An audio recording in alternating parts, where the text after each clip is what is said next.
The Tekken franchise is a well-known fighting game, with many sequels and multiple spin-offs, mangas, anime and even movie adaptations. It is known for the flawless combat system and deep but funny story. But let me take you back to 1994, where the game just got released on Sony's new CD system, the PlayStation 1. The game was developed and published by Namco. It was released in the arcades in 1994 and on the PlayStation in 1995. The Tekken was not originally conceived as a fighting game. The game was originally going to be a title named Rise&Fall, a game similar to Ridge Racer.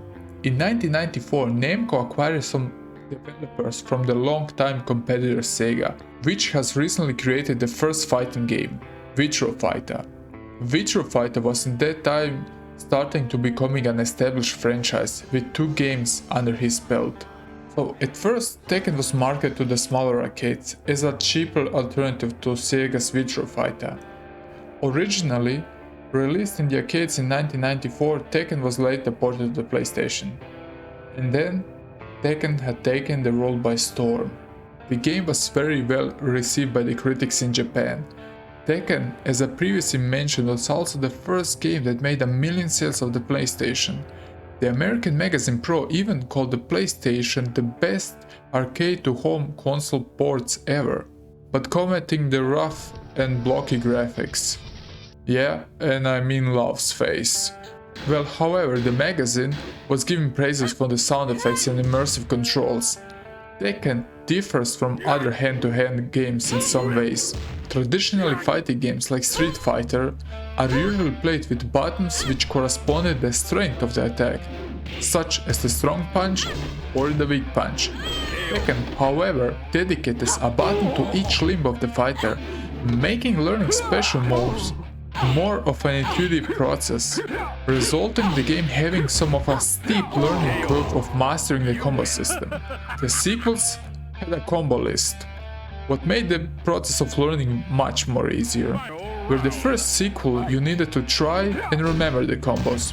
It was a easy to pick up but hard to master type of a game, because button mashing will get you not so far against the AI on the harder difficulty. Mastering your skills and combos with your fighter is crucial. And I want to address one more thing, and that is the jumping. In some games you can jump, but in Tekken, jumping has a new meaning. After beating the final boss, Heihachi, the player is awarded with FMV videos, what gives you an insight of every fighter.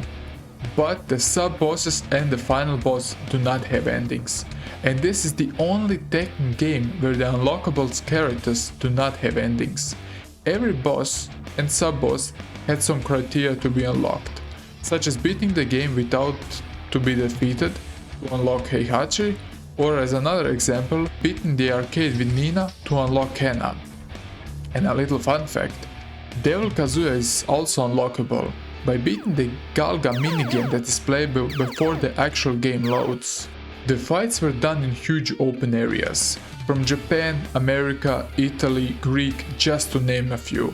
The background were just static images, but still it gave every stage a certain look. The music shifted from every style to accommodate every stage's location. In the options menu, the player has also a choice to set the rounds from 1 to 5, as well as an option for the time limit of each round and of course to choose the difficulty. And now to the story. The 5-year-old Kazuya Mishima was thrown by his father Heihachi Mishima off a cliff to test his strength. Sensing some daddy issues coming.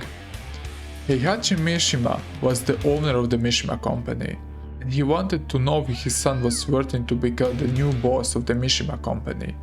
He survived the fall, but he got a huge scar on his chest, and I'm pretty sure he made a pact with the Satan himself. Not that Satan, the real one. So he managed to climb back up the mountain. Heihachi, the father of Kazuya, in that time adopted a boy named Lee, which he raises to be the rival of Kazuya. Well, like that wasn't enough damage to the young Kazuya. And Lee is also a sub-boss before battling his father. So in that time, Kazuya travels the world and competes in martial arts tournaments. Heihachi, after 20 years, wanted to test one more the strength of his son, where he organized the Iron Fist tournament. Every other fighter had also a reason why they participate in the tournament, such as Lee wanting to win some money to open his own restaurant, or Nina had the objective to kill Heihachi. But to finish Kazuya's story, the two meet in the final, and Kazuya finally defeats Heihachi, and he throws him off the cliff, and becomes the new owner of the Mishima company. Well, now I know what was Lau doing. He was trying to call Satan himself and threw Mishima and Kazuya off the cliff. So the conclusion is that the game has some flaws, like the graphic and the FMV, but what important is the gameplay, and Tekken doesn't disappoint there. I just love to messing with Yoshimitsu's combat system, where you're trying to trick your opponent, or King performing some grappling combos. Or to play the opening Galaga game just to remind ourselves how far in gaming have we come.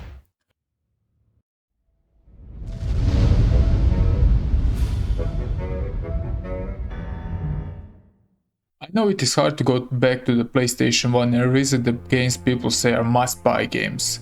The PlayStation 1 was a turning point for the game industry, going from 2D to 3D, resulting that the games didn't perform well in 3D space, and we were also presented with some weird controls and camera angles.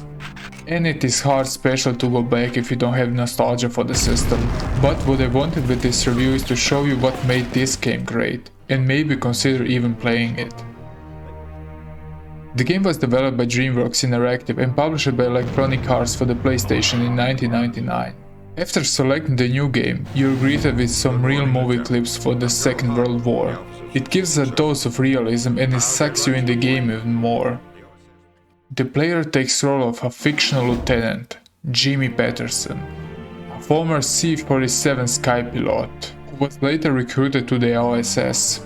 And your objective is simple, to do everything you can to stop the enemies to win the war. The game takes place near the end of the Second World War. After watching the clips, you are given with a text what gives you insight in every mission, so you know your objectives. In the pause menu are also your mission listed, where you can simply see if you met the objective, and if you didn't, you need to simply go back.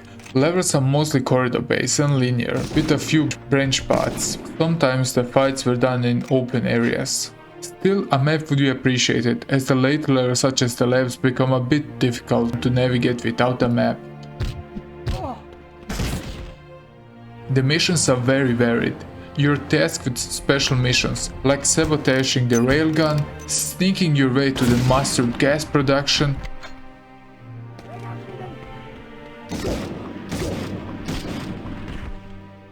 to sabotaging the secret German plan to develop the atomic bomb.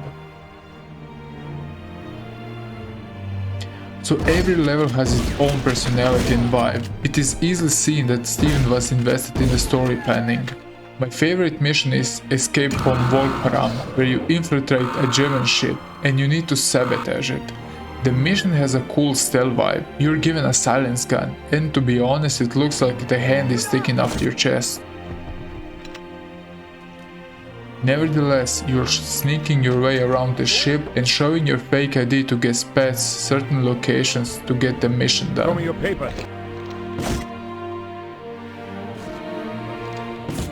Also, after every mission you are awarded with a star rating, and if you perform well enough, you are awarded with medals and some cool codes and cheats you can use later in the multiplayer. We need to appreciate what it's done for the modern FPS. It set basically the foundation for Call of Duty and many others. What also worth mentioning is the music. It was composed by Michael Giancello. The music was recorded by a full orchestra, and that's one of the high points of the game we need to address. The sound effects of every gun are also well represented. In general, the effects are good, like the lighting in the background and the enemies calling for backup. But the shooting is a little bit clunky. The reason is that the game had analog controls, but they use a method where if you bought this game today you will probably burn the copy of the game. In this game, with the left stick you can move and rotate, and with the right you can look up and down and strafe. where the modern day shooters with the left stick you move and strafe and with the right you rotate. Still, it isn't a bad control scheme for 1999, but you need some practice to get the hang of it. And aiming is done after pressing the R2 button, what slows a bit the flow of the game, because shooting out of your hip isn't very proficient. At the beginning the game isn't hard, but the later enemies have machine guns, and if they caught you off guard, they can quickly kill you. Or the dudes with the bazookas who can wall shot you if you're not careful enough. But the shooting itself feels good, and the impact that you have with the damage is also very pleasing. Your credit is due to give is the dying animations of the soldiers. You can shoot them in the foot to make them jumping around, shooting the helmets off, shooting them off balconies, and my favorite is just blasting them in the head from 1 feet away with a shotgun to make them do a backflip. What I found very impressive, what some later shooters down the road didn't have. The AI isn't the brightest at the start, but later they are heavily armed. They're sidestepping, running for cover, or even kicking back the grenades. And if you don't show your papers, you know what they're gonna do. The most annoying point is the view distance, because of the bazooka soldiers. They will shoot you across the level, but doesn't contribute to the difficulty at all, but it is what it is. But after beating half of the game, the difficult spike is easily seen. The weapons are also well represented, from snipers, pistols, machine guns, you name it. At the beginning it is not important what you carry, but later if you caught with the wrong weapon in the wrong time, it's simply game over. Medal of Honor doesn't have a checkpoint system, so you need to start off the beginning of the level. It isn't that bad, because the game has only 7 levels, and the 7 levels are divided in smaller parts. For one level at a normal run can take you up to 10 minutes. For that time I know the graphics were impressive, but today it's showing some cracks, like the low polished soldiers. They were also varied, from standard soldiers to Gestapo, Marines, captains, snow soldiers to straight up scientists who defend their labs. But the horrific faces are still bad. The view distance is pretty bad, as I mentioned, like shooting with a sniper is pretty lame sometimes, because if you zoom in too far you will zoom just into blackness, and the time it takes to zoom is also painful. Good thing the sniper is only used in a few levels at the beginning. Beating the campaign you need around 7 hours, what puts some modern day shooters to shame. If you're really invested in the game and learn the control early on, it can be beaten under 5 hours. Still, Medal of Honor at that time was a good PlayStation FPS game, with an amazing soundtrack, some historical war video clips, and well written story, and with some solid shooting mechanics. What at that time were mostly things for PC gaming. An exception to GoldenEye for the N64. Hope that this review has given a small insight what the FPS of the 90s looked like on the PlayStation.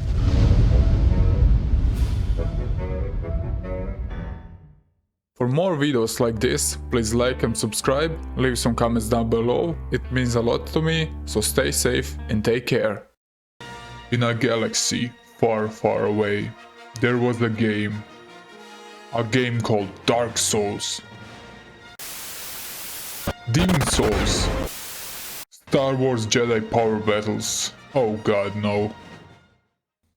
So after the intense FMV intro, the first thing before you start the game is you need to choose your difficulty. Jedi mode or easy mode. And today I didn't feel like using my Jedi powers, so let's stick to easy. The introduction in the game was classic as it can be. The famous Star Wars text starting rolling, and explain the situation before you go into battle. But let's jump straight to the gameplay. You have your standard controls, like jumping, attacking, dodging and even blocking, what can save you against the enemy's laser shots. The attacks are divided into 3 separate buttons, and every Jedi has his own attacks, what I found really nice. For my playthrough I picked Squidward, because he has a mask, and it is especially important to wear a mask now. Plus with the lightsaber you can easily practice on social distancing. Samuel Jackson is also in the game, but he isn't wearing a mask, so maybe another time. So the fight itself feels actually alright. Like I said, you have 3 buttons, with each having a separate attack, to attack a group of enemy or a single one. There are many variations of the enemies, standard brown ones, tougher red ones, and even the destroyer drones, which design I adore. You can even use the Jedi powers to make yourself glow like you swallowed a light bulb. Nevertheless, you slash your way through the enemies, blocking their attacks, separating them in health and using the items you picked up. You can even take a pickup to make your lightsaber to turn a light spear, what ensures you have plenty room to breathe. And I don't know why did I use this sound effect for the pickups, but it gets annoying amazingly fast. And thank God there is so many pickups in game that you probably go nuts. The other sound effects are good. Your lightsaber sounds like it should, and the enemies are also voiced. The background music is awesome. I didn't expect less from LucasArts. It is classic as it can be. From the graphical standpoint, the game doesn't look bad, but not good either. Some of the background images are harsh. The first level I found alright, but Naboo was a little bit bad with the grass and trees in the background. But hey, it can be much worse. But let's address the main enemy, the controls and the camera. The movement is stiff and you feel heavy that is almost hard to describe. The first time you walk to the platform segment you're gonna die over and over. Well, that was in my case. So many times I just skipped the hard to reach places from fear of dying. And that's a huge problem because in this game there are many platform segments. Even if you wanna run, you need to hold the R2 button the whole time. I thought the Jedis are swift, and it made more sense that the running is always toggled on. But back to the controls, you find yourself often balancing off some small paths or cliffs. And the jumping is horrible. You possess the ability to double jump, but it doesn't help at all. I found myself always jumping the wrong way. And when that doesn't happen, I found myself shot from my enemy in mid-air, because the cameras sometimes don't show you the next platform. What results you starting from the checkpoint. For each death you lose 1 credit point.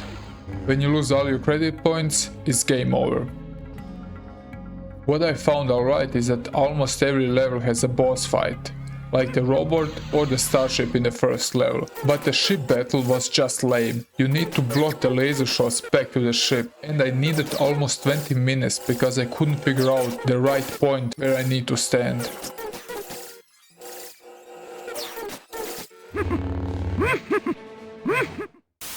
The standard enemies are also pretty aggressive. If you don't kill them fast enough, they're gonna surround you in a moment. But they are also standing in back and trying to shoot you.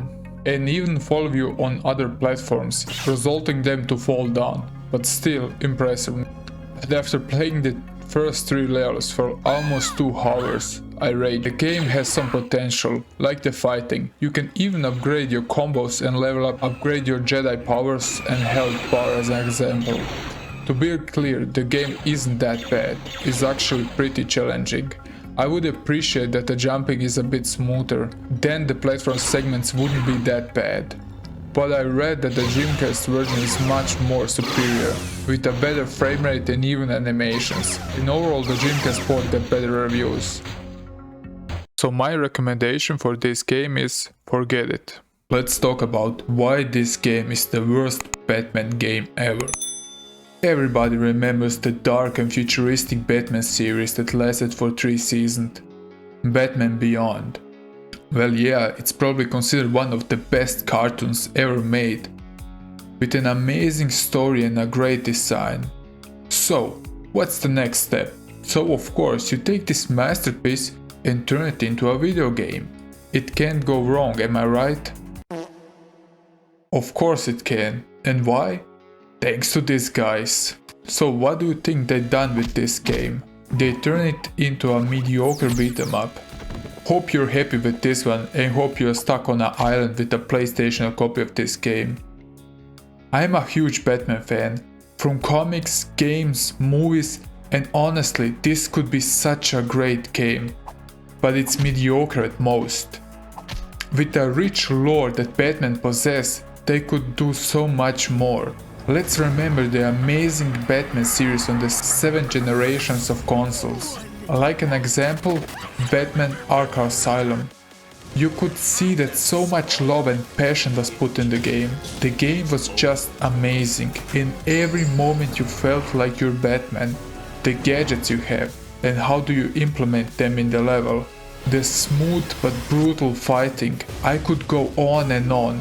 This is not a review of Batman Arkham Asylum, sadly.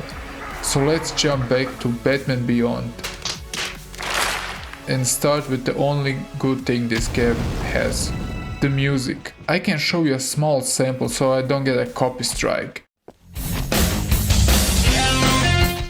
I like the vibe, the dark tone, the electric guitar riffs plus the synth. In my opinion they are good, but the game sucks in every other department. The graphic is, well, it's debatable, like every PlayStation 1 game. Well, I would give it a 5 out of 10 rating. It catches the style. And the different enemy designs are also okay. So, the gameplay. My god, is it bad. Like they actually tried to make it this bad. What I found good about this game was the suits and the weapons. You have 3 suits. Your standard suit, which allows you to equip weapons and has balanced stats. Then the armor suit with shields, which gives you extra defense so you don't take any damage when blocking. What I found very useful. The third is a nimble suit, which gives you ability to roll over and a double jump, plus a super cheap kick that I spammed the whole time. It is a leg kick with a decent range and it can also hit 2 times in a row. With the standard suit you have 3 weapons, electric nunchucks with an ability to charge it, giving it a huge damage output, or a quick attack with the lowest damage in the game. Second are grenades. Well, they are good, but I could hit nothing with them, so in my case they were useless. And the last weapon is the staff, with the ability to hit enemies around you, what was just alright. So far, not bad. You have your suits, your weapons, and they're all alright. But the combat is awful. Basically you're spamming the nimble suit attack with X to get a double kick, or just defending and then attacking with the same attack to kick the enemy. You wanna do some fancy combos? You can, because they aren't any. Maybe trying some things with the weapons?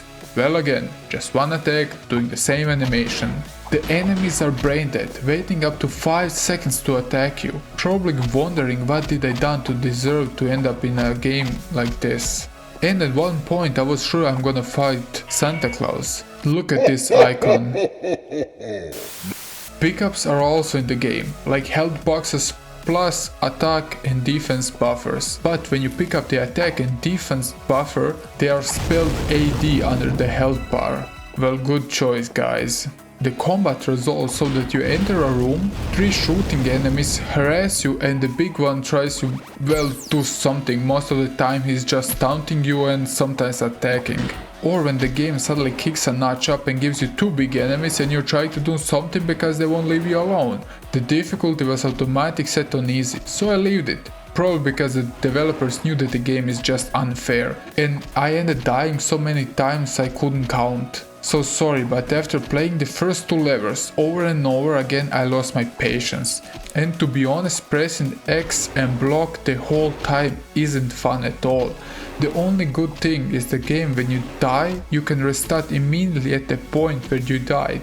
But after losing all your lives you need to start the level again, but with 2 lives. What isn't that bad. But still, this game could be so much more. The team had a real gem in their hands, but they ruined it big times. And yeah, one more small thing. The cutscenes, they're basic static pictures. Plus text. And you even need to press X when you read the sentence. Well, still better than the N64 version where the text goes so fast that it's impossible to read it. I know that many games didn't have voiceovers on the PlayStation 1, but they could do the few cutscenes was. But considering how they made this game, it was for the best they didn't do any more damage. Look how they massacred my boy.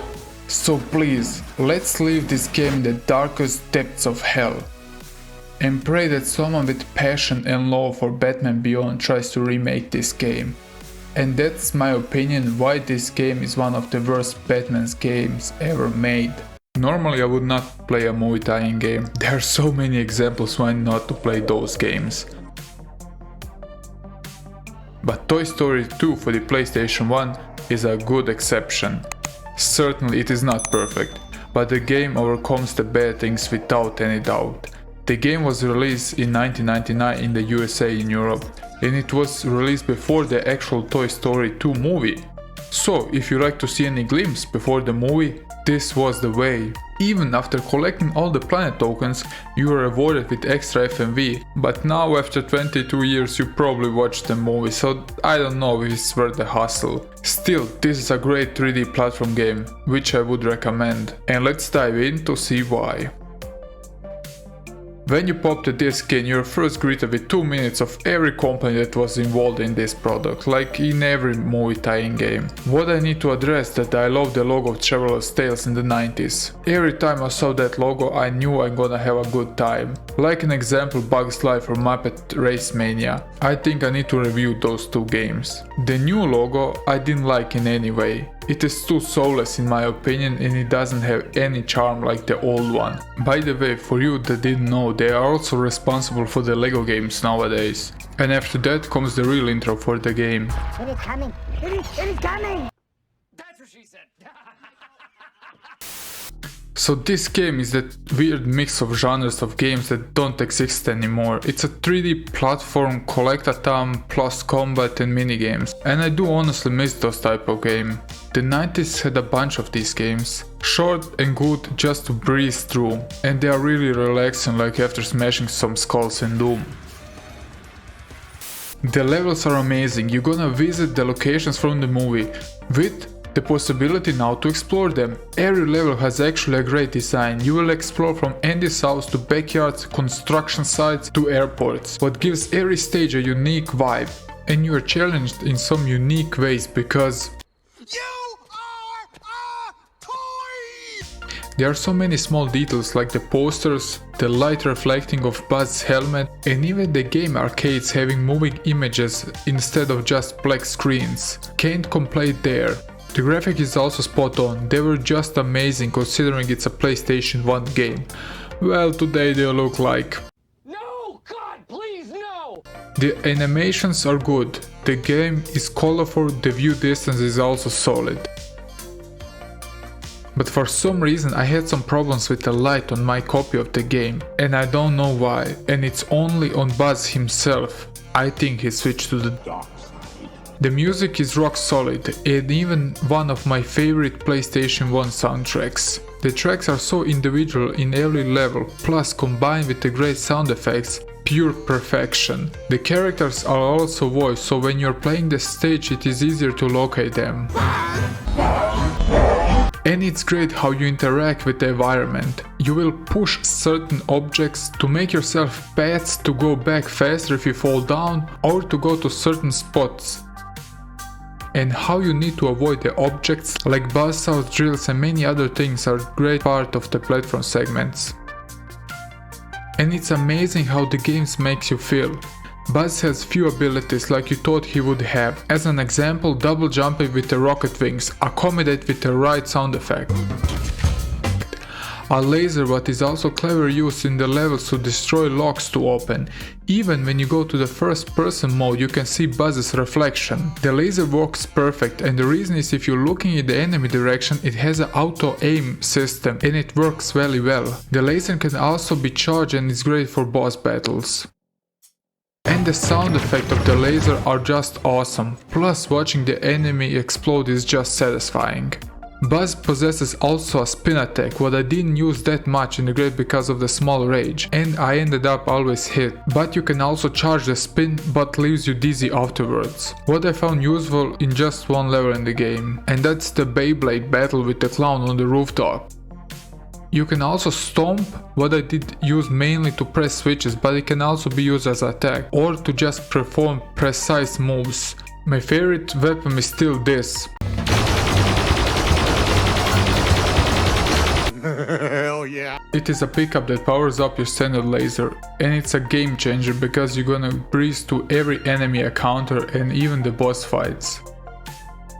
The levels objectives are the same in every level of the game, except the boss level fights. You need to find 5 lost NPCs like sheep, army men or something else, and those things are sometimes really hidden and you really need to watch out for them. Then there are races with the toy car, or sometimes the platform segments with time trials. And the greedy piggy needs every level 50 coins, because everyone tries to save Woody, but Peppa Pig needs to watch that cash flow.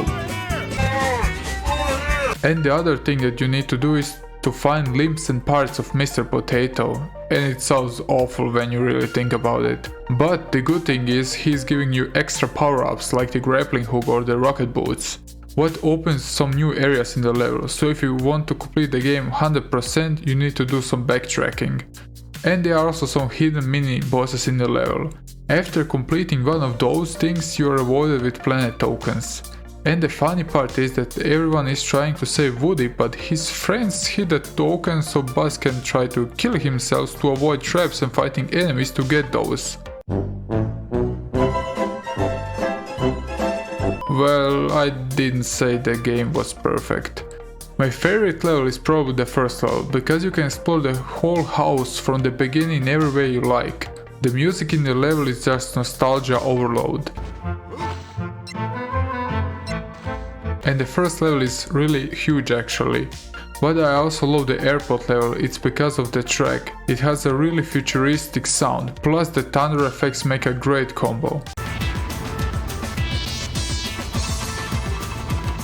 But the least favorite level is without any doubt Alice and Gullis, and probably it is the hardest level in the game after you get your hands on the grappling hook, opening you the path to the mini boss.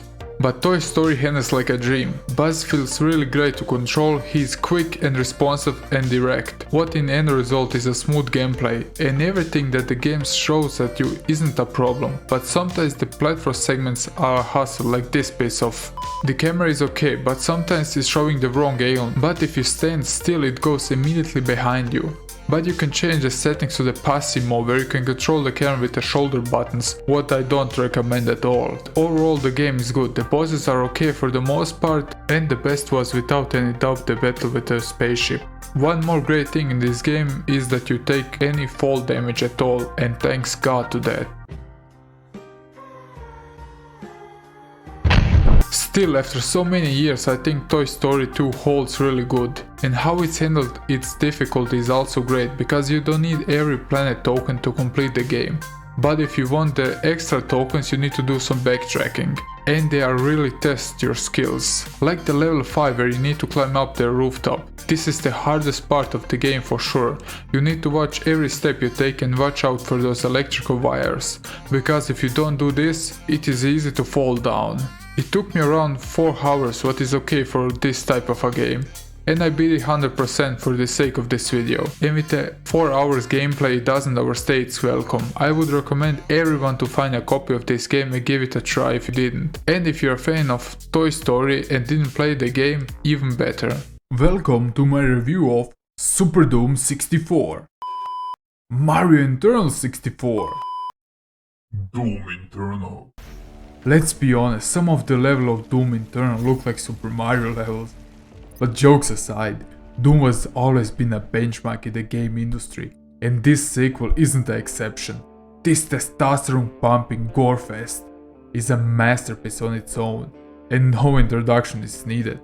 Considering how the FPS market is looking today, with the Activision pumping every year a new code game like there is no tomorrow, Doom Eternal was a real treat. And thank God it isn't named Doom 2, because referring to this Doom as Doom 2016 and to this Doom as the original Doom is just confusing enough. And I need to say, I'm not going to spoil any major story elements, so don't worry. So let's see why Doom Eternal in my eyes is already a classic. Let's begin with this video and rip and tear away this review.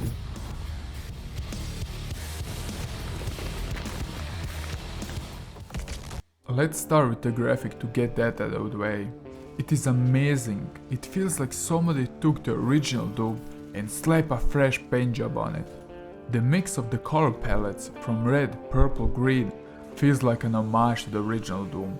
The graphics are amazingly good and smooth looking with no slowdowns at all, except the last boss fight, where the fight was just pure madness and I was simply lost of the chaos what was unfolding around me.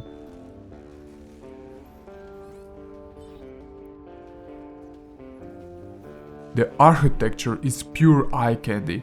How did they display the different levels like the hell-infested earth with the huge ugly fleshy demon parts devouring every part of the city. The cultist's ice-covered base. And of course, the deepest and darkest parts of hell. How they throw you from one level to another with the environment and color palette changing is just great. And honestly, the battles are looking like somebody overdosed on the good stuff. And look at the Christmas tree. The sheer amount of colors through the battle can be confusing sometimes because every pickup is a specific color, like the health, blue, armor green, and so on, you get the point. And when you start ripping demons apart like Leatherface is your daddy and the pickup started popping off the demons like somebody shot a piñata, it is sometimes too much. Hope you don't get easily motion sickness because this game gonna push some buttons, with so much stuff happening all at once. Another thing that was great was the face expressions of the demons before you kill them. How they are looking at your blade before you pierce their skull makes you feel like a real slayer. The whole game is like a heavy metal inspired world. And sometimes after the fast-paced combat I would just stop and enjoy the graphic and the aesthetic the game has. Because there is so much tiny details packed in the game, it is insane. Plus, the soundtrack of Mike Gordon is just madness on its own.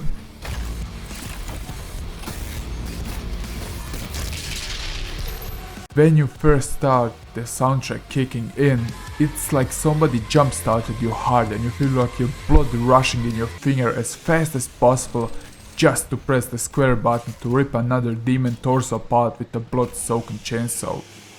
The mix with the low-tuned heavy guitars and basses mixed with the dubstep elements are just awesome. And how they are implemented with the game is just pure perfection. For this soundtrack he teamed up a group of heavy metal artists and singers to help him to make this masterpiece. And I hope in future we see a lot of more of this. Plus there are also so easier songs on the list what I found also good for the less intense moments.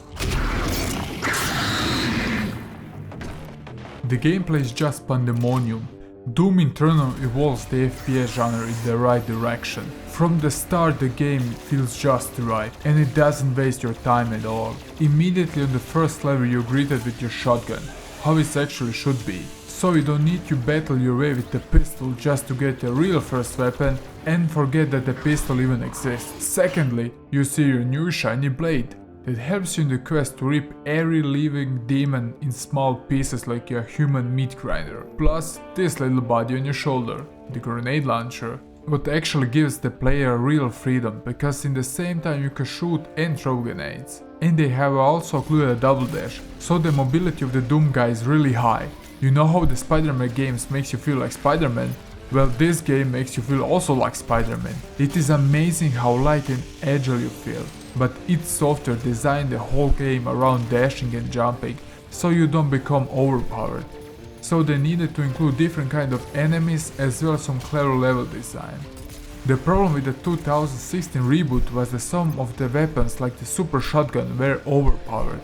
And the developers saw that problem and made improvements on this game. Every weapon is so much effective for one type of the enemy and so ineffective for the other. So if you think you're gonna blast your way through with a single weapon, you're wrong, cause Cacodemon is gonna swallow you in a second. But a huge limitation is the ammo count, because you're gonna be very low on ammo most of the time, and you're gonna used to be seeing this blinking the whole goddamn time. So the whole fight results you're gonna search for the low tier enemies, as they are basically running ammo crates just waiting to be ripped apart with a chainsaw. Then you run into the mid tier guys, burn them to get some armor, try to do some damage, run away, heal, refill and repeat. Well, it isn't that boring how it sounds, because everything combined works smooth as butter, and the levels are most included with teleports, swinging bars and other things to help you to move as quickly as possible from one corner to another, feeling like a certain plumber after eating too much mushrooms.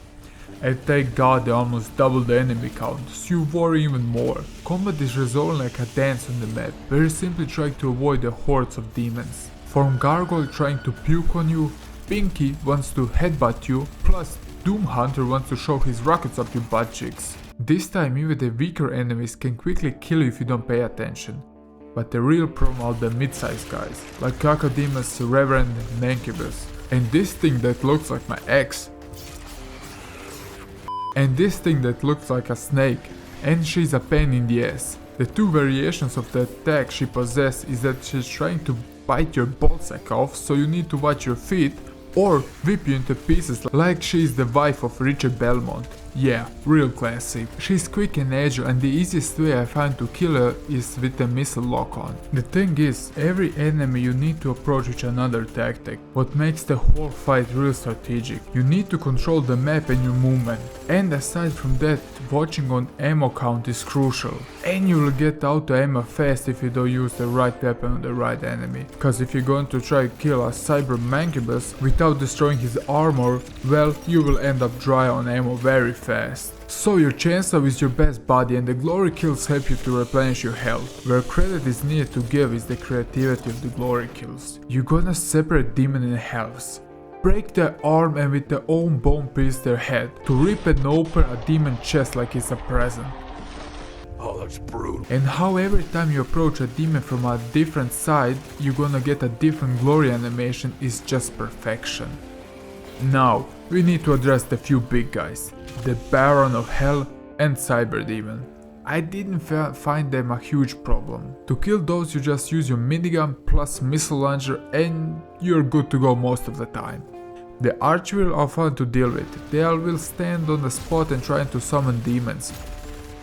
But aside those, let's come to the real two F's. First, the Doom Hunter. It's a cyber tank demon which harasses you with the missiles, and to kill him you first need to shout his defensive system with the lasers and then attack him with missiles. When you combine the sheer amount of things happening, plus this guy is trying to shoot you from a distance, it isn't fun at all. But the crown goes to this dude. He gives me literally nightmares. He's basically made to kill Doom Guy and your will to live. He possesses ability to shoot you with your shotgun if you try to keep distance, and when you're trying to come close, he will try to slash you into pieces with his axe. He has a bullet reflecting shield and the ability to sound a really fast wolf to bite you as you're trying to swing your way across the levels to get rid of him. And that's maybe the first bad part I wanna address. The enemy works great alone as a boss fight. But the problem is when the other demons come in the mix, because it can get a little repetitive to kill him, because he has just a small window where he is vulnerable. The two options: first, kill him while being harassed from the other low tier demons, or kill the low tier enemies and try to avoid him. But still, the gameplay in my opinion is better than a 2016 reboot. And let's address one more thing, and that's the platforming. So platforming in a FPS was always a hit and miss situation. The only game that just made it okay was maybe the Far Cry games with the tower climbing. But well, Doom Eternal wasn't that bad. As I said, you possess ability to double dash and double jump. You need to reach certain platforms and you climb on walls, like a Spider-Man Doom, and what looks and sounds actually awesome. The paths are easily spotted, mostly hinted with green lights aside from the hidden path. And I need to say I had some fun with those segments, and I get the developers wanted to change the pace from time to time. What was alright and I didn't mind at all. So, to address the secrets. They are on every corner, and you're gonna be teased on every step with a hint from where they might be. The secrets are divided in many categories, like old floppy disk to unlock cheat codes, figures from demons you fight, to my favorite, collecting records. As that isn't great on itself, in Doom Eternal you have now the possibility to explore the Doom Guy's spaceship, acting as his solitude man cave, where you can see all the things you collected through the game, hear the records you find, and they are presented as posters on the wall, the figures sitting on the shelf, a wall with your weapons, plus in the ship is also unlockable things like power-ups and armors. And the best part is the Doom Guy's guitar collection. I can just imagine the Doom guy blasting his metal into space and playing some video games in the spare time from killing demons. Doom Eternal possesses also a bit of RPG system, like runes, weapon upgrades and power-ups to boost your health and armor. It's really standard stuff and you see it almost all in the previous games. The Gore Nest also made it in the game where you're gonna face your toughest challenges. And this is the part of the game where your skills gonna be tested. When you complete all of them, you're rewarded with this little baby, what is actually like a mini BFG gun. The BFG gun 9000 is also in the game. No extra words needed here, it is just a big gun. Aside from him, you have your standard shotgun with two abilities to shoot as a minigun or throw grenades. The machine gun acting as a sniper rifle or a mini rocket launcher like in Doom 2016. The ballista gun replacing the Gauss gun with a single power shot, or the long charging blade like laser shot what separates demons in health. A FPS without a missile launcher isn't a FPS game, so a launcher is also available with two modes, like to detonate the missiles where you wish, and the awesome lock-on ability what I use really often to save my fat ass from dying. The minigun with two great weapon modes. First is the mode with the active shield to protect you from incoming damage, but you need to watch your back. And the amazing multi-barrel turret mode where you can shoot your way through hordes of enemies until your barrels melt. The plasma rifle with a mode to make demons explode, what was a great thing to slow down fast enemies. And my favorite, of course, the super shotgun with a meat hook attached on it, so you feel like you're an inverted version of Scorpion from Mortal Kombat. And I use it all the time to fly over the whole level. You possess also ability to do a glory punch to kill enemies around you, and the chainsaw needs no introduction, it is used to get your ammo. Plus one more melee weapon, and this is the Crucible. This works as a one-shot BFG gun, how it makes you feel like can't be described.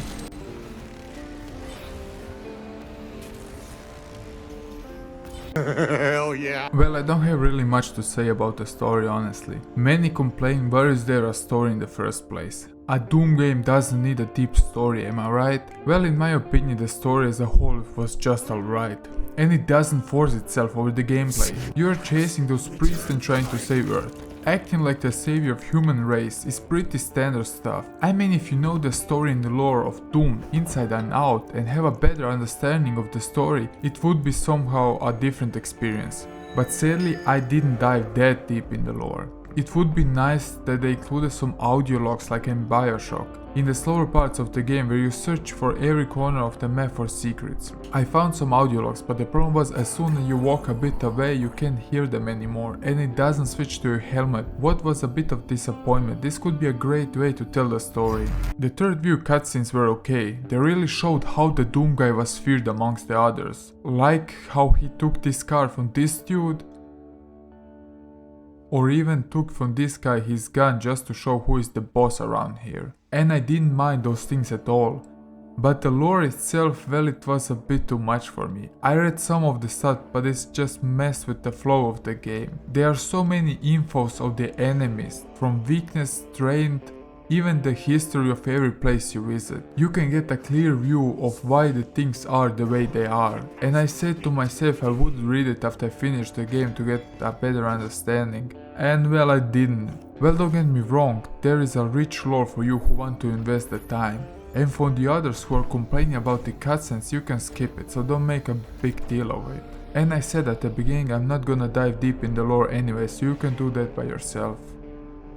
To sum everything up, I beat Doom 100%, I found every secret plus upgraded every weapon. The game just got me hooked up. Doom Eternal is already a classic. How they took the 2016 reboot and made it bigger, better and more badass, this is how you need to make a sequel. The game is just more refined, enemies and weapons are more tweaked, the Doom guy is more badass than ever. Maybe the platform segments and cutscenes aren't for everyone, what I do understand. But still, I found them good and I'm happy they were included to change the pace from the fast combat. Id Software knew the demographic audience they targeted and they showed that. In so many ways, from including fan favorite weapons, from giving the player the ability to listen to old music from previous games, and how the game makes you feel like it's an old school game, like from the secrets on every corner to health pickups, plus to the fact if you pre-order the game you're given a copy of Doom 64, what I didn't do sadly. But in your main cave there is an old DOS PC which has Doom 1 and 2 to play on it, if you somehow didn't play it until now. And those are the reasons why I would say you need to find yourself a copy of Doom and let Doom devour your soul internally, because you won't regret it. And that's are some of the reasons why I think Doom Eternal is already a classic. Hello and welcome once more to my YouTube channel. Here we are going to take a look at 1886. And oh boy did the critics hated this one. So let's see what was all the fuss about. Why did they only score a miserable 63 on Metacritic? And why do you need to play it despite the bad critic scores? I want to start with the good things, because this game got beaten up by most critics already. It's no use. We need to address first that this game is a cinematic experience through and through. And if you aren't prepared for that and expect a steampunk shooter heavily based on shooting segments, well, that's gonna be a problem, because in this game you're gonna have your control more in your lap instead of in your hands. Because 1886 is like a movie-like experience with a sprinkles of gameplay in it, if I could say so. The game presents you with a rich and interesting lore. Like the title says, the game is set in a 1886 mystical, deep and dark version of London, where the city was on the edge of war.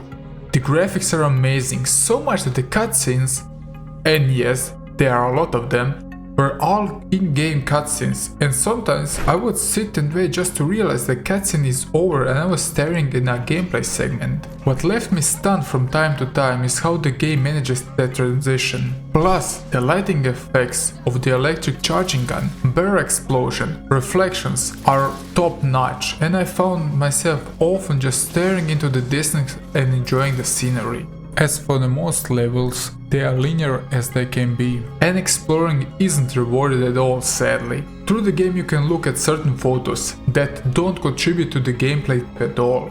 And you will find audio logs which are like in Doom Eternal, but in this case even worse, because you need to open your menu and sit tight and listen to them. What is boring as honestly.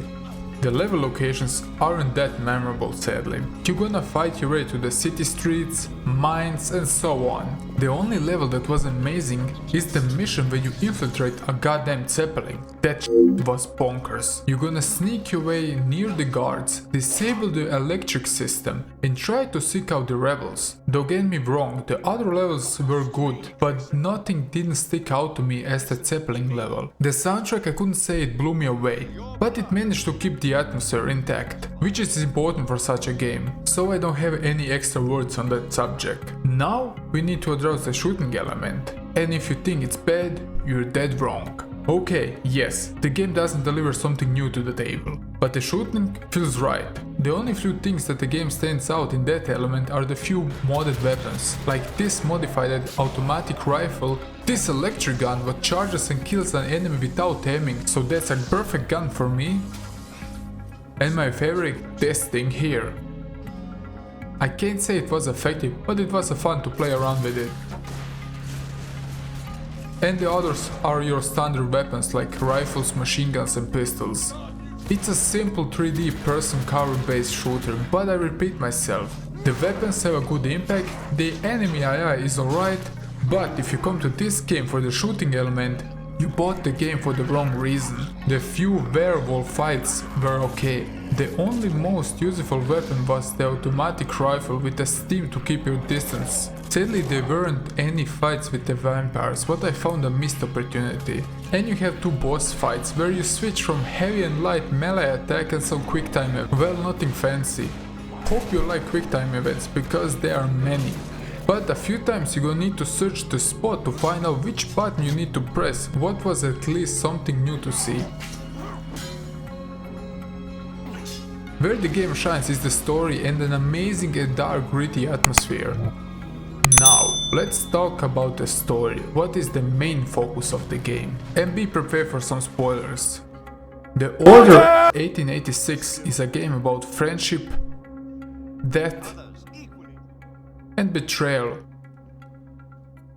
The player takes control of Sir Galahad, a badass knight of the Round Table.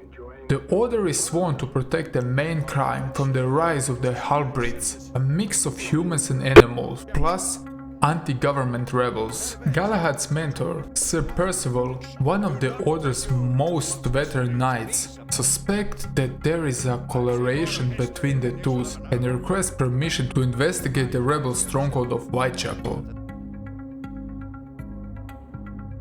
Get in here. What are you up to? You're in the wrong room! Get out of there! Oh! Hello? Oh, hello there!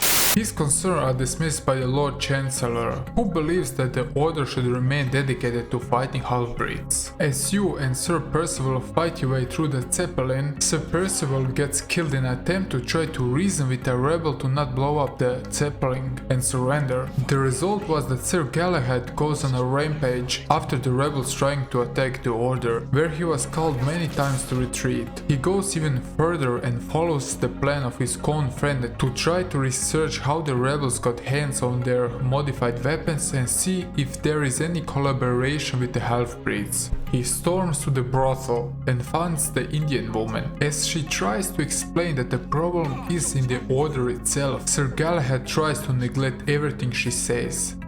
Here, I'll help you. Try this one. Prepare another. Finally, he tries to believe her and follows to the Indian docks, where he sees that the crates are loaded with sleeping vampires. After that, he burns them. According to Lakshmi, Lord Hastings is a vampire, known to the general public as Jack the Ripper, with an acting role in the Order. One of Galahad's companions, Sir Lucan, sympathizes with him, however, and joins Galahad and Lakshmi in infiltrating the United India Company headquarters in Mayfair. They found evidence of a conspiracy to traffic half-breeds overseas and encounter Hastings in his vampire form. Before Galahad can act against Hastings, Lucan reveals himself to be a werewolf and attacks Galahad. The two fight, but Lucan flees as the authorities arrive.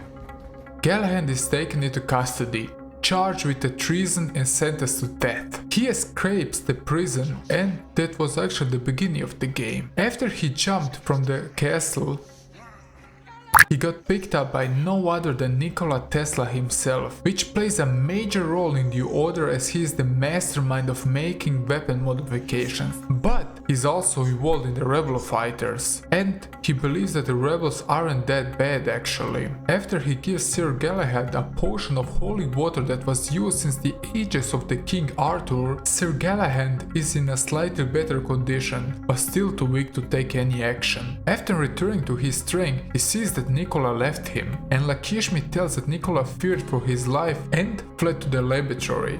Galahad rushed to the laboratory, as he was suspecting that the Order knew that Nicholas was working with the rebels. As arriving there, he finds Nicholas badly wounded and sees once again Lucas. The two fight for the second time, with Galahad emerging as the winner. The mortally wounded Lucan expressed regret for having betrayed the Order, claiming that he did so to save his race from extinction. The two are discovered by Lord Chancellor, who confesses his knowledge of Lucas' true nature. He reveals to Galahad that centuries before he had fought and destroyed an entire tribe of half-breeds, but could not bring himself to kill the infant Lucan, who he adopted as a son instead. The Lord Chancellor orders the evidence of Lucas' betrayal must be kept a secret for the sake of the Order. Unwilling to kill his son, he leaves Galahad to administrate the coup de grace. The two former comrades reconcile, and the remorseful Galahad raises his weapon and fires, killing Lucan as the screen cuts to black.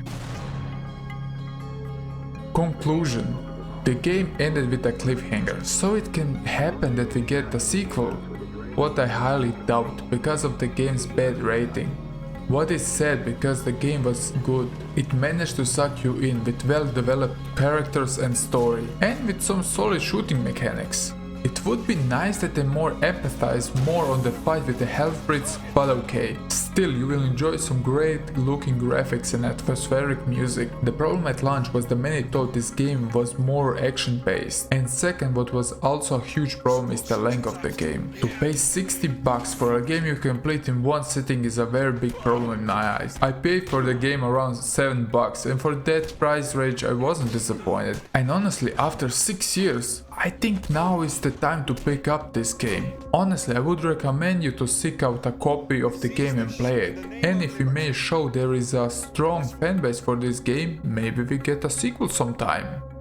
10 years passed since Bastion was released, and it was one of the games that started the indie boom at the start of the last decade. Bastion was first released in 2011 for the Xbox 360 via Xbox Live Arcade. The game was only made by 7 people, but still, the game feels like a AAA title in every way. And now, after 10 years, the game was ported on every major system. What did the game do so good that deserves so high praises from the critics and the fanbase? And what was my opinion on the game? Stay tuned to find out. Welcome once more to the RBG Show, where we take a look at Bastion. Please consider subscribing to the channel if you didn't and hit that notification bell, it will help the channel. So with no more delay, let's start with this video. After selecting a new game, you're greeted with a scene where the kid, yes, that's how the character is actually named. I think the developers had a really hard time to coming up with that name. Jokes aside, so the kid wake up from his bed in a floating and lonely city was used to be Solandia. Immediately at the beginning you feel that the game is something special. So at the start you are thrown in a tutorial selection, where you learn the basic moves, and at the end of the level you proceed to the Bastion.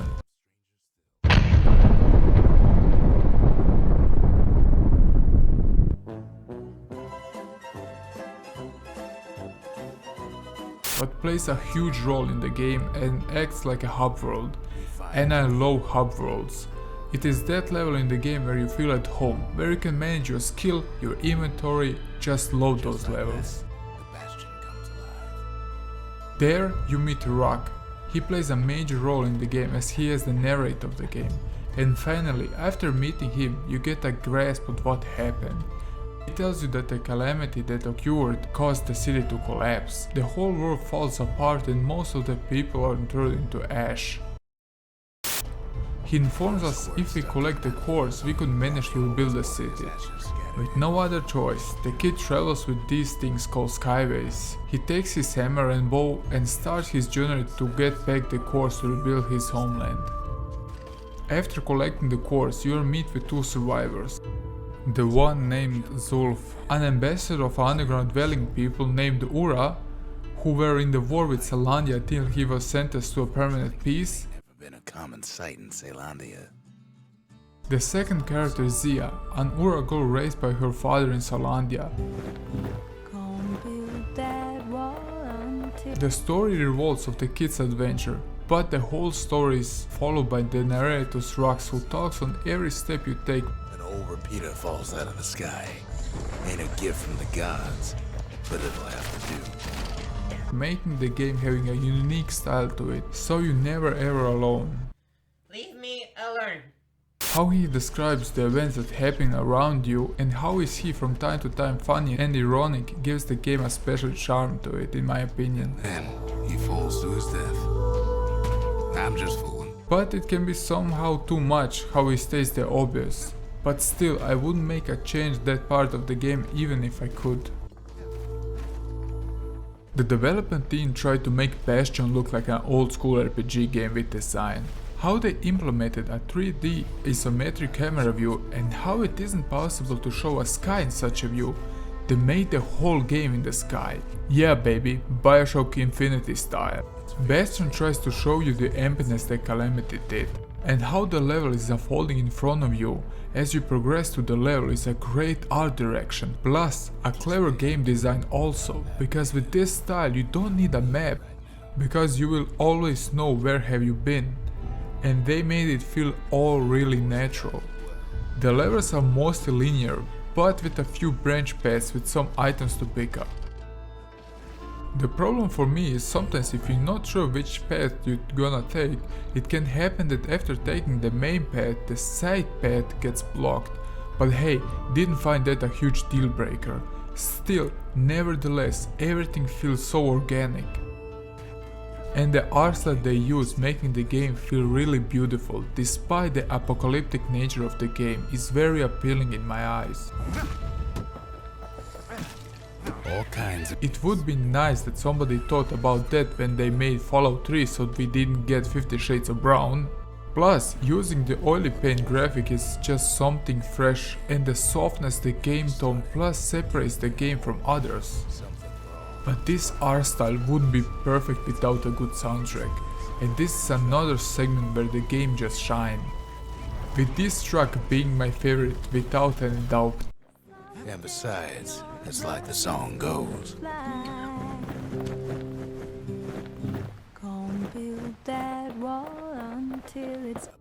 Plus the combination with the narrator, who is voiced by Logan Cunningham, who has a calming voice and a well written script, makes the game a perfection. We become fast friends. Calamity has that effect on people. And once again, only 7 people made this game. The whole presentation overall is just amazing. In the beginning some games drag it for too long, and it can be a hassle to get a tutorial section done. Looking at you, Assassin's Creed. Where the Bastion lets you just jump right into the game. You get the introduction level, so you get to know the layout of the buttons and off you go. You have 2 weapon slots plus a secret ability to use, which for every use you spend 1 black potion. Black! Did you say black? What are found in the levers or after killing an enemy. You also have health potions that can be used to replenish your health bar, aside from drinking water, because drinking alcohol. The weapons are scattered around the levels and you need to find them. After finding a weapon they can be upgraded, plus there is a proving ground where you can test your skill with the weapons you collect and get prizes, and with the ultimate prize the weapon's secret skill. In between levels you will visit the hub world, as I previously mentioned, where you can buy materials to upgrade your weapons. The hub world itself is also upgradable after bringing shards, which unlock certain skills or upgrades. With every level you will unlock an empty spot to take a certain potion that gives you power-ups, from damage resistance to ability to carry more potions. And I heard that some complain about the difficulty of the game. It isn't that challenging. Well, I think that the game balances itself alright.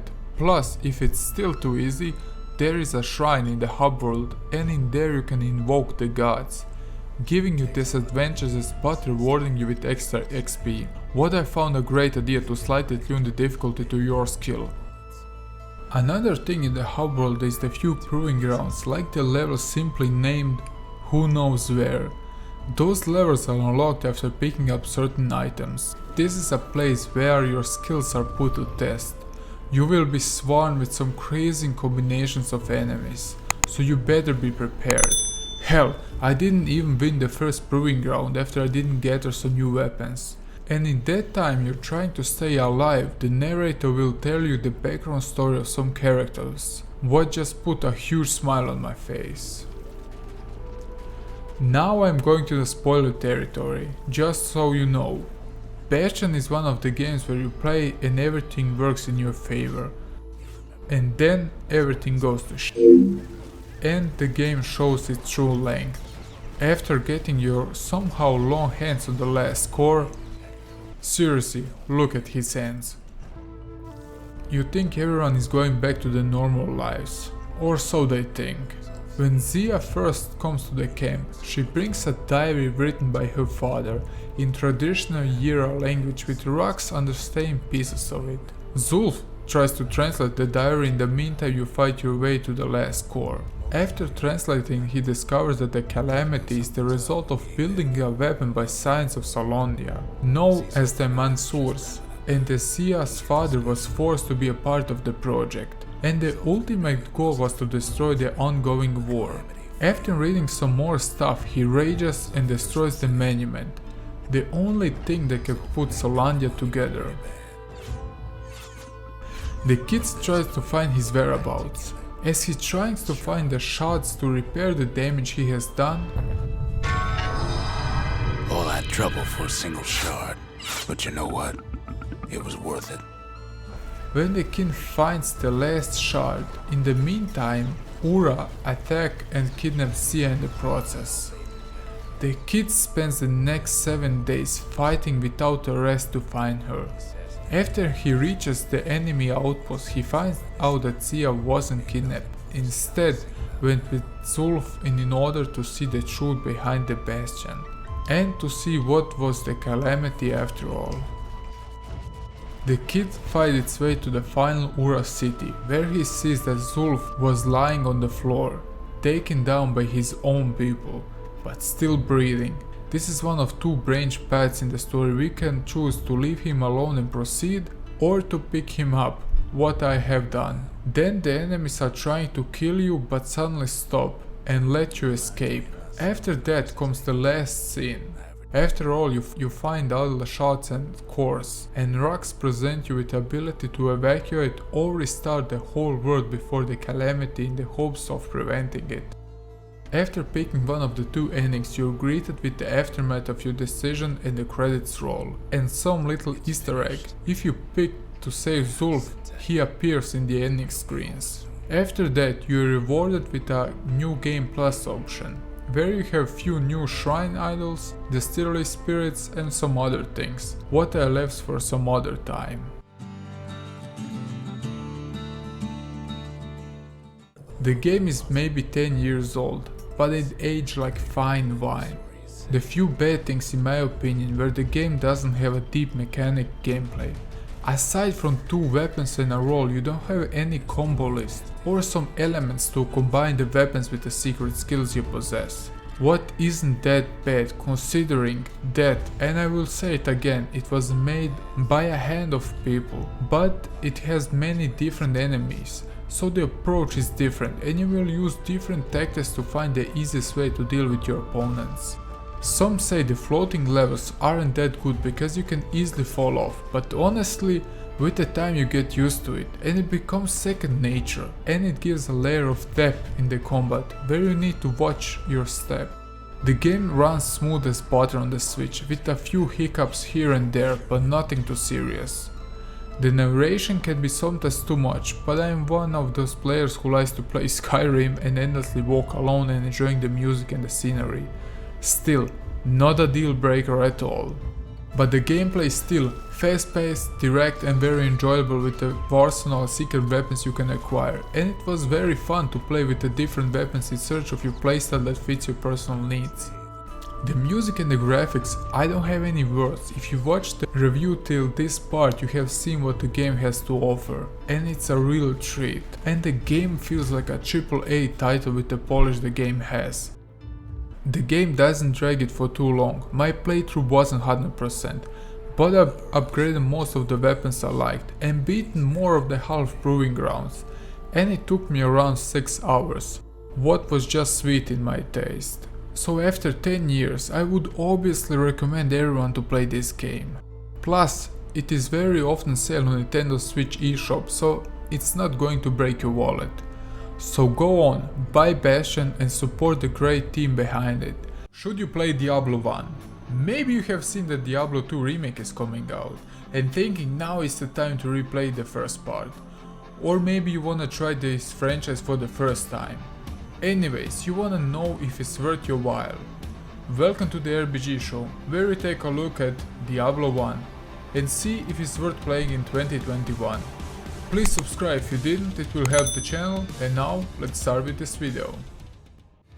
So first, where to play Diablo? On that brick console that you probably don't have, because who is still playing PlayStation 1 games, aside from me, or simply on the PC. Well, if you still somehow have a CD of the game and you try to run it on new Windows, you won't get any far, unless you have playing around with the DOSBox or even patching the game, what I don't recommend at all. The best solution is go to GOG.com where you can easily buy the game for around 10 bucks. Download it and that's it. Or you buy the PlayStation 1 disc for around 50 euros because the game is kind of collectible. I wanted to run my original copy of the game on my PC, but I ran into some technical issues. and I did want to play around with the patches, so what I did? Well, I took the PlayStation 1 disc, put it in a laptop, made an ISO image, copy to the USB, pasted on my PC, set up an emulator and play it there. See, pretty easy. Or the third way, what I don't recommend at all, and you shouldn't do it, but Do what you want, cause a pirate is free. You are a pirate. So Diablo had a huge impact on the RPG genre in the mid-90s. It was a game developed by Blizzard Node and released by Blizzard Entertainment, a company that has huge hits under his belt, as World of Warcraft, Hearthstone and Overwatch, just to name a few. And if you didn't know these few games, you probably lived under a rock like Patrick the Star for a few last decades. Diablo creator David Breivik named the game after the mountain where he lived, in Danville, California. But he didn't know that the name meant devil in Spanish. What's kinda odd to live under a devil named mountain and not knowing, but okay, let's move on. The original concept of Diablo was that the game is gonna be a turn-based RPG with clay animation graphics, like the game Primal Rage. By the way, I hate clay animation in general, they are just silly looking. Anyway, the company Corridor pitched the idea of making Diablo a game like XCOM as an example. Blizzard liked the idea and went with that playstyle. The development began, but after 1 year into making the game, Blizzard decided that Diablo should be an action RPG. The user interface menu was inspired by Doom and the map by Dark Force. Looking back, it seems that the company basically took inspiration from their favorite games and put parts from them into Diablo. Later in the game development, Blizzard sends more developers to help the studio to finish the multiplayer parts and to hit the deadline to release the game in time. The game I am playing today is the PlayStation port, released in 1998, 2 years after the original PC release. The game went through numerous changes to work on the Playbrick 1. The first thing that I hated how they removed these two stages from the game. I found them so unique, and how they betray good and evil with health being evil and mana good. Didn't get that logic, but still cool looking. However, the port was infamous to taking up 10 blocks of space on the first memory card of available 15, if you had one to begin with, because if you didn't, there is also a solution for that. Just leave that brick running for days. That's how you do a proper benchmark. First, after booting up the game, you see the Blizzard logo with this sound. And it's so loud it's gonna make your ears bleed. Aside from that, you see the FMV video. That doesn't show you much exactly, but it sets a dark and gritty atmosphere for the game. The story itself goes so much in depth, I would maybe say it can be compared with the Metal Gear Solid series. There is also in the menu an option to hear audiobooks to get a deeper understanding of the game. Some spoilers ahead, okay? Nice, let's proceed. The story goes, to keep it short, a group of monks captured the Lord of Terror, Diablo himself, and his soul was captured in a soul stone and buried in a cave. Over a century the soul stone weakened, but everything takes a wrong turn after the Northern Lord Leoric arrived and announces he is king. Diablo sees that as an opportunity to convert Lord Leo to the dark side. He didn't succeed as Leo is too strong, but despite he resisted the attempt, he's driven mad, and Leo starts killing everyone who opposes him. Then his trusted advisor Bishop Lazarus kidnaps his son to be possessed by Diablo, which causes Leo to go completely mad. When Leo is killed, he curses his followers and he is resurrected as the Skeleton King later. And that's the part where we come into play. The hero's family was slain by demons, and that is the drive and motivation behind your rage to fight your way through the hordes of evil. We come to the village and we need to go under the church, because there is a dungeon that leads us to the deepest and darkest parts of hell. So kids, don't go in the church's basement or you end up on the highway to hell.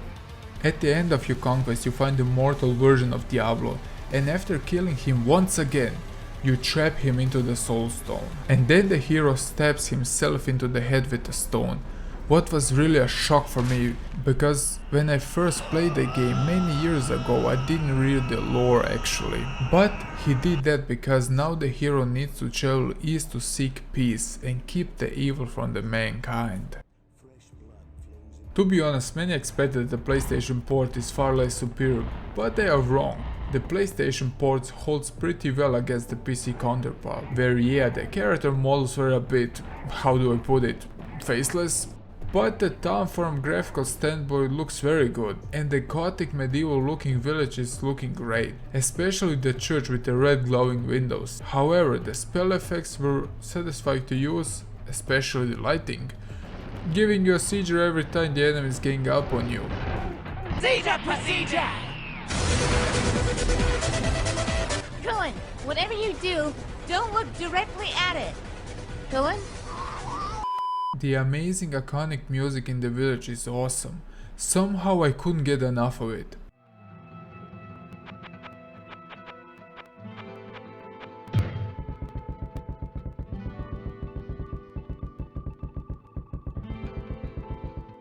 And the dungeons had some great ambient noises that really immerse you in the game.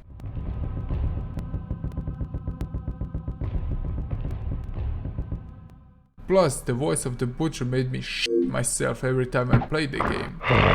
Fresh meat. So, every time I saw him, I had the same tactic. Why are you running? Why are you running? The voice acting overall was a huge deal on the PlayStation, and I must say that they were well executed, can't complain there. From the dying soldier taking his last breath to the witch as she's selling you mana potions. When he called the butcher.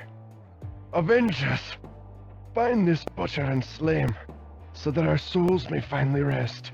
The combat is basic as it can be in such a game. The gameplay is simple, one type of attack plus a magic attack if you're using spells. Playing with the archer I had more a hit and run tactic because it wasn't tanky.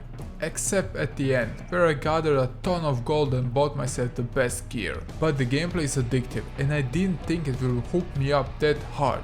I have beaten Diablo 2 in 2 days.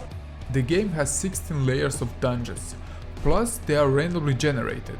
Aside from the core quest, every time you start the game you will given 3 side quests that are taken from the pool of quests, so you can finish all in one playthrough, giving the game a good replay value back in the day, but not so much today. I mean, I wouldn't recommend playing through this game a few times just to see all the side quests.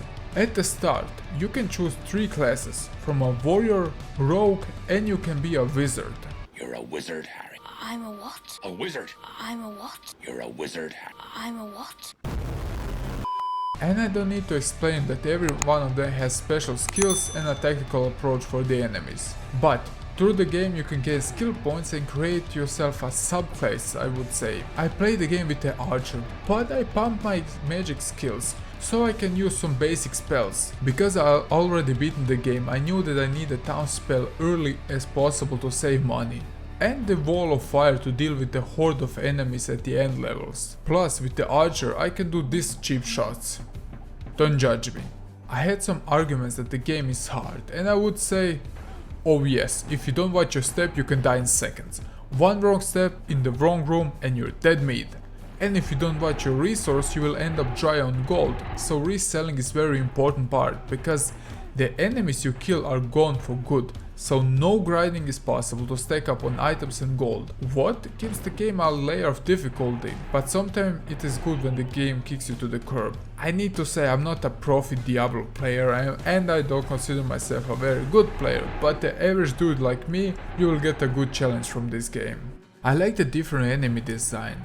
The most annoying are the dog-like demons who are puking on you the whole time. What gets annoying pretty fast if there are too many and you can't even get close to aim, so you try awkwardly to make them follow you one by one to kill them off. But the most badass looking are the knights, when they hit you on the head with a sword. I found that animation always so funny. Eric, for God's sake, knock it off! The dungeons are overall good looking, most of them are dark and atmospheric, exactly what you expected if you wanted to work your way to the Diablo's chamber. I didn't like the lava levels where you need to walk on those tight paths while being shot from a distance, but I didn't find that a huge problem, especially as an archer. So, let's take the nostalgic goggles off. Oh my god, where do I start? The first problem you encounter is the walking speed, because it's painfully slow. In that time you walk from one area to another. Diablo can easily capture Mars in the meantime, but the walking speed can be easily changed in the menu, thanks to God. But now looks like your hero is gonna shit his big boy hero pants. Secondly, I see the walking animation is stiff, but the aiming mechanics can also be a hassle, because I know in your skill tree is listed the hit chance you can get with your shot, which is actually a clever thing, they included it. But if you position yourself a bit off, you won't be hitting the target at all, and often you are swarmed with attacks from the distance and you need to react quick. See my problem? Another thing is that you don't have a storage box like in newer games. You need to carry items you cannot equip or leave them in the village, but I had trust issues, especially with the smith, so nope, didn't do that. And for the love of God, why did they make that every goddamn NPC has a one sort of unique items? So if I need a health potion, I need to go to him, but if I need some weapons, I need to go to him. Plus, if I need some mana potions, I need to go to the witch. But suddenly I remember I need to check out what this little troll has to offer, because he has limited deals, so I go to see him. So you get my point, a good chunk of the game you're gonna be walking around the village. I mean, yeah, it's kind of cool that I separate the witch from the village for an example, but still. Another thing was the item bag. You will be always full because you can't expand it, but also you need to pick up items because you need to sell them for gold to get better gear, and the things you pick up are mostly huge, so you can carry only a few of them. So you teleport yourself to the village to sell your weapons, and when you are in the village already, why not to stock up? So you go to see the potion guy, the smith, the witch, the troll guy. Well, those things get a bit repetitive if you couldn't tell. So, to say the final words, yes, Diablo was an amazing game when it was released, but the time showed some cracks. The graphics aren't that bad, I would say. The problem was that the port had some problems with the FPS drops from time to time, but nothing so serious that the game is unplayable. One good thing is the PlayStation 1 port had co-op mode, so you can kill some demons with your buddies. The soundtrack, aside from the iconic village music, was mostly good and atmospheric, and they did their job alright to set a tone to lead you on the path to fight Diablo. The combat, well, double-edged sword here.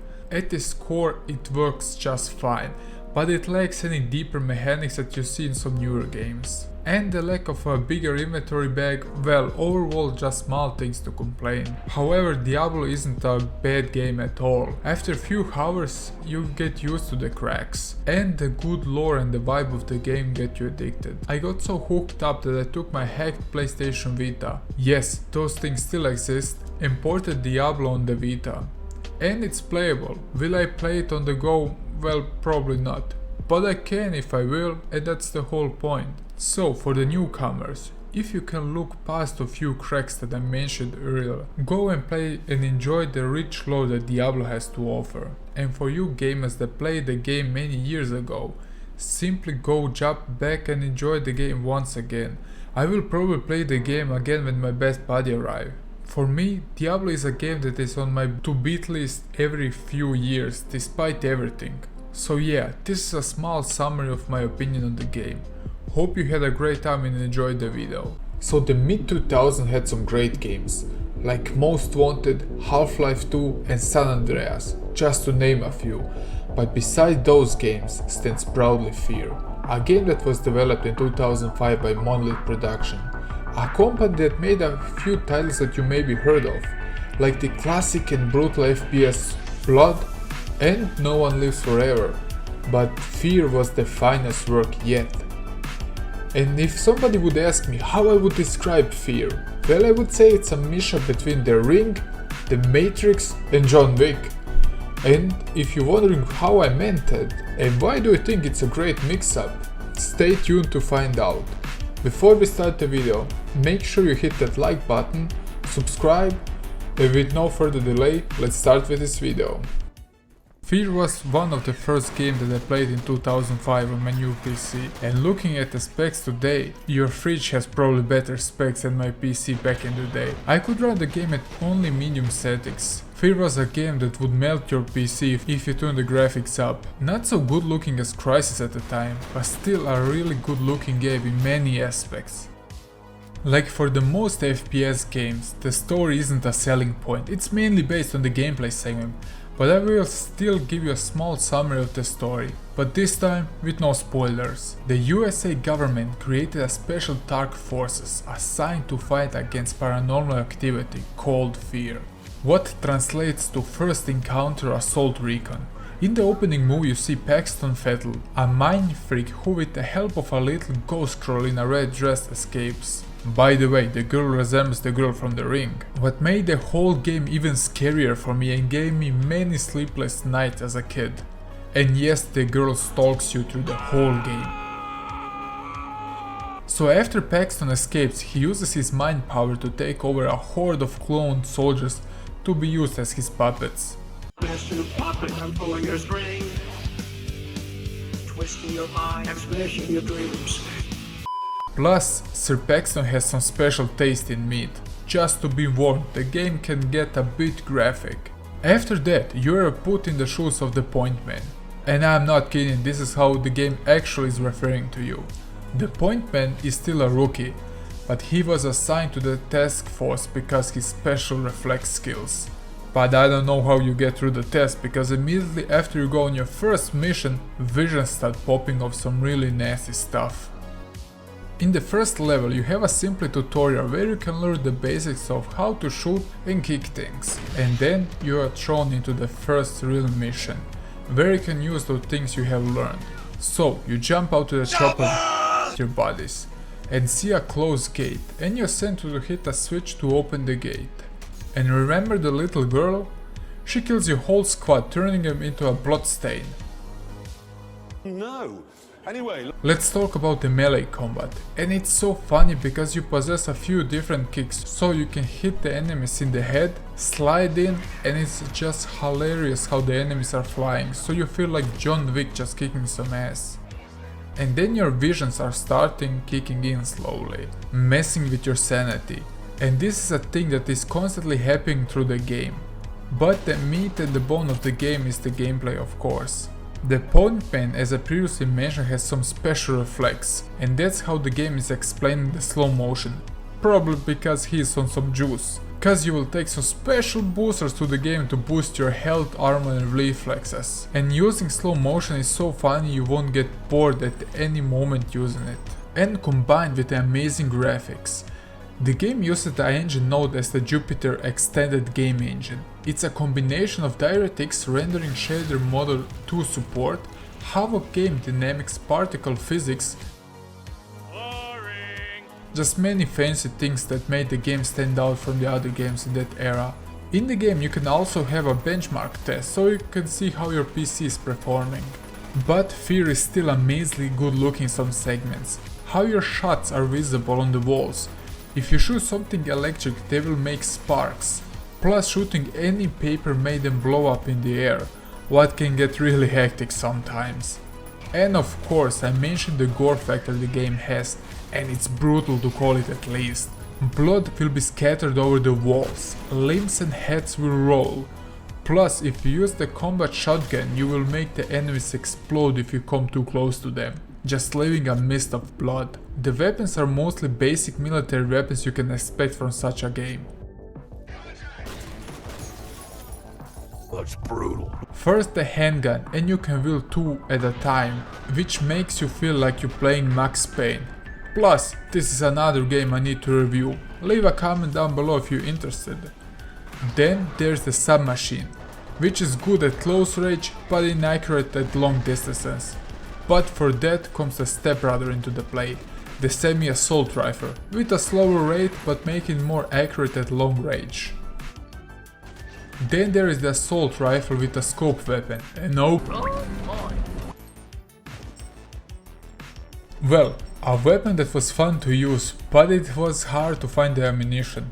Plus the problem was that the game was mostly spent on tight corridors, so assault rifle with the scope isn't the best option. Then there is a rocket launcher, what I only use to kill the bigger enemies you encounter in the game. And for the other stuff I found it mostly unhandy. But let's talk about the 2 best weapons in the game, what makes the game really unique. First, the particle gun, which shoots a laser-like beam and turns the enemies into a bone pile. It has a huge damage output, killing mostly every enemy with only one shot. And I couldn't stop using the weapon, but somehow I didn't find it too fun to use with the slow motion. But let's come to my favorite weapon of all time, the high velocity penetrator. It's basically a nail gun, but instead of nails you're using iron bolts. So let's combine high velocity with bolts and you're basically feeling like Van Helsing. This gun was so much fun to use that I couldn't get enough. The best part is you can hook enemies on the wall with this weapon. What really results in some bizarre moments. The weapons are so placed in the levels you will always know which gun to use. Because if you see somewhere the rocket launcher, you can prepare there is gonna be a boss fight, but it's kind of predictable. The game doesn't give you many weapons to play around with, but they are all well optimized and fun to use, and I didn't mind it at all. And honestly, in my case I was switching the weapons on the fly to try other tactics, and I didn't find it repetitive in any way. The enemy types aren't that varied. You will encounter low and high tier enemy soldiers, the only difference is the damage they can absorb. And from time to time they wield stronger weapons. Aside from them, you will see your worst nightmare. This dude. This armored guy has the same nail gun and he tries to hang you on the wall like you're a French painting.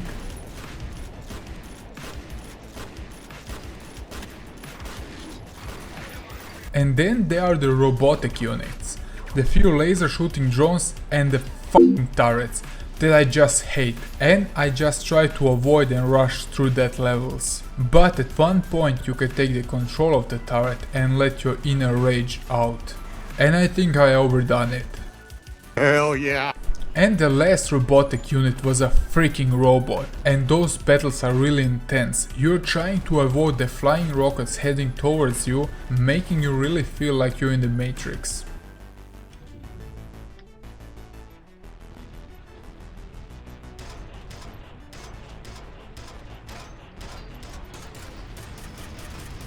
And oh my god, I almost forgot the most badass enemy of them all, and that's the invisible ninja soldier. So obviously from the title of the game you can figure out that the game has a horror aspect to it. And the game manages to make a great atmosphere. Through the whole game you're having visions, seeing things that are unreal, lights flickering, doors close suddenly.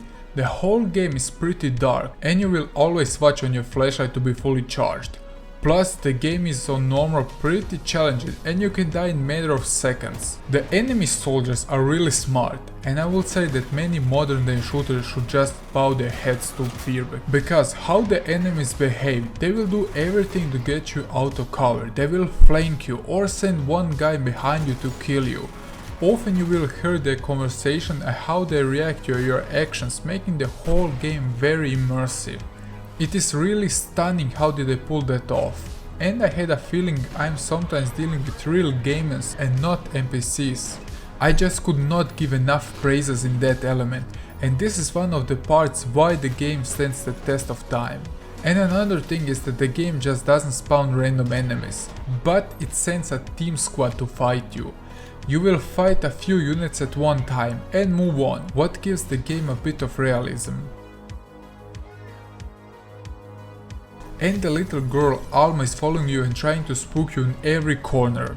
Well, it was all sunshine and rainbows because after the 10th time I saw Alma and I wasn't surprised at all, until I got attacked by the invisible ninjas. From that moment on, when something breaks or opens, I was always on the edge. And I was in fear, no pun intended, because of the ninjas. They are very quick and can kill you in seconds. A complaint was that the horror is mostly heavily scripted, meaning if you don't look at the right time at the right spot, you may miss the horror element. The music shifted from industrial sounds to more techno beats, and mostly the game captured the tone and the loneliness. And I didn't find any time that the music was not synced with the game's vibe. The voice acting is good, especially the soldiers. Through the whole game you have also a connection with your headquarters and you will account telephones to hear messages to get a deeper look into the game. Simply put, F.E.A.R was a masterpiece and I would recommend you to jump back without thinking twice. How the game implements the horror aspect, it is just amazing. In my case was mostly because of the ninjas, because they scared the shit out of me.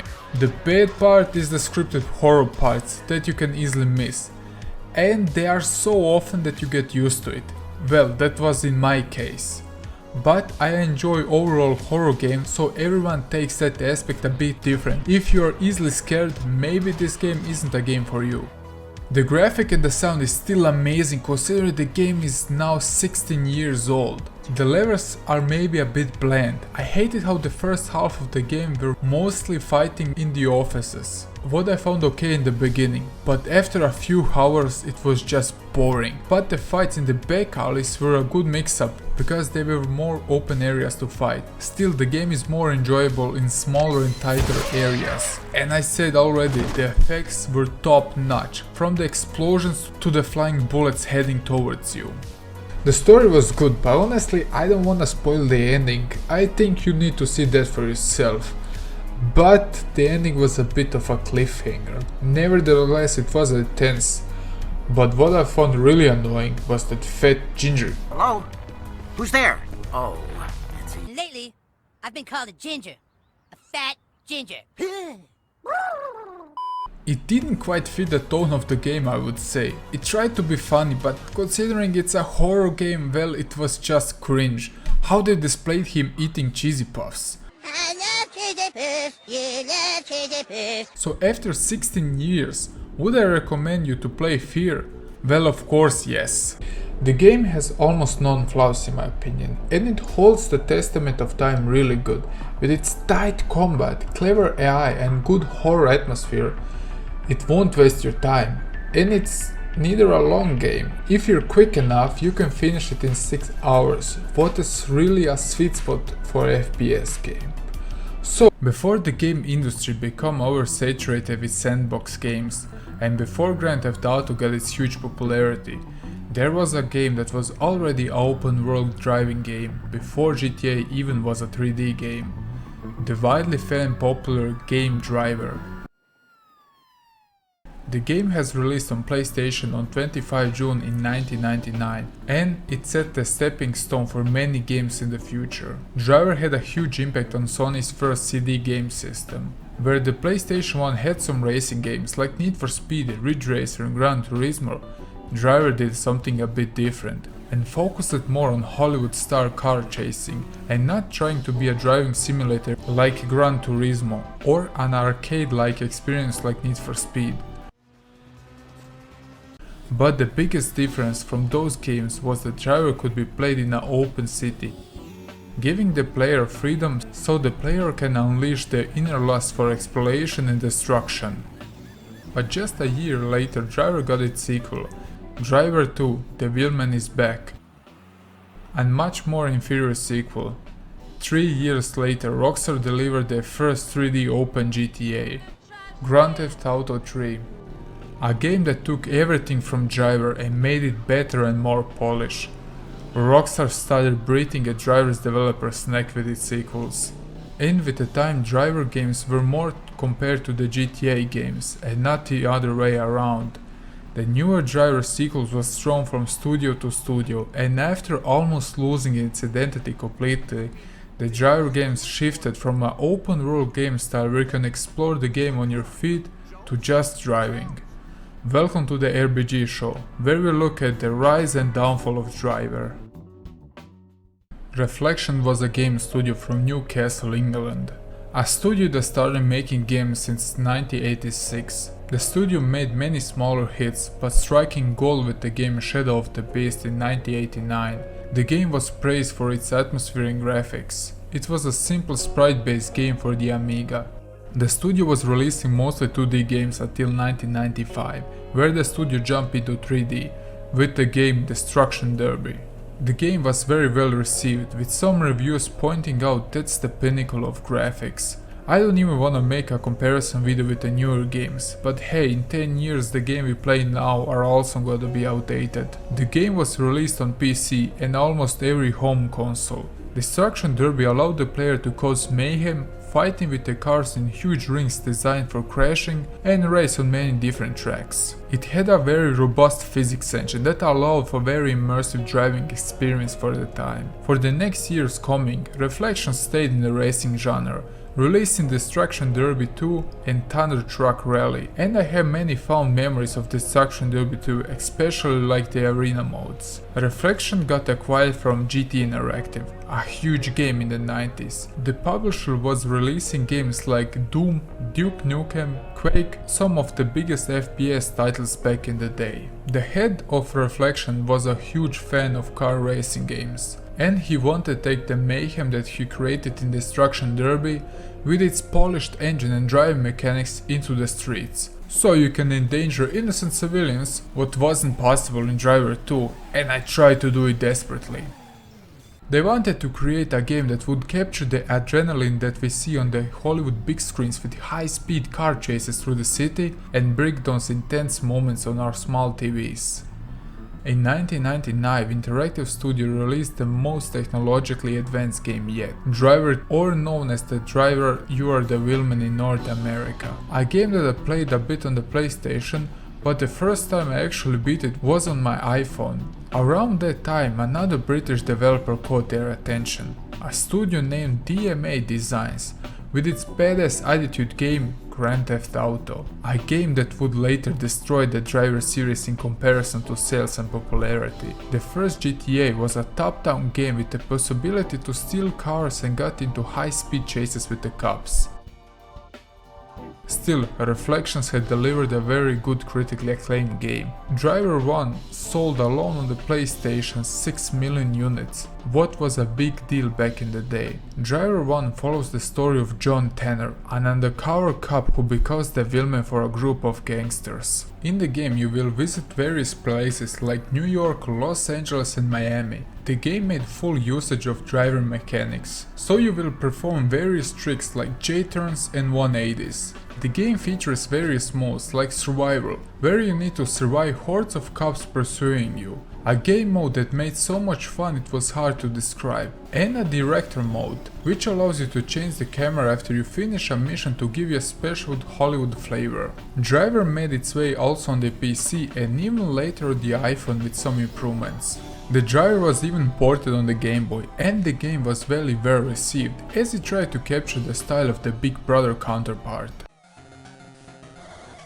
But the huge success of Driver didn't save the problems that were inside of GT Interactive, ending that Reflections and GT Interactive became acquired by Infographic Entertainment, which through the years got many studios. One of them being Atari, what rebranded itself in early 2000s. The studio produced the last PlayStation 1 Driver game, Driver 2, or Driver the Wheelman is Back in North America. Even Driver 2 made many improvements from the first sequel.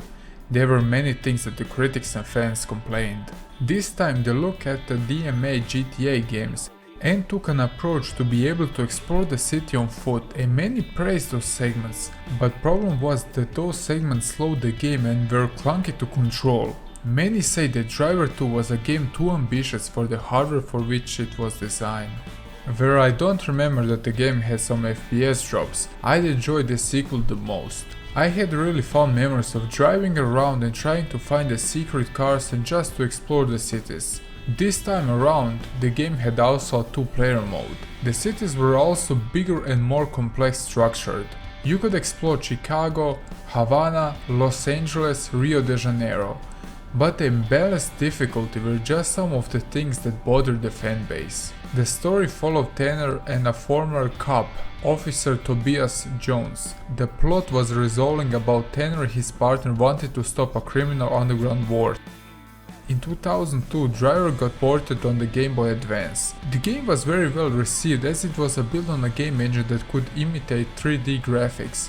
And the port has even a possibility to be played with 4 other players with a link cable, which sounds really cool. Sadly, I didn't play the game. After that, the studios take a break from the Driver series and made the game Stuntman. And my god, Stuntman is a game that I don't recommend at all. Where you, as the title says, take a role of a stuntman and perform various stunts. The game took mechanics of Driver, but the critical reviews was mixed, mostly because the game had a Punisher difficulty, and I raged so many times when I played the game. In the game was also a small teaser for the next Driver game, what made the fanbase very curious about how Driver 3 is gonna look like. But before Driver 3 there was a game released also with 3 in their title, no other than a worldwide massive hit from DMA, or today known as Rockstar North, Grand Theft Auto 3.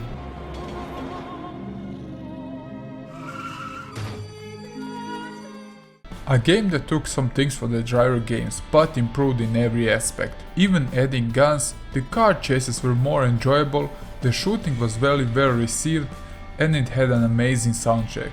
GTA 3 became everything the Driver wanted to be and much more. It could be said that GTA 3 was a blueprint for every open world sandbox game for the future. Rockstar started even publicly mocking Driver in the games. That put a huge pressure that Driver 3 needs to be a hit to succeed GTA 3 or live in its shadow. Driver wanted to focus more on the Driver segments, but it's easily seen how they copied some things from the GTA games like before. Once again, the possibility to get out of the car is here, and they included firearms. The game was released in 2004 on the PlayStation and Xbox, and later in 2005 for the PC. But after the critics tried the game, it seems like the game lost its identity. The driving still being enjoyable, but the game had some glitches and bugs. But the biggest problem was the dumb AI.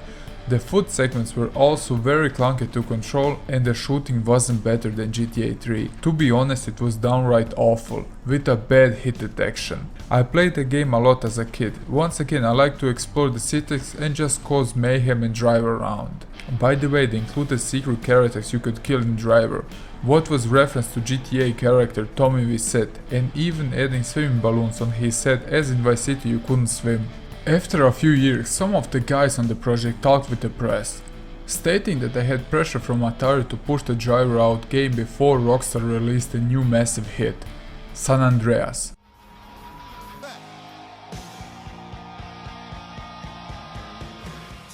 Even worse, they got into some hot mess in regards to their review scores, where was found out that some of the critics were paid to give the Driver a better score, what didn't look good at all.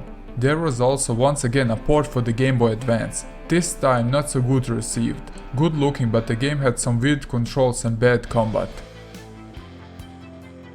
After Driver 3, the game studio wanted to give their fans a game that they deserved. They carefully analyzed their weak points and strengths and made their next title, Driver Parallel Lines, a game that was set in the 70s, dropping the whole story from the first 3 Driver games and focused now on TK the Kid. Now the whole game is set in the Big Apple, but in 2 time periods, first half in 1978 and second in 2006. After TK was doing some criminal activities, he was framed for 3 decades in prison for manslaughter, what was a good concept. The time change applied to the cars and the city was a cool novelty. Honestly, didn't play the mod range, but the 70s were fun. You got to gather cars and upgrade them, and it had a really good soundtrack. The problems from the older games like the glitches and bugs were polished. The fans were happy with this game, but honestly they were also with mixed opinions about the game. The biggest problem was everything was okay in the game, but everything that Driver did in Parallel Lines, GTA did better, making the new Driver game looking even more mediocre. These guys were supposed to be pros. This was the point where Driver lost its identity completely. What made the whole thing even worse was that Atari at the time was going down. After so many years in business and accomplishing so much and acquiring so many studios, the giant crumbled on his knees and starting to selling some of its properties to Ubisoft. Today an industry giant, but at the time was just a game company on its rise. Buying the rights for Driver despite the identity crisis, the game would be a foot into driving games for Ubisoft. The Driver got again 2 sequels for the small screens. The first game is a mobile port from Gameloft, Driver LA Undercover, again following Tanner in the City of Angels. The game was more or less a copy of the Gameloft Asphalt series, and it wasn't very well received. The second game was Driver 76 for the PlayStation Portable. The game was a prequel to the Driver Parallel lines. It was praised for the storytelling and comic-like segments, but at the end of the day it was just a mediocre GTA clone, even despite the driving feeling better than ever. After Ubisoft got his hands of the Driver license, they started to working on the next Driver game and brought a former desire from the Driver games until the third part, where he was pushed away from Atari. This time Ubisoft has given Martin Edmondson everything he needs to restore Driver name to its former glory. One, he's a little older, a little more hard-bitten, and also his arch-enemy Jericho. And this sets us up for a relentless manhunt between these two historic, iconic characters. And even Ubisoft stating they won't push the game out until it's fully ready, unlike Driver 3. Production started, and immediately at the start they wanted to address the problem they had over the years. One of the things that always felt off were the clunky on foot segments in the PlayStation 1 era and later on. It was considered a novelty back in the day, but in the later games it looked like they wanted to imitate GTA. This time they used a method they called Google Eye. It was a possibility to roam on the streets like from a Google Street View. It took much effort to build such a mechanic, but it was very well received by the fans. In 2011 the game got released on PlayStation 3, Xbox 360, PC and Nintendo Wii. The game follows once again the original character from the older Driver games, John Tanner, but this time from a much different view. He got the ability to switch his soul with other people to possess their bodies, what results that the foot segments weren't needed.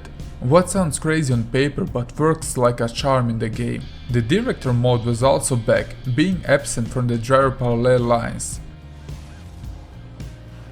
The Nintendo Wii port was used to be a prequel to Driver 1 and followed Tanner in his rookie years. The Wii version lacked the shifting mechanics, but it was introduced with shooting and slow motion. The Nintendo Wii port wasn't also in HD. Overall the game didn't get good reviews from the critics. On the other hand, the PlayStation 3 and Xbox version were very well received, with critics commenting on the funny and good written dialogue. In the body of a girl. Man, finish your damn donut, then I'm taking you to a shrink. I'm serious. And for the first time you can also drive licensed cars, and even from a cockpit perspective. The whole game features some really good graphics for the time, what look even good today, and what was a praise how the game finally got separated from the GTA games. And with this entry, San Francisco once again become its own thing, and not being a shadow of GTA games.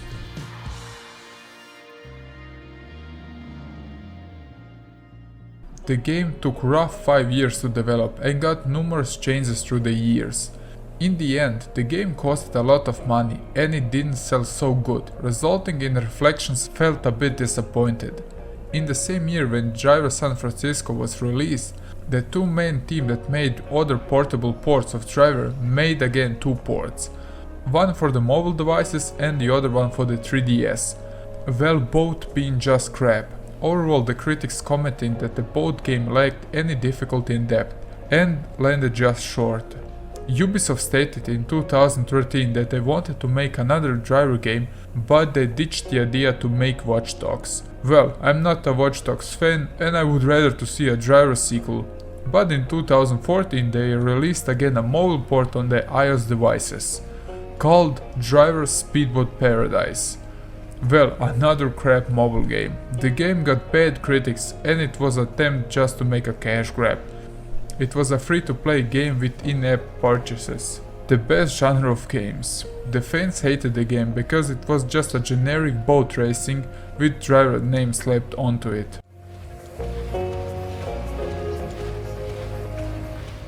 After the team from Driver got a burnout on making Driver games, they slowly switched to a role of a support studio in Ubisoft, putting their ideas and skills into making games like The Crew, Watch Dogs, and some more.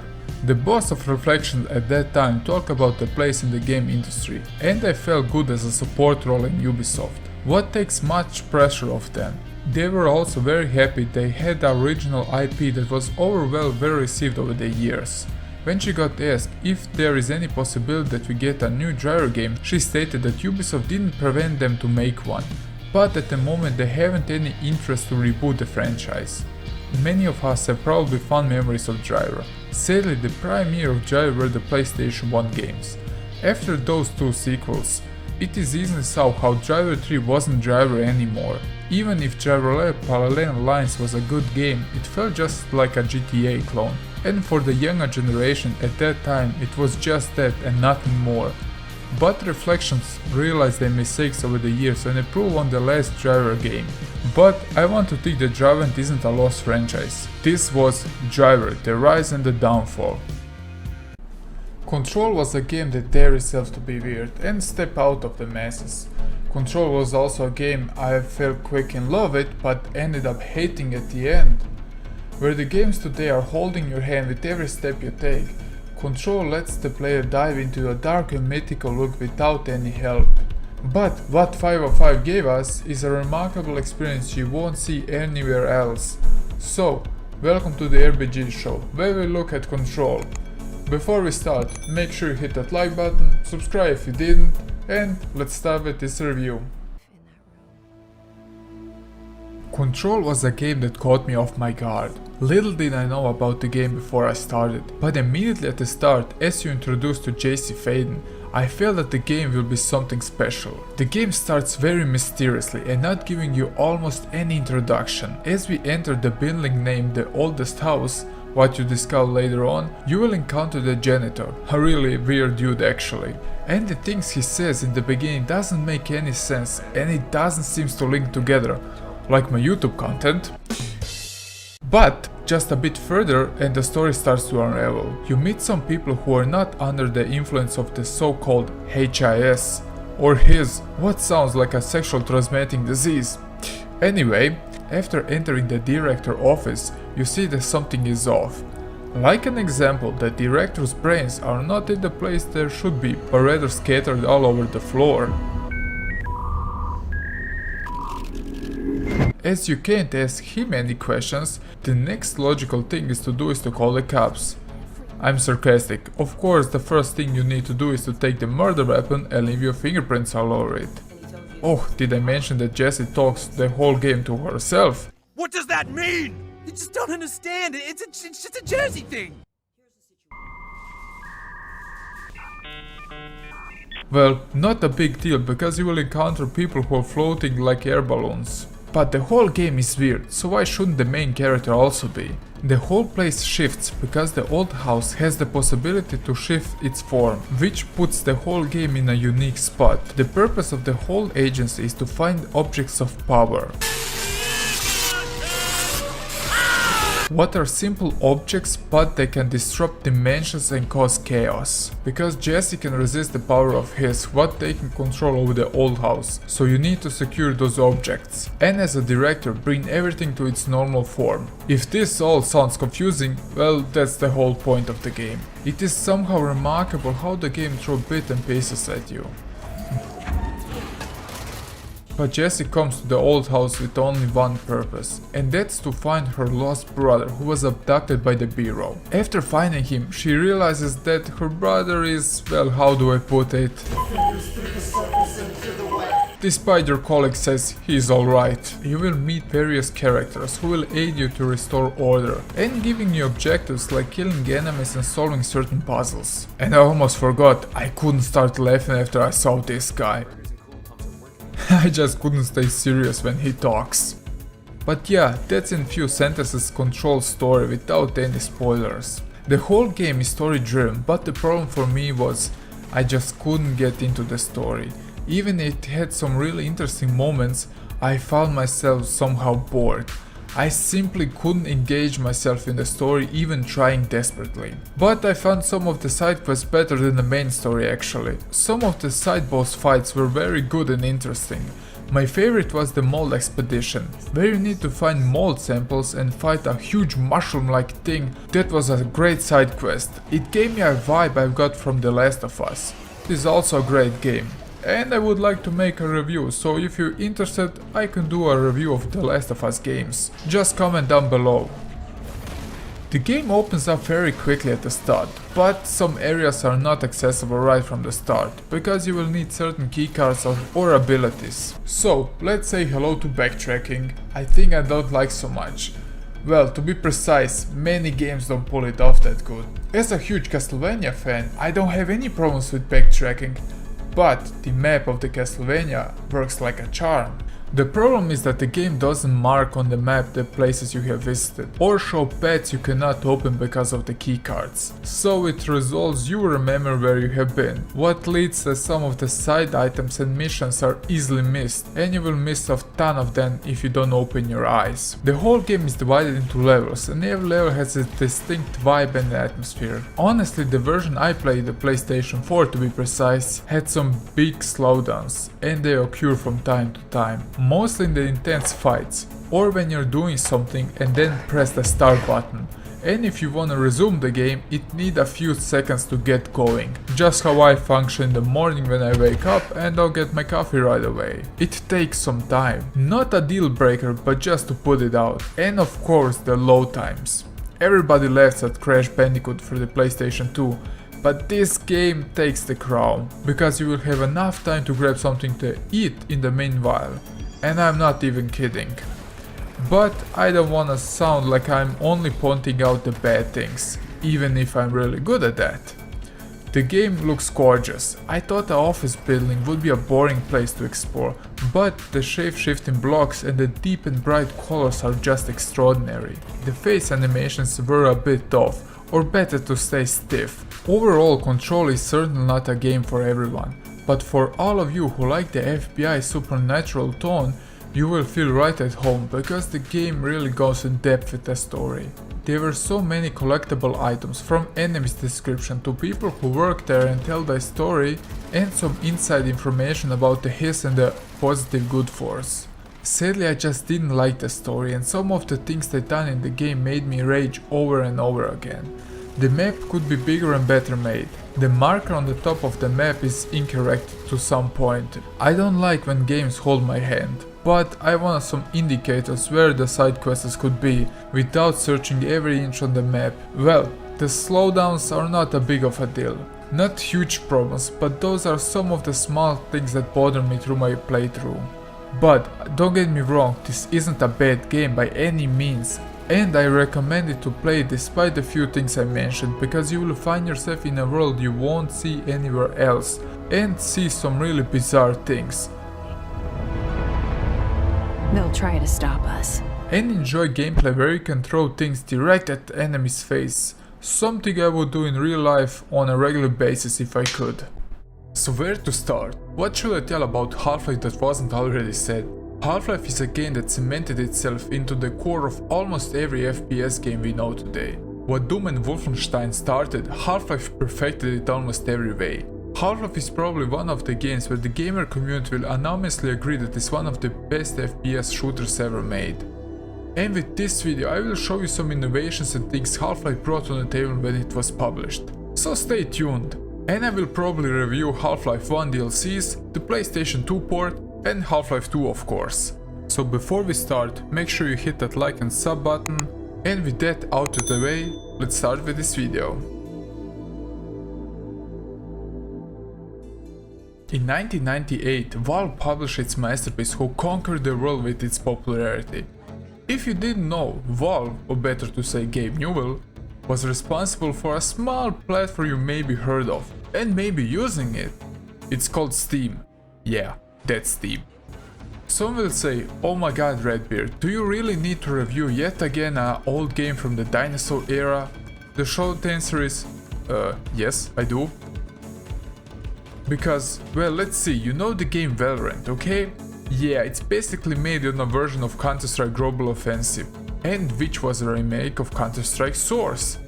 What was made on the Half-Life Source engine? What was basically Half-Life to begin with? And of course, Half-Life was made on a modified Quake engine, what was based on Doom and Wolfenstein. So yeah, they are somehow related, and many players, especially the younger, don't know the history of some games. And that's one of the reasons I made this channel, to teach a few history lessons about gaming and to review games that are not so common or popular in the game industry. The beginning starts simple, as Gordon Freeman travels by train to the Black Mesa facility. The whole ride is narrated by a woman's voice telling about the Black Mesa. 8:47 a.m. degrees, with an estimated high. As her sweet voice is followed by the ominous music and industrial sounds, you will see rockets, helicopters. Who is this guy? Yeah, probably no one important. And you will see some toxic waste. And how the hell did the scientists get into the lab without any doors? Wait a minute. Black Mesa is in New Mexico, and in New Mexico in 1947 was a UFO crash in Roswell. Does that mean?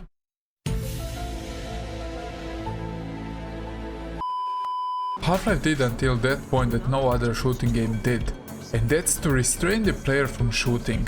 Whoa. The 90s had this fine quote. And I'm so happy this is so away from the truth now. If we mention the granddaddies of shooters, we need to mention the holy trio, and that's Doom, Wolfenstein and my main Duke Nukem. Every of those games didn't start with a cutscene. Except Duke Nukem, where he's mentioning he's gonna kick some alien ass and chew bubblegum or something. Well, we need to start somewhere. Half-Life throws you at the beginning on a long ass train ride where if you have attention disorder it can be a bit of a problem. So, as you arrive at the end of the station, you're greeted by this half-brain security man. Do you ask me why half-brain? He's actually imitating the sound of the button. Okay people, move along, there's nothing to see here. The train ride gives you a small indication of what Black Mesa is and what's happening inside. As the doors open, you are welcomed by the science team, and it looks like your standard day at work. You will shut off lights in the middle of a conversation. Aren't you supposed to be in the test My chamber? God, what are you doing? F with the security system. My God, what are you doing? Come on, Gordon. You trying to get me into trouble? And after seeing your best buddy as he microwaves his food, you crank up that bitch up to 11. My God, what are you doing?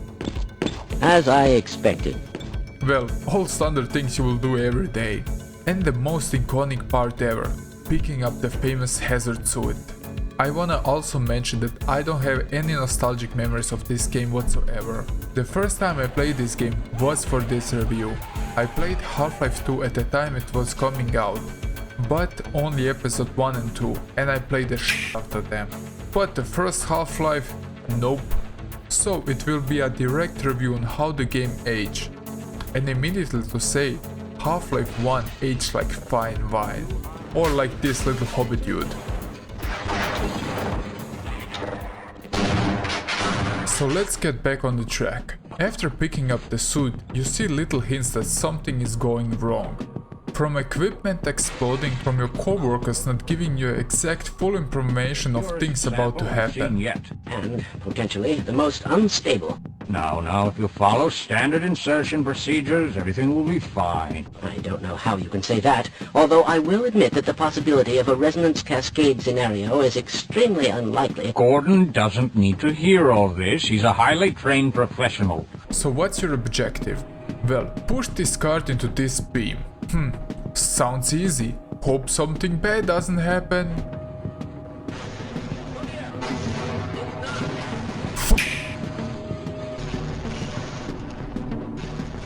Where the hell am I?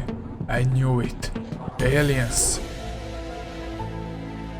Oh no, I saw what you guys did to Cartman. Go away from me. Why are you running? Why are you running? After that, you see the aftermath of what happened.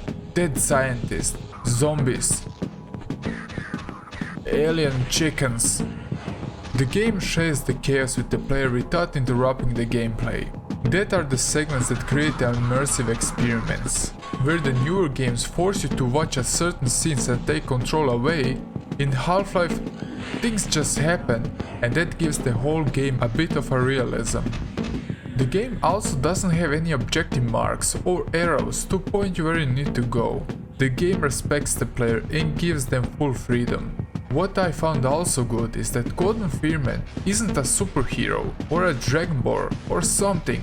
He's just a simple guy who got caught in a huge mess and he must take action.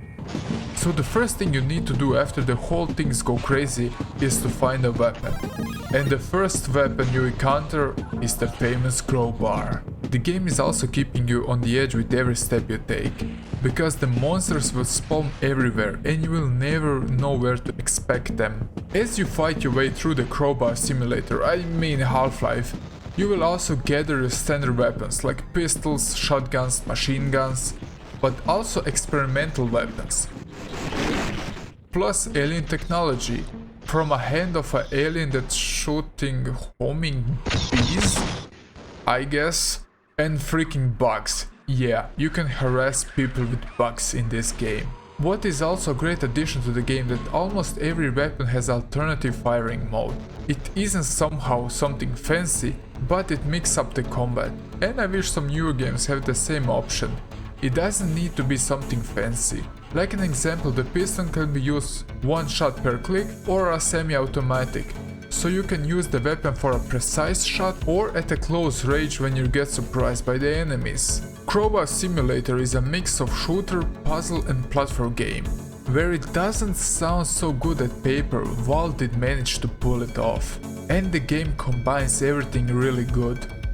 First, the train ride is your story introduction to the game. Then you will need to platform your way to the first weapon. Have some classic FPS action segments, and then solve some small puzzles, and later in the game a few segments are merged together, and not one of them doesn't overstay its welcome in my opinion. The puzzles aren't too complicated, just common sense things, and it's easy to get a grasp of what you need to do. The only bad thing is the movement itself. Gordon is a bit fast on his feet, and I feel like I'm walking on ice. Or I had that feeling, not that I was sliding, but somehow weird. But not a deal breaker. And you will do a special 90s thing that maybe some of you remember, and that's crouch jumping. You will need a bit of practice to pull it off good. But hey, we are still talking about a 20-year-old game. The later Xen levels were a bit weird to navigate, but they were a hell of a trip. And after just playing the second part, it was a whole different experience to be in an alien world. What many think is the lowest point of Half-Life 1, I enjoyed to some bit, and I find it mysterious and odd. But where the game shines is the shooting. To not ramble about how every weapon is unique and how every encounter can be different, I will just say the difficulty is right where it should be, and you will always feel in control. And not a single time you will die and it seems it was unfair. And that's a rare thing to accomplish. So to tackle the story, it starts off pretty simple, but it's getting complicated with every minute you play. When the whole mess started, you will be questioning yourself, what would happen if I didn't push that card? Did I do that? How the aliens are coming? And the game gives you just small puzzle pieces of the story, and everything else is your imagination. But after fighting your way through the zombies and headcrabs, you will see the Marines and finally say to yourself, we are rescued. But the Marines kill your co-workers and you think yourself, well shit, something isn't right. Well, now you're fighting the aliens and the Marines, and they are also fighting each other. And at one point the whole objective of the Marines is to kill Freeman. And if it sounds confusing, add Black Ops to the equation, who want to kill everyone. As you're trying to not lose your head, you got captured by the enemies. But you're a smart boy and you escape and reunite with your friend the Crowbar. You platform your way through some weird places, what lets you really clueless what's happening there. And then you reach a part of the laboratory what makes question you everything even more. They had captured aliens and they were experimenting on them. Now you're second guessing the company you work for. Why did they capture them? Are the aliens coming to rescue them? And that's just how the story engaging is. After you try to launch one of the rockets you saw at the beginning of the game to shut the portal down, but after you attempt, you don't succeed and the monsters are spawning yet again. Then you discover from a small group of scientists that a mighty creature is still holding the connection to the portal. So you take your crowbar and you jump to the portal to make a stop to the invasion. Now you got your suit upgraded and it's yet again a mix of crouch jumping. But instead, now imagine having a rocket between your butt cheeks installed and it launches you in the direction you look.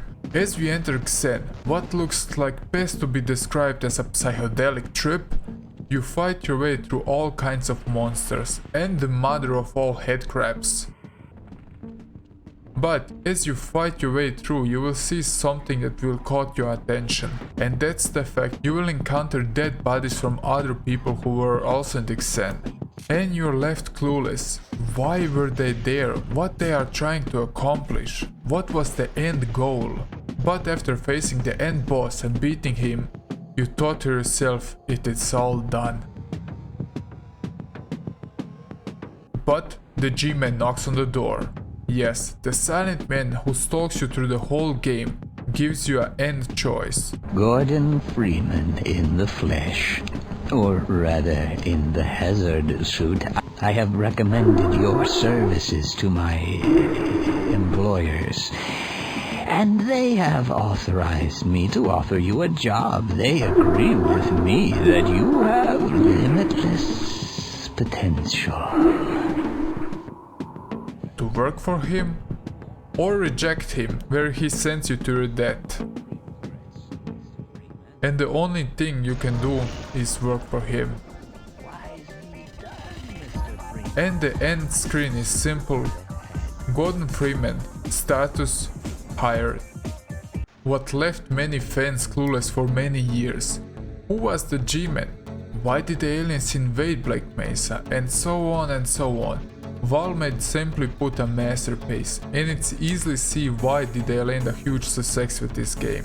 With an immersive story, great shooting and good platform and puzzle segments, it is a hell of a ride still today. And for the outdated graphic there is also a fix, because the game has so many fan modes you can play Half-Life 1 with ray tracing. Or to play the remake/remix Black Mesa. What was also a fan-made mod at one point at a time, but now is a full-fledged Steam release. It is easily seen how Half-Life blew people's heads back in the day, and how it spreads its DNA on almost every FPS game today. Half-Life deserves every praise it gets, and it deserves a place in the Hall of Fame without thinking twice about it. Oh my god, I almost forgot something. Hey Gabe, so Half-Life 3, is it coming this millennium out or not? So in this video I'm going to show you why Opposing Force is awesome. Half-Life Opposing Force is from an era where the DLC was being made with high quality. But as Valve didn't want to make the DLC by itself, they pushed their prodigy child to Gearbox. A company with many great games. Borderlands would be just a small example. They released it just 1 year after the original sequel, and with many improvements over the original game in my opinion. But how good can be a DLC when compared to the original game? And why do I think it's awesome? We shall find out in this video. I made also a video about Half-Life 1 on my channel, so if you want to see that video, please jump to the description where I put a link down below. And when you're already checking the link out, please hit the sub button if you didn't, and of course the like button to help grow the channel. So let's take our crowbar. Or wait, there is no crowbar in this game? The fuck? Okay, let's take a wrench and jump into this review. I want to start with something weird right now. And that's the tutorial section of the game. What's your name, dirtbag? Corporal Shepherd, huh? Looks more like Corporal Dog Meat to me! The training level is based on a bootcamp, where you need to finish all sorts of tasks, what acts as your tutorial section basically. And it works awesome, but I maybe get PTSD from the yelling, but I'm fine. Sting a little? Well, suck it up and drive on! It's just cool how the game gives you this sort of tutorial section, instead of 53 pop-ups in the first 20 minutes of playing a game. Wait a minute, is that the G-Man? Is he going to stalk me again? I will find a restraining order against that creep. Ah, don't hate me, 'cause I'm gorgeous. After the bootcamp, and a few years later, now you're a real soldier. Looks more like Corporal Dog Meat to me! And the game starts with you flying in a plane to the Black Mesa facility. So what Opposing Force does is throwing you into the shoes of the military units. what invaded Black Mesa to kill everybody. And yes, including Gordon Freeman, the crowbar-wielding physicist with the awesome goatee and cool-looking glasses. What is a great concept, because you will discover the other side of happening, which is a great filler to the main story of Half-Life, and probably was a great selling point for the DLC. You take the role of Shepard, who is sent to Black Mesa.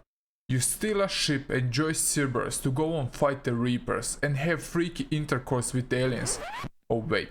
That's the other Shepard. Fuck. I need to take a look at my other script. Wait a minute. Ah, yes, here we are. As you fly into the plane, you got attacked by aliens and got knocked out. As you wake up, you didn't get full objectives on the mission, so you don't know actually you should kill the Black Mesa stuff, and ending up teaming up with them. Well, in some cases. Oh, hello there!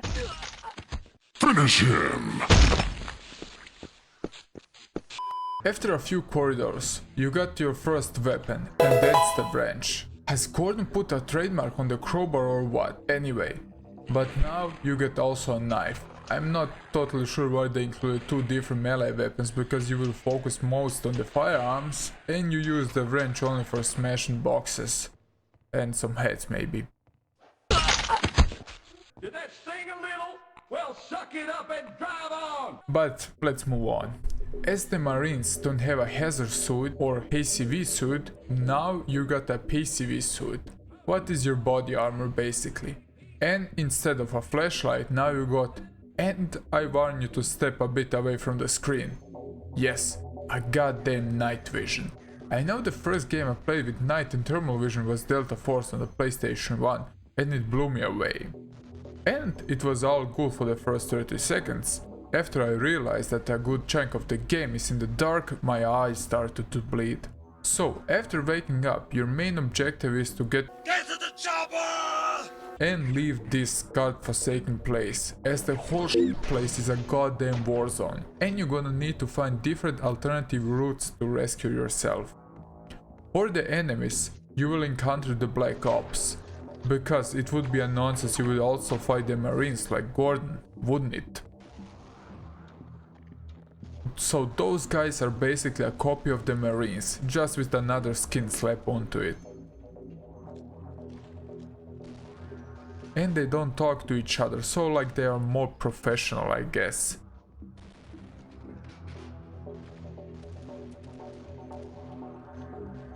As you are a Marine now, you got also different weapons, like the Desert Eagle, which can change the crosshair and deliver different damage with the also different fire rate.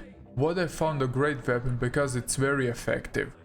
Now instead of a crossbow you got a sniper rifle. The sniper rifle was good, but sadly you got it almost at the end of the game, and I didn't ended up using it too often. But it can do a one-shot kill if you're good with it. And now you got what is probably the best weapon in the game, and that's the M429 machine gun, which has an awesome feature. If you're shooting, it will push you back from the impact. It can hold 50 bullets and it has a huge damage output, and the sound effect of this thing is just perfection. We're gonna kick your ass! You will have also a different scientist weapon this time, like the replacement gun.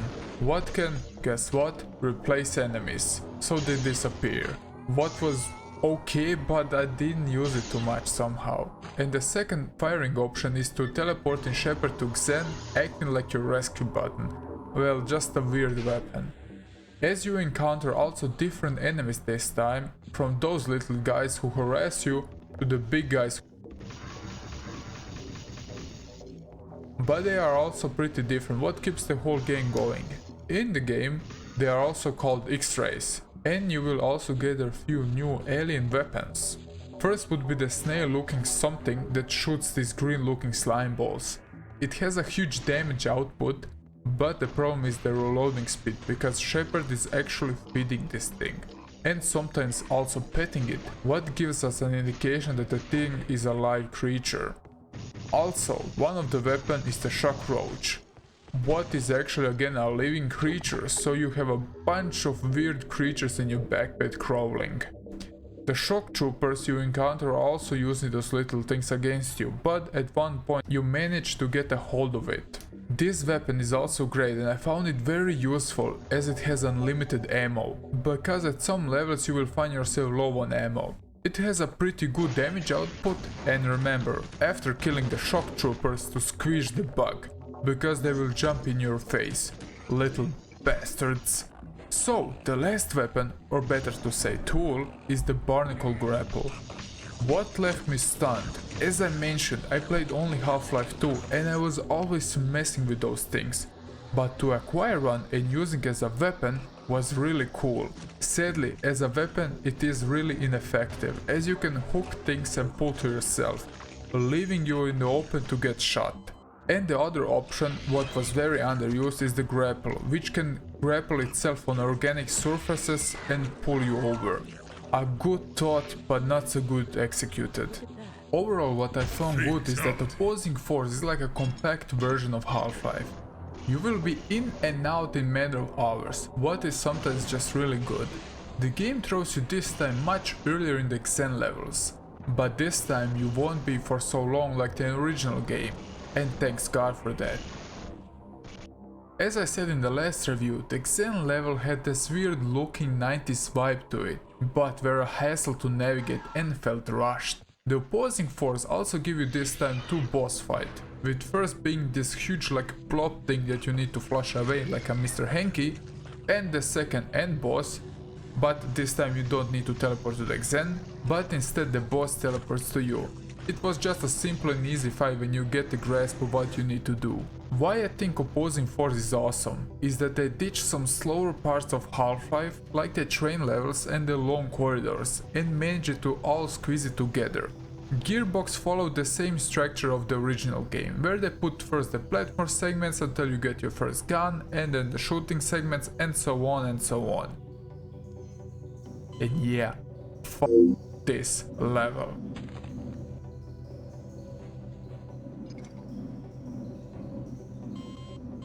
But it felt all very nicely put together.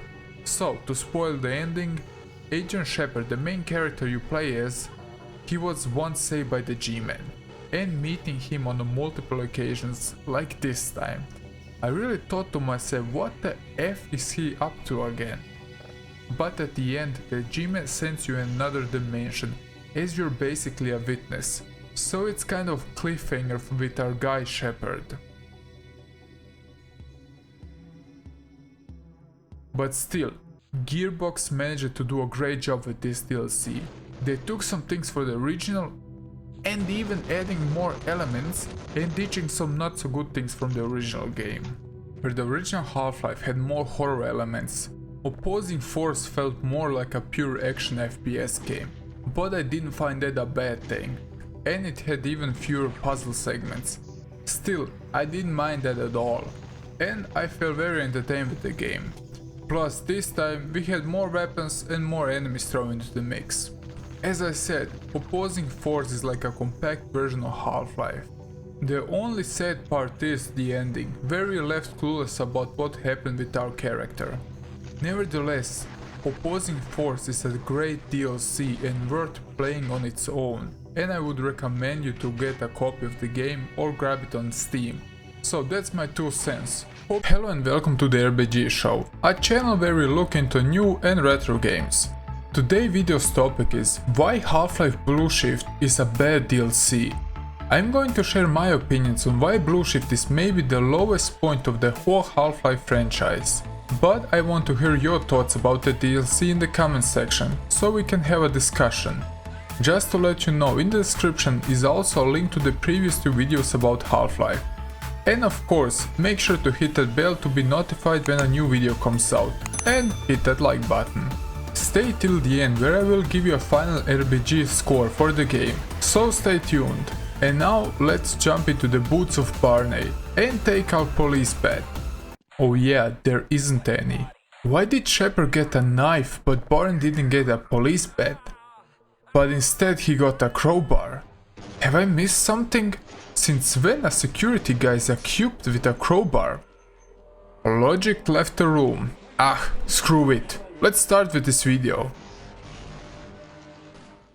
Half-Life Blue Shift was released in 2001 and supposed to be a Dreamcast port. Once again it was released by Gearbox and just overseen by Valve. Sadly the Dreamcast port got cancelled as the console didn't sell well, but Gearbox still made the game and published it on the PC instead, as a standalone DLC. They also included a HD pack for some of the textures, that also work with the original game. In this DLC you take a role of a simple security guy who works from 9 to 5, as he got caught in a huge mess. It's like an exact copy like every Half-Life until this point. So you take control of Barney, but not Barney Stinson, cause this would be awesome, but instead Barney Calhoun.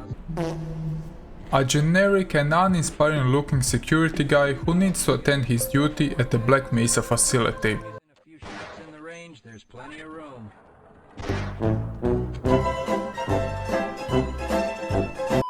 As I don't want to start with the bad things, I'm going to address the few good things the game does. Like in the previous games, you will be stalked again by the G-Men, and I think that's a positive thing. Yeah, now let's talk for real. Blue Shift introduced the HD pack. What was a real good feature back in the day, because it was compatible with the previous games. Some complained because they didn't update the existing textures, but changed them completely. So some of the weapons are different, and of course they were included with the proper sound effects.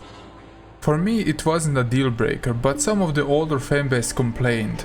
Also a good thing is that this DLC is like opposing force. Once again it acts like a filler episode to the original Half-Life, and honestly it doesn't matter if you play first Blue Shift or opposing force, because you don't spoil yourself anything if you play the other way around. You will once again see Gordon Freeman on some occasions, but nothing that would give you a deeper insight in the original story, sadly. You will see him on some occasions and that's it, so don't expect you get your mind blown with some mind-blowing discoveries.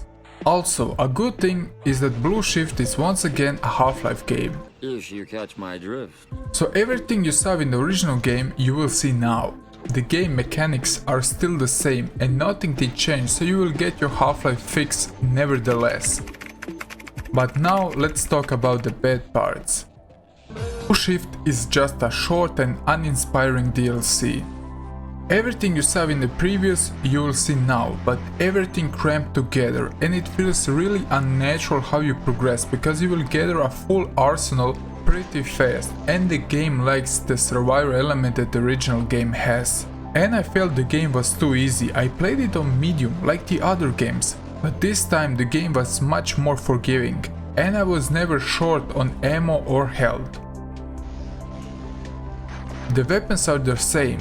Blue Shift didn't feature any new weapon or even enemy types, what made the whole thing much worse. Simply to put, I feel like Blue Shift is the lowest point of the whole Half-Life franchise. Hypothetically speaking, if Blue Shift was a bonus level after beating Half-Life 1, it would be a really nice surprise. Or that they included this DLC in the Game of the Year edition like a bonus. But to release it like a standalone DLC, it landed just short. But if you take a look at this DLC should be a Dreamcast port where the game disc has only 1 GB, it would be acceptable in my opinion. As I said in the previous videos, which link is down below, how great the tutorial section is of opposing force, well, Shift is totally in the other direction. It feels very bland. The story is just meh. I can't say I was entertained. So let's tackle the story. You will get the same train ride as you saw in the original game. You will need to equip yourself with a body armor like the original game. But now you will not have a PCV or HCV suit, but now just a body armor. So you can't recharge your suit like in the previous 2 games, but only pick up armor. So once again everything goes to shit and you need to find a way out. You hear there is a scientist who can help you to teleport yourself out of the Black Mesa facility. So you fight your way through the same levels you already saw in the previous games to find him. After finding the scientist, you need to help him to restore the energy for the teleport machine and teleport out of the Black Mesa. And That's it, no plot twist, no nothing. And yeah, you visit again the Xen levels for a small chunk of the game, but you will see nothing that contributes to the story. One more thing to add, how the enemy placement was really cheap. You will find yourself often jibed by headcrabs because they were put in some locations you can't predict to avoid them. Well, I know that it gives the game somehow a spooky and horror element to it. But nope, I disagreed, because it's complete bullshit. If they were put from time to time in some spaces where you can't avoid them, okay, but they overdone it.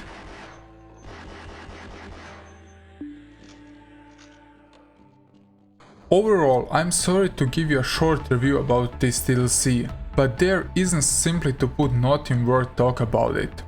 I hated how they didn't even try to do something new. They simply put the same things you saw before, mix them up, add a new few puzzle levels and push the game out.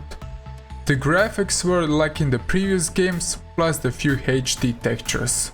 The weapons are even less compared to the original game, the music was generic and nothing was memorable. So, to give you a final verdict, if you should play this game. It's tough to say, as Half-Life had a huge impact in the game industry, and this game will give you some other perspective on the original, but the DLC landed just short. Still, I would recommend you to play it because you will beat it in around 2 to 3 hours. What is a bit short, but give it a try. I was surprised how Gearbox did a great job with opposing force. But why was this game so bland? I simply don't know.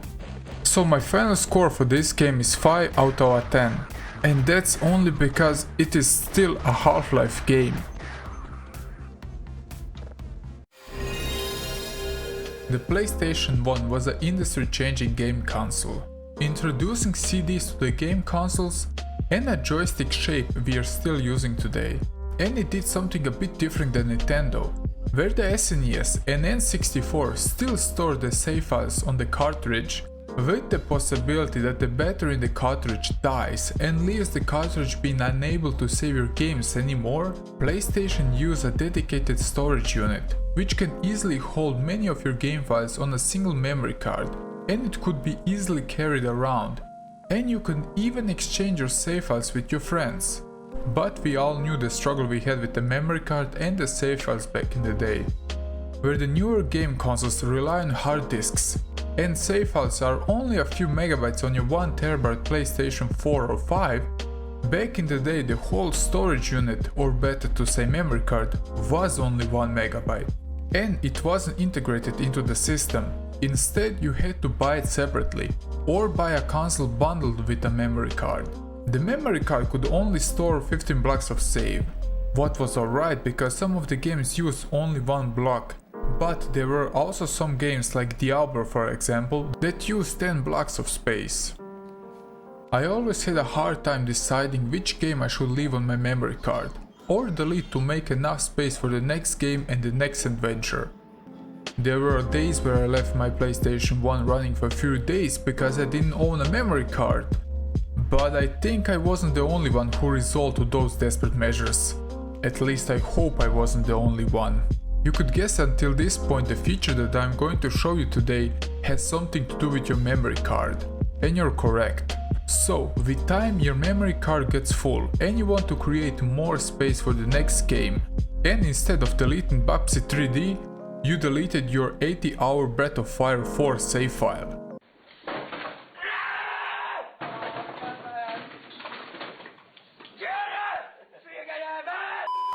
But what if I told you there is a way you can restore your accidentally deleted save file? This feature remained hidden for over 25 years, because it wasn't anywhere mentioned, not even the manual of the PlayStation 1. So to start from the scratch you will need obviously a PlayStation 1 with a memory card and a save file. Turn on the PlayStation, but without a disc, or just with the open disc tray, and you will be greeted to those two options. Select the memory card option and you will see all your save files. So for this example let's delete Croc.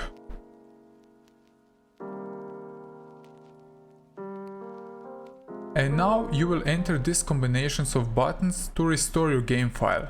Press L1, L2, R1, R2 all at the same time and you will restore your deleted save file. Simply as that. So don't worry if you delete somehow the wrong game.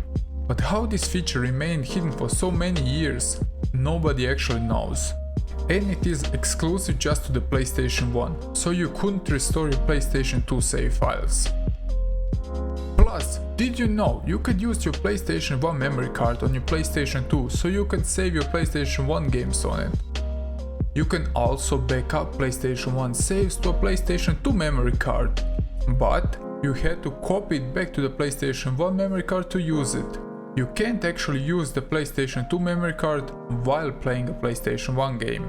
First, don't use cheap USB cables, because there is a possibility that the cheap cables could damage your battery or the console itself. The same goes for Nintendo Switch dock. Always use docks and cables from Nintendo because they have a quality check. Second, Nintendo Switch is a hybrid console and you wanna take it everywhere you go, but don't throw your console just in a bag. Get yourself a nice case because you paid a lot of money for the console, so buy a good protective case. Third, don't miss an opportunity to have multiple accounts. If you didn't know, Nintendo Switch isn't a region locked console, so having multiple accounts can get you some games you wouldn't normally access in your country. 4. Don't buy official Nintendo Switch SD cards. Yes, they are too overpriced and you get the same exact thing if you buy a fast SND micro SD card. 5th, watch out on eBay for cheap consoles. Many of the deals that are too good to be true are mostly not true, so always try to pick up the game or the console. So instead getting of a Nintendo Switch, you get a brick in a box. For more gaming content, like, sub and check out my YouTube channel. It's funny how sometimes in life a certain thing happens and you would remember it for the rest of your life. Would it be through meeting a certain person? Dr. Freeman, I presume. Going to a certain place, or even playing a certain game.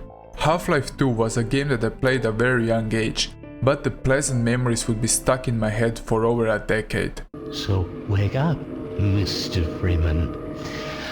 Wake up and smell the ashes. As it was one of the few games I got on my brand new PC, I could experience the game in its full glory. It was a game that shaped me into the player that I am today. Many fun memories were made playing this game for nights along with my friend.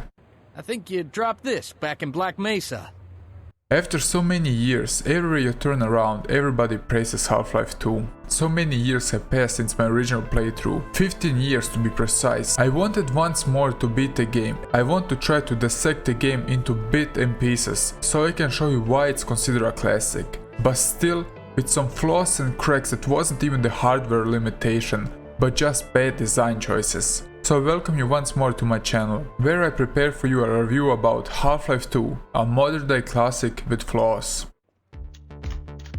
Half-Life needed long 6 years to finish development. Valve took some extra time to finish the game, because they knew how huge success was the first game and they wanted to perfect it.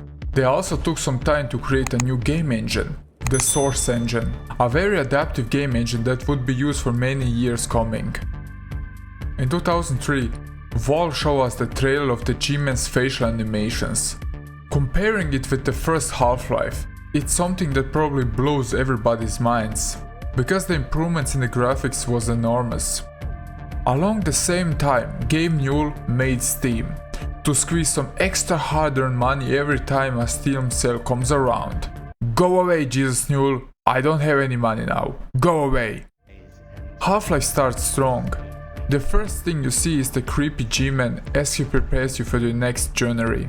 Truth to be told, the story of Half-Life isn't something that would blow you away immediately, but the presentation sure will.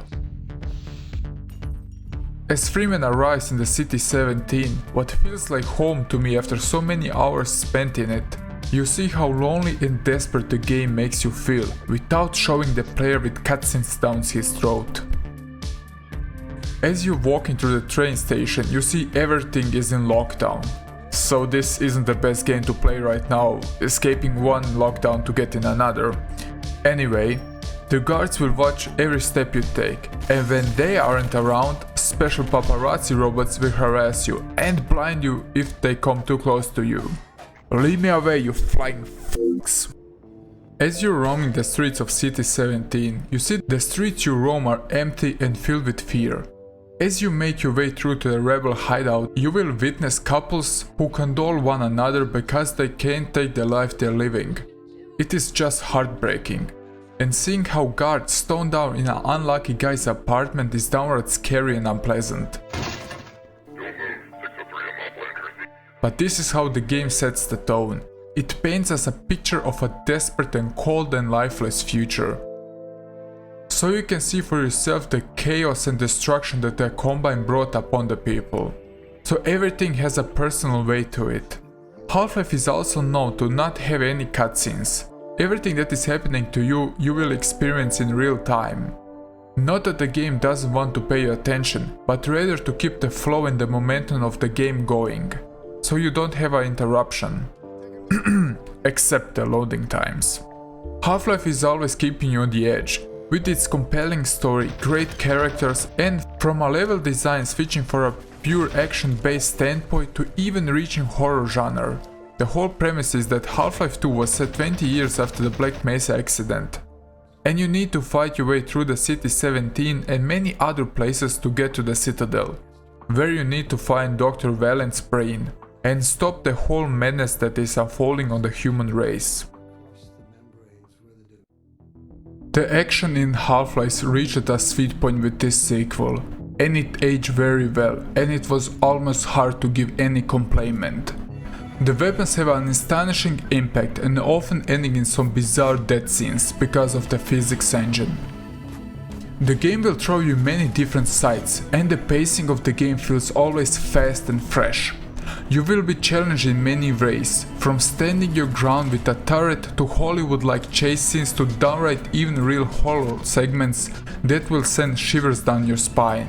The weapon layout didn't change much for the first game. Pistol, shotgun, machine gun, they're all still here. Newcomers this time, the freaking pulse rifle, a weapon with good accuracy, high damage and a second fire rate mode that can evaporate enemies. The bug bait. It is a weapon that lets you control your own bug army so you can attack or distract enemies. Go on my minions, eat those soldiers alive. By the way, tell me down in the comment sections of what reminds you the bug bait. Why to settle with a sniper rifle when you can get a high impact crossbow that shoots iron bolts? And the famous gravity gun, what lets you throw all things imaginable at the enemies. A good chunk of the game is built around this weapon and you will always have something to throw. But to play only with the gravity gun, it's a game on itself, as you wanna try to see what works and what not. And now let's not forget the mainliest weapon of the game, the crowbar. Perfect for breaking boxes and faces. Half-Life 2 has fewer weapons compared to the first part, and somehow the absence is heavily felt. As I said, I never played the first part and I didn't know what was available, but after completing Half-Life 1 and the 2 DLCs, which are links down below of my reviews, I felt they should added a few more weapons in Half-Life 2. They got mostly rid of the alien weapons, if I can say so. I want my barnacle hook back. Heck, it would be so great to sling around with it. However, you will always have the right weapon for this situation. Gameplay wise, Half-Life feels tight and responsive. Gordon doesn't feel any more like he's slipping on ice like in first part. The awkward crowd jumping is also gone. As the game possesses light platform segments, now when you jump you will get a slight boost. One bigger part of Half-Life 2 is that the game is a puzzle game. The puzzles were mostly simple and logical, but yet fun. Maybe they overdone it, but it's a debate for itself. Sometimes it felt like you were a monkey and thrown into a lab project, and you need to find your way out of the room. Well, I had that feeling at least. Graphically the games look very good, downright amazing at some points. The textures are crisp and sharp. A small problem I had was some screen tearing that happened from time to time. And one more thing to mention is the motion sickness, especially from the boat segments. But where credit is needed to give is the facial animations. At times you will look at Alex and you will see her optimistic and determined look to help the humanity, but also see her facial expression changes to downright terrified and desperate look when the table turns. Sound-wise, the game is amazing. The voice acting is superb, giving every character a personality, unless we are talking about our guy Gordon, because he's silent like he's always been. To point it out, I didn't mind in the first part that Gordon didn't talk, but in this part where the character development was a bit more complex, it would be maybe good that Gordon also talked. The weapon sound and other effects are made with a lot of attention to detail. A recommendation is to play the game with headphones. To the soundtrack, well, how do I put it? Half-Life 1 had that 90s vibe to it, and I adore it. But Half-Life 2 soundtrack was a bit different, but it managed to catch the tone that the game initially set. Industrial style is mostly present, with drums and bass, but also with some techno vibes. This soundtrack featured one of my favorite songs ever. It was the charming and delightful but yet lonely and desperate songs that I used in my intro. A song that will always remind me of the old days. Triage at Dawn. This was first heard at a critical moment in the game. After you got separate from Alex, you went to fight your way through the most amazing part of Half-Life, Ravenholm, a zombie-infested place where even the Combine was set afoot. And after you fight your way all alone, and after a time that felt almost like eternity, you will, at last, see again friendly faces who couldn't wait to see you. As you slowly approach them, the song starts to play. A moment that will be stuck in my mind probably forever. Gordon Freeman? It's incredible you made it. We've been getting communications from Alex. I'll see if I can reach her again. Follow me. Half-Life 2. Things that weren't so good and could be done otherwise. The game has a bar meter for sprinting. But why do we use the same bar for sprinting and a flashlight? Is Gordon running on Duracell batteries or what? This was something that could be easily be changed. Then, few weapons weren't optimized to their full extent, like the crossbow. It should act as your sniper rifle. The damage output is amazing, there is no complaint. The problem is that the bolts are so heavy exposed to gravity it is downright laughable. Just look how the bolts behave after a few meters. The only good weapon for a long-range shootout is the Magnum. Devastating damage, good range, big recoil, but overall better than a crossbow in my opinion. Now, as I mentioned the Magnum and the crossbow, let's talk about their ammunition, or better to say lack of. Well, it was probably to avoid that you don't overuse those weapons because of the damage, and I get it. But the fact that the whole game can be easily beaten with a gravity gun is kind of unfair. I don't want to sound too annoyed, but where the fuck are my Magnum bullets? It would be also nice if we had a medium to long range rifle weapon. It would be a welcome addition as the Magnum is more for close encounters, and the crossbow is, well, yeah, sadly. Now let's talk about the pistol. It is a weapon you get early on, but the lack of the secondary fire mode made it useless in the later sections of the game, which compared to Half-Life 1 wasn't a problem. Maybe in Half-Life 1 I had less ammunition in some sections, so I was forced to use it, if my memory serves me well. A thing that was also a bit bland is the boat section. It was funny to get chased and everything, but it lacks any plot development. And the control of the boat is not so good as I remembered. Oversteer is a big problem, you feel heavy and bad turn angles. And my god, the screen tearing after hitting something combined with the motion sickness I get equals one of the lower parts of Half-Life 2. It was thrilling after you get the boat and you were sent to the rebel hideout only to find they were all killed by zombies. But then you come to a physics-based puzzle that could be easily skipped, as it don't deliver anything and it only slows the pacing of the boat section. The flaws I mentioned weren't something that will ruin your Half-Life 2 experiments, but more like small things that can get you on your nerves. Half-Life 2 had big shoes to fill. And well, did it manage to live up the hype of the first game? Most certainly, introducing us to some memorable characters, giving us an impulsive story and a presentation that is hard to overlook. Some iconic weapons had their comeback, but also we got introduced to some weapons that would be immediate reference to Half-Life 2. I didn't touch too much on the story, or it would be an even longer video. I want for you to experience it for yourself, so you can feel the unsettled discomfort as you roam the streets of City 17 and see the devastation that happened and how humankind is on the edge of extinction. Half-Life 2 holds up outstanding today. Go to Steam, download the game and enjoy an immersive and carefully crafted world that Valve made for us. The game is truly a product from another era where we learn a lot from as consumers and artists, but there is still more to learn. Many other games take inspiration from Half-Life. Intense pacing, great storytelling and so on, but rightfully so, as Half-Life sits on the throne of the few best games ever released. I want with this review to evoke your emotions to give the game a try if you're somewhat a young generation, or never played the game. Hey, are you tired of fighting your demons? I have some time to spare, so let me show you a game where you need to fight someone else's demons. Wait, what? Sounds fun, am I right? If somehow the answer is actually yes, I found a game for you.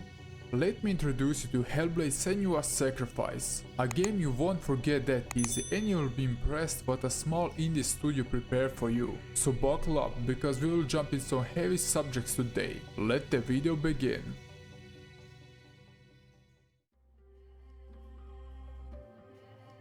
Plagued visions, a tormented mind, mixed voices neglecting every move you make. What would be a nightmare for everyone is sadly a normal day in Senua's life. As AAA titles don't dive in such messy and deep thematics, you can bet that some creative indie developers dare to. But never did a game dive that deep and succeed to paint us a picture of what would be like to suffer from severe psychosis. Ninja Theory has joined forces with doctors and professionals so they could respectfully show us how would it felt like to suffer from mental illness. Or at least they tried to. If this sends shivers down your spine of just think about it, prepare yourself, because this game isn't for the light-hearted.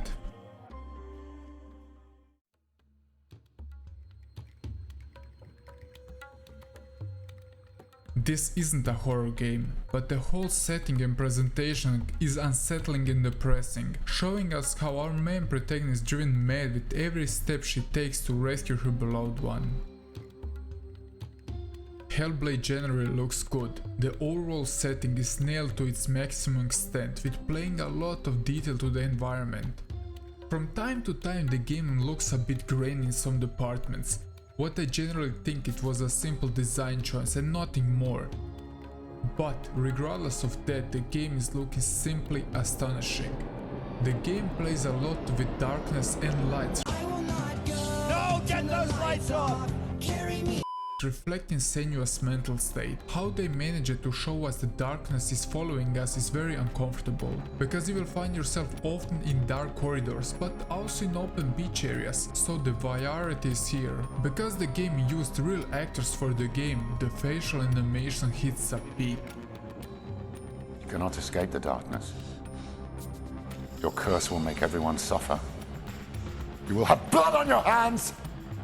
And it could be easily compared with every other AAA title in this segment. I'm even going that far that I would say that some AAA games can hide in Hellblade's shadow. Get it? Shadow? Because you're followed by shadows. Well, that was a bad joke. If you wanna see bad face animations, just look at Mass Effect Andromeda. What the fuck was that, EA? It looks like the characters got too much Botox in their face, looking like plastic dolls. We're from Ark Hyperion, and wondering where everybody went. But where the game actually cranks up to 11 is the voice acting. As Senua is hearing voices all the time, they gave much effort so they sound as realistic they could. And the only way this game should be played is with good headphones. What if each one of us is always dreaming, even when awake, and we only see what our inner eye creates for us? Is this what hell is? In the documentary that was included in the game, they showed us how they use few voice actors at once walking to the mic and wait to demonstrate us how the voices are coming and going away. Just remarkable, and I hope you take some time to watch it. See how she's going. Where is she?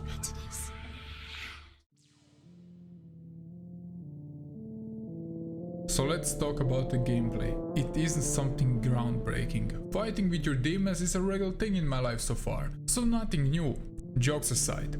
But Hellblade's combat is, how do I put it so you don't get me wrong? It isn't something you haven't seen already before, but that doesn't mean the combat isn't good or anything. It was stressful and I cursed a lot and I got hand cramps because of one simple thing. And that's because the game tells you if you die too many times, you end up with your save file being deleted. Oh no! So yeah, I was very much under pressure because I'm not exactly the Dark Souls type of a guy. Not that this game is hard like a Souls game, but it resembles a bit. The combat resolves pretty simple. You have a heavy and a light attack, plus block, add a melee attack, which could be combined with your other attacks, and a dash attack. As the camera is close behind you, it's really hard to see, but some of those voices would whisper behind you! What can give you an indication that you will get attacked, what I found really good if you trust those sons of bitches.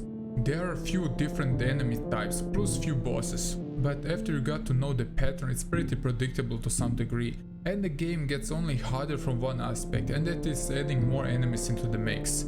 But I enjoyed the fighting, it was really simple to get on track, and it was really fun to get your flow going and trying not to get hit. And as the game isn't too long, the combat doesn't get that repetitive, because I would take now a wild guess that the combat with the walking simulation is a mix to a 60-40%, so you'll be more solving puzzles than fighting. The puzzle element is the lowest point in the game for me. To talk about the puzzle segment, Senua has a special vision mode granted through her mental state, what is a great design idea. So she can see runes and other signs and you need to align them. What at first was very interesting, but after the 5th time, yeah, you get my problem. Of course, the game shows you sometimes more challenges, like you need to switch dimensions to see certain runes so you can open a door in a certain dimension to return to the other and progress. But overall it was same in my eyes, and throw a little backtracking in the mix. So overall, combat thumbs up, puzzles, well, it was good at first, but later a bit strenuous.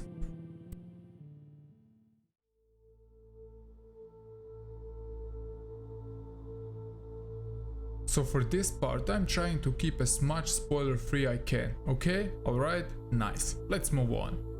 The year is 7081 and Senua is living in a small village in Scotland. You had a normal life until one point you start hearing whispers. What was to some people a blessing because you may be hearing some voices of some divine creature, to many people seemed more like a curse, fearing it could bring death and destruction to their village. One thing that the village didn't know is that you were one of those who suffered from mental illness. Looking at today's understanding of mental illnesses and comparing it 7081, it's easily see how this could be a big problem for our character. The story follows young Senua as she travels to the depths of Helheim, a northern perception of hell, to rescue the soul of her loved one Dillian, who was brutally murdered by the Norsemen. Along her way to the depths of Helheim, she carries the head of her loved one. Seeing how she is determined to rescue his soul is really sad and depressing. At some point I stopped playing and just wondered what if this all is just in her head. Or maybe he isn't actually dead but maybe left her because of her state. Or even worse, what if Dylan didn't exist at all? Those were some thoughts that really hooked me in the game even more. On your way you will meet all kinds of monsters and bosses, but you will also fight with your own tortured past. Now the young Senua needs to find the various monsters she meets along the way, her own tortured past she can escape, and the perception looking through her lenses she thinks it's reality. The more further you progress, you learn more about her past, and of course the whole progress of her journey. And the game really connects with the player. Well done game, you did your job right. And this is where I will stop, because I don't wanna spoil the game. The world around Senua is something you won't see every day, and you won't be disappointed if you decide to play this game.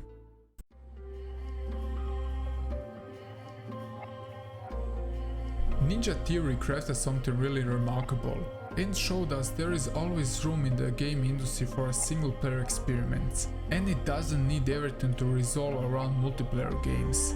As I'm more a single player guy, unless we are looking at the few thousands matches I played League of Legends, this game was right up my alley. How they carefully structured the world around the poor Senua is breathtaking. They managed to connect the player with the character and the whole setting, illustrating a world and experience I didn't see in any other game yet. So, to give my final thoughts on why this game isn't perfect but not far from it, the problem lies in the combat and the puzzle solving. Yes, the combat is good and enjoyable, but would it be better if it had some RPG elements or a crafting element like every goddammit game under the sun after Minecraft launch? Well, no. Few new weapons would be nice and more different puzzles, because the whole idea with the special vision is great in my opinion.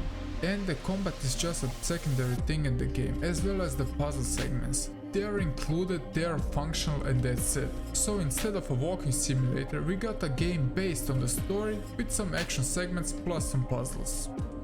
One thing I mentioned is how you can lose your progress if you die too many times. But it was a simple prank by the devs. But thinking more about it, was a brilliant prank, because it can relate to Senua's mental state, where she can't trust everything she sees or hears. What left me really amazed how they pranked us. One more thing to point out, the game isn't the longest game. It can be beaten around 5 hours, what is kinda short, but a 5-hour mark was just enough so I didn't get sick of the combat or the puzzles, but it was enough time to get new Senua and connect with the whole story and start caring what will happen to her.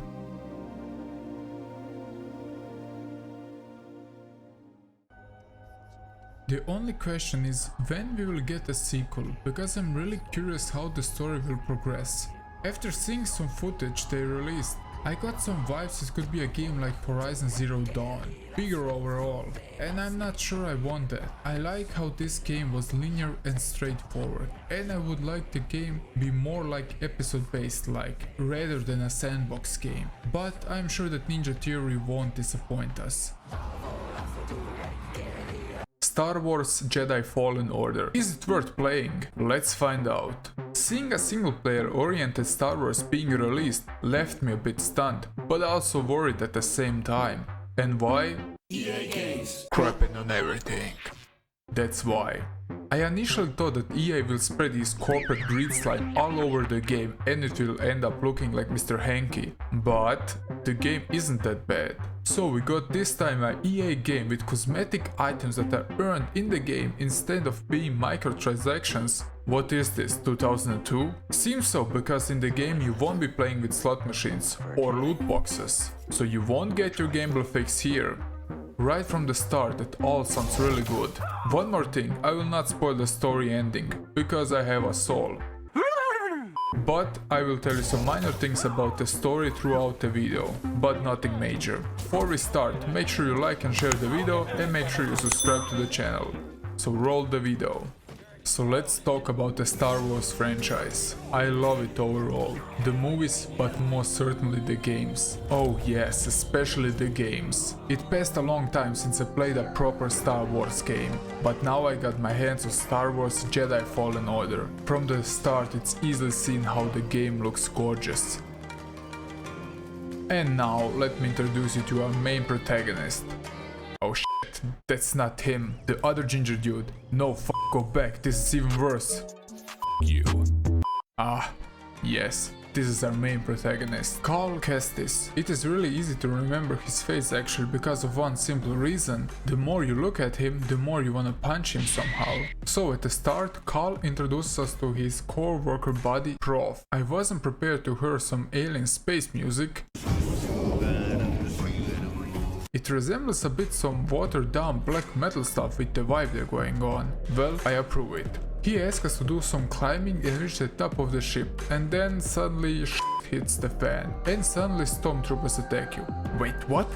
What the fuck is this? The stormtroopers are actually hitting me.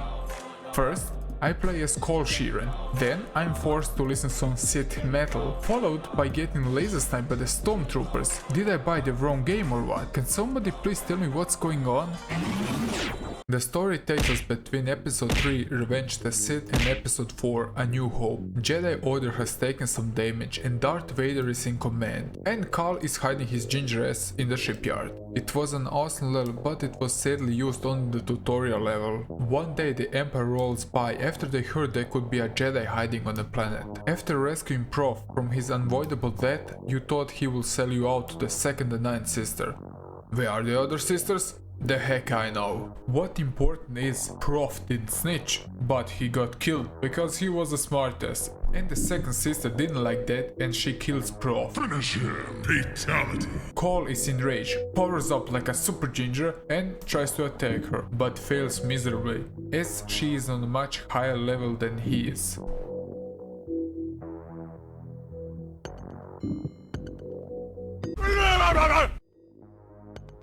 But you got rescued by some rogue hiding rebels, where you meet Seer, a former Jedi who will help in your quest to fight against the dark side. And her performance is really top and even overshadows our main guy in my humble opinion. But leave your comments down below, what do you think?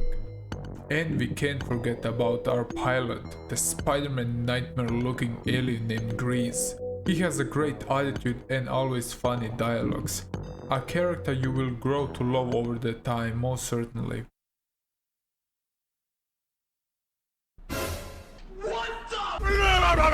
The game begins great because you got introduced to the main mechanics of how to be shot, wield a lightsaber and platform your way around, plus introducing us to the evil bosses and our sidekicks. The game revolves around following the footsteps of Pina Cordova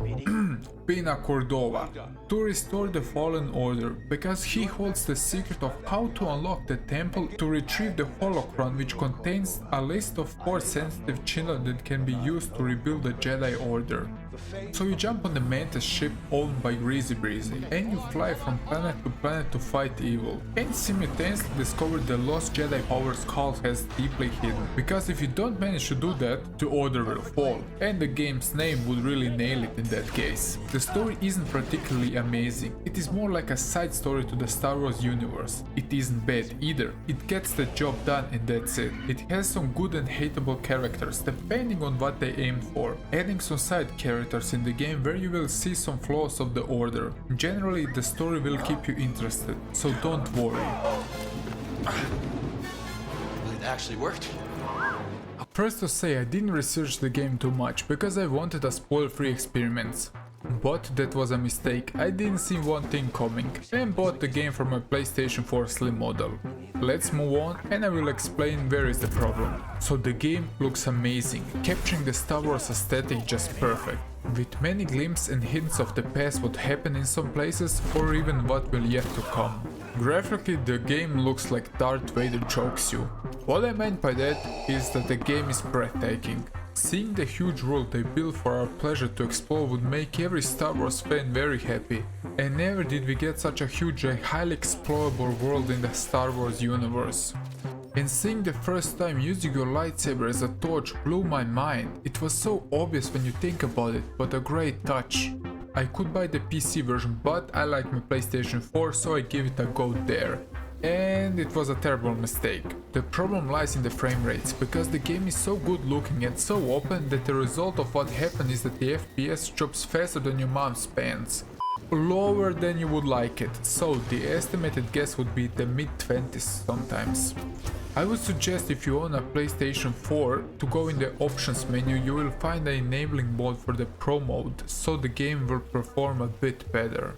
And his name is John C. It isn't a consistent thing, but it happens from time to time, and the longer loading times can be annoying sometimes. One more thing is the pop, and I don't mean the crazy alien saxo player who plays pop music, but rather the texture popping. But can somebody tell me how the game performs on the Xbox? Is it any better? And my god, the soundtrack. Until this point I expect every Star Wars to have a good soundtrack. This game was an exception as I expected. It can be dark and gritty, but also cheerful and emotional. Really amazing stuff, plus the voice actors and the sound effects are all top notch. And the soundtrack knows its boundaries. It happens often that you will be without any music left, all with ambient noises that surround you accompanied by the enemy voices, what I really appreciate. But the main thing in the game is the combat. Move, Padawan. We have to leave now. As for the combat, it's butter smooth, even to say perfect. The guy who portrayed our ginger protagonist did also participate in the stunts they made for the game. And he really nailed it, not denying that. The game is more for the hardcore fans than the casual player. I played on the difficulty Jedi Knight, because I like to play games at night. So it was perfect for me. The game was certainly not that easy on the difficulty.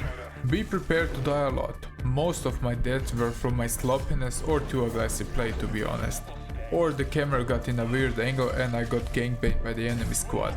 So be prepared to dodge attacks, avoid or even reflect with your lightsaber.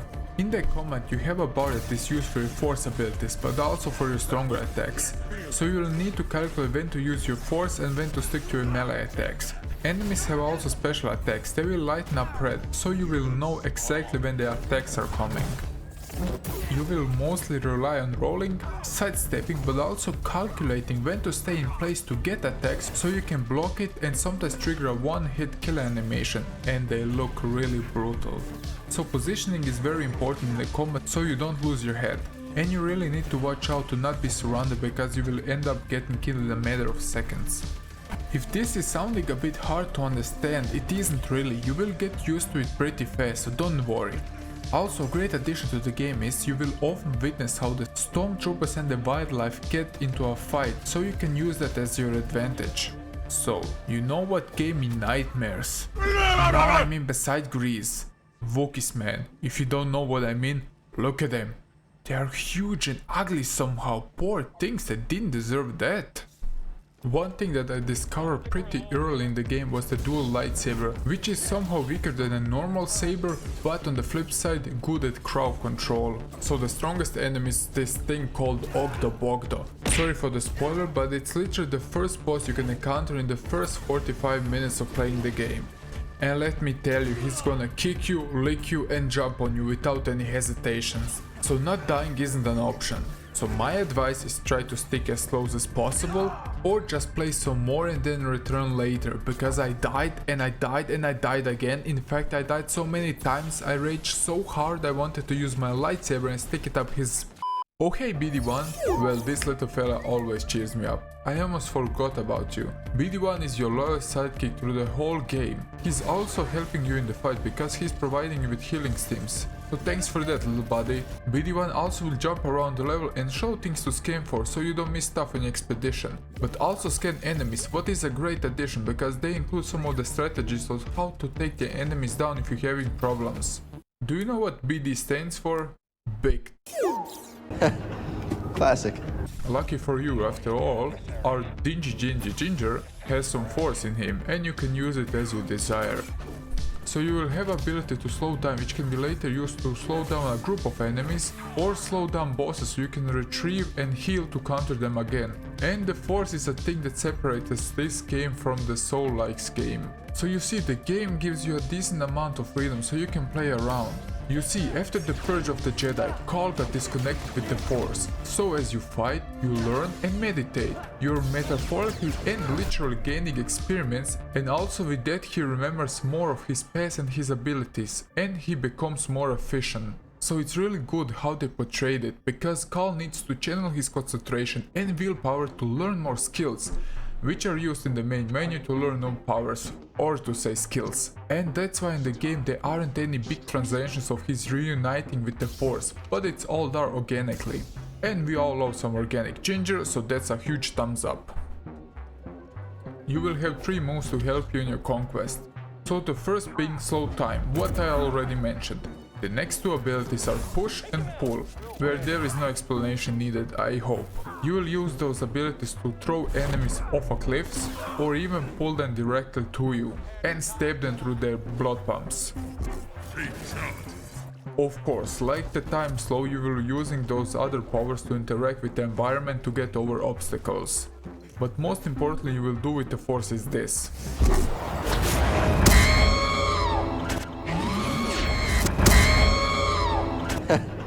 Classic.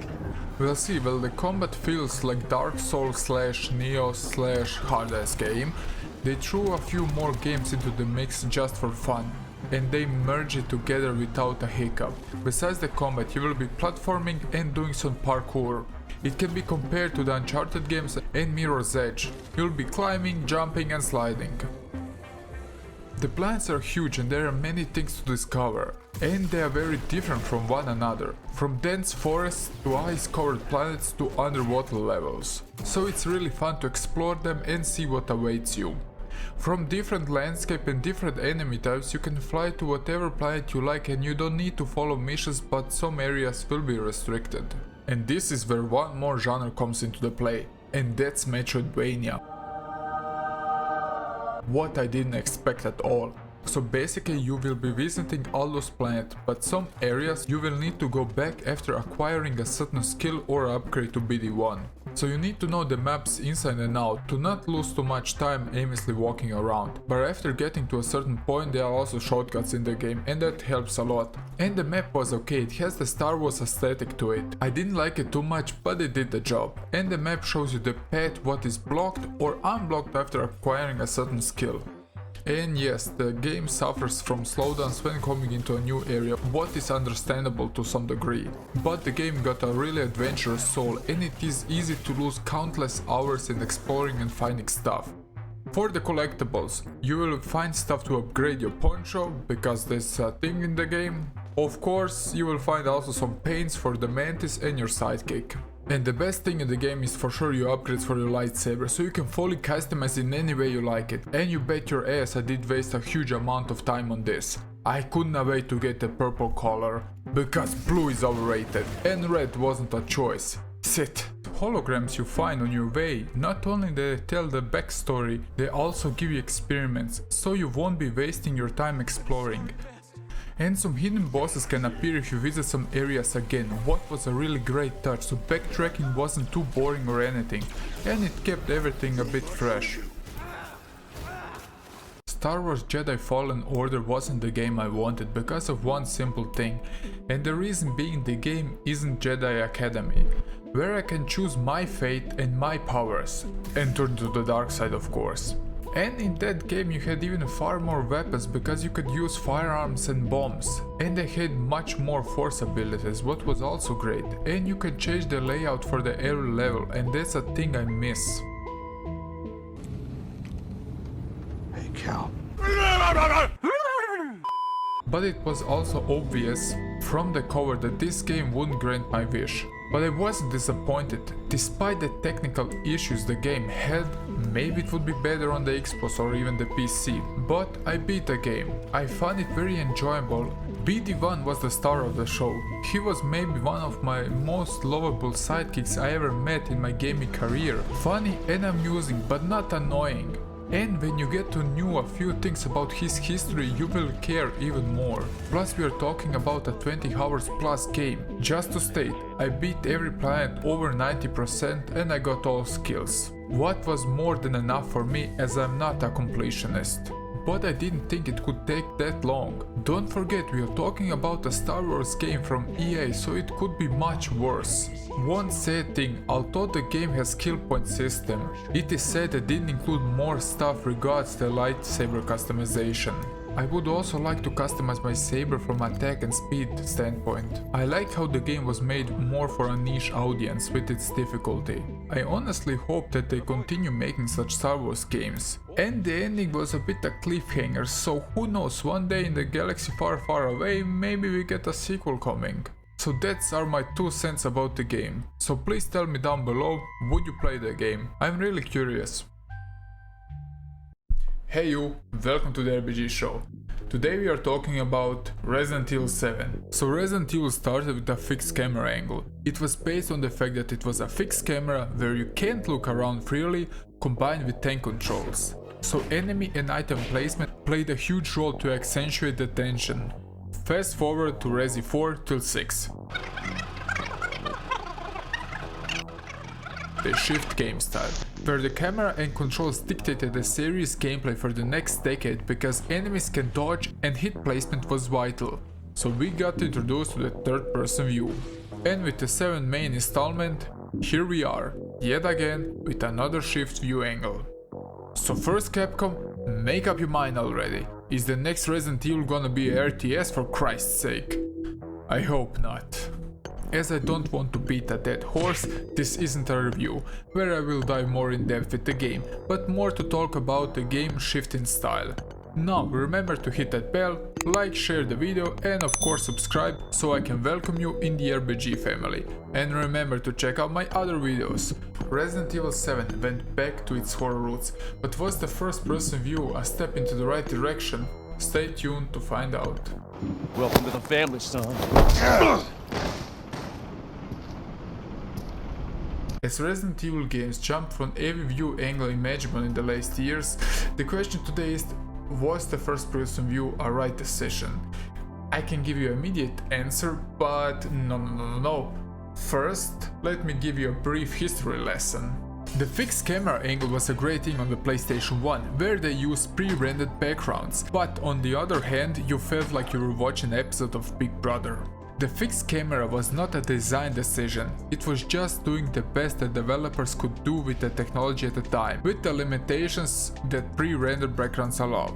Code Veronica saw a little improvement with the semi-fixed camera angle because it was the first Resident Evil that used 3D backgrounds. But as the game industry changes throughout the years, they tried to switch to the third person. You know the view every freaking PS3 game was at the time?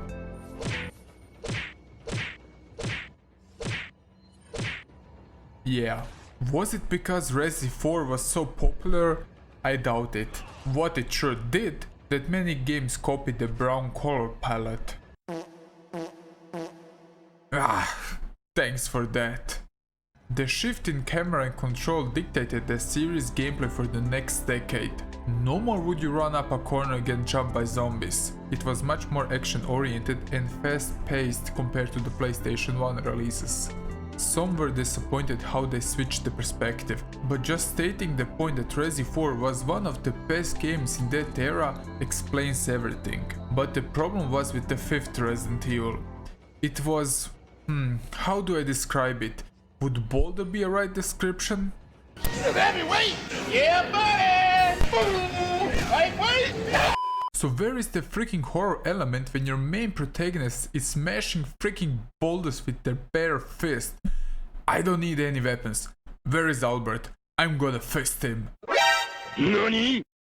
Fuck, that sounded weird. I should rewrite that. Anyway, Resi 6 was more or less the same.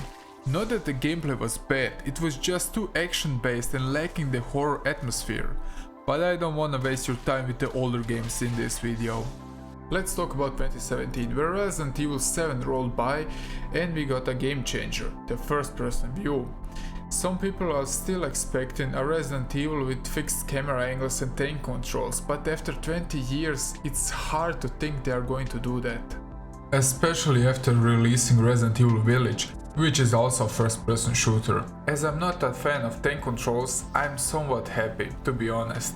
Yeah, you can light up the torches and impale me or whatever, but I'm simply not a huge fan of slowly and clunky moving around. The same thing with Castlevania, I worship Symphony of the Night, but I had problems playing the older games. Back to Resi 7. A good change for once is that you play it as a nobody, just your average schmuck, who is desperate to find his wife. So you are not the official military guy who punches big rocks Heavyweight! Yeah, buddy! or shoots rockets up zombies' asses. Nope, not this time, my friend. One of the problems lies that Ethan isn't really a guy who is charismatic, like the other characters we meet throughout the history of Resident Evil, but more corny one-liners. Do me a favor and stay dead. On the flip side, I like how they portrayed him as a normal dude, and you feel very vulnerable, what sets the atmosphere for shitting your pants just perfect. Calls about some missing persons lately. You don't understand. I gotta get out of here. As you're running through the house with a knife and a gun with one bullet, and with the insecurity whenever you shoot Jack or yourself, made the whole game just immersive as hell. The thing is, the graphics are really nasty. Sick and twisted would be a great description, but good looking and running smoothly as butter on the PlayStation 4 with many great effects. Resi 7 looks really what a goddamn horror game should look like. It has a really dark and foul look to it, and everything blends really together. Everything has somewhat of a green color palette to it, and everything seems so rotten and disturbing. But let's talk about the cat in the bag. First person. Capcom had some ups and downs from the 2000s until 2010. Resident Evil 7 was the game that revitalized the series. With everything I mentioned till this point, you see slowly how the first person was a great decision. Well, a horror game doesn't need to be a first person to be a horror game. Horror can be achieved through numerous aspects and implementations. Through the settings where it's set, the story the game tells us, or through the graphics. All of those things can give you horror vibe, but the thing is that Capcom nailed it with everything in Resident Evil 7. For me, switching to the first person turned the series in the right direction. You see, imagine you're hiding behind the object with the enemy on the other side. Your view of the enemy is obscured by the object and you can only hear it. You have to listen carefully to hear which way is the enemy walking and to get an idea as to whatever is safe to come out to cover or not. A situation like this is potentially terrifying and incredibly immersive, and the game is crafted around that idea.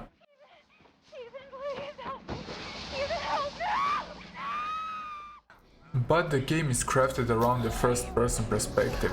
Even the way the levels are designed, the height of the objects, the size of room you explore and sneak around it, it is all done with perspective in mind. Sadly, the harsh truth is that everyone wants to see something else. Older fans want a fixed camera angle, some want the third person view, and some wanna just smash boulders. As I'm not a die-hard fan of the series, quick disclaimer, I played from every era a Resident Evil game. And I need to say that Resident Evil 7 was the most immersive with the best gameplay. I will catch up eventually with the later games, but until now I need to say Resident Evil 7 was the best. For me at least, that's my opinion. I played also the game in VR, what is a really game changer. Sadly I didn't beat the game in VR, but only played around it for a few hours. And seeing that huge slimy thing for the first time, just staring and waiting so I can get close so could they eat me like a pork chop I am, it was kind of creepy to say at least. But nothing can compare with the chainsaw fight with Jack, because in VR you can always smell his foul breath, or as he's chasing you around the house. After playing the game in the VR you probably suffer from PTSD. Overall I hope we stick with this perspective for the next years. But I'm also interested in your thoughts about this thematic, so comment down below. Was the first person view a step in the right direction? Hello and welcome to my channel. Today we are talking about Kena, Bridge of Spirits. So there was a lot of fuss about this game, if it's good or not. Some even argued that this game is the biggest garbage ever. I wouldn't fully agree. But a game produced by an animation studio doesn't seem so promising, so in this review I packed it all together so you will learn everything you need to know about this game. I will talk about what I adore about the game, but also what I don't like, because it has some things that can even break the game to some extent. I separated the whole video in parts for a better overlook, and I will not spoil the ending, because I'm not a monster. I will just talk really about minor things about the game story. Okay, alright, nice. Sit back, relax, smash that like button, sub if you didn't, and let's jump right into it. So I didn't know anything about the game, it just appeared one day on my Epic Store and the critics started talking. I didn't want to spoil anything for me, so I didn't watch any review or before you buy. So I just bought the game and started playing. And from the beginning I was shocked. Because the game was bad? No.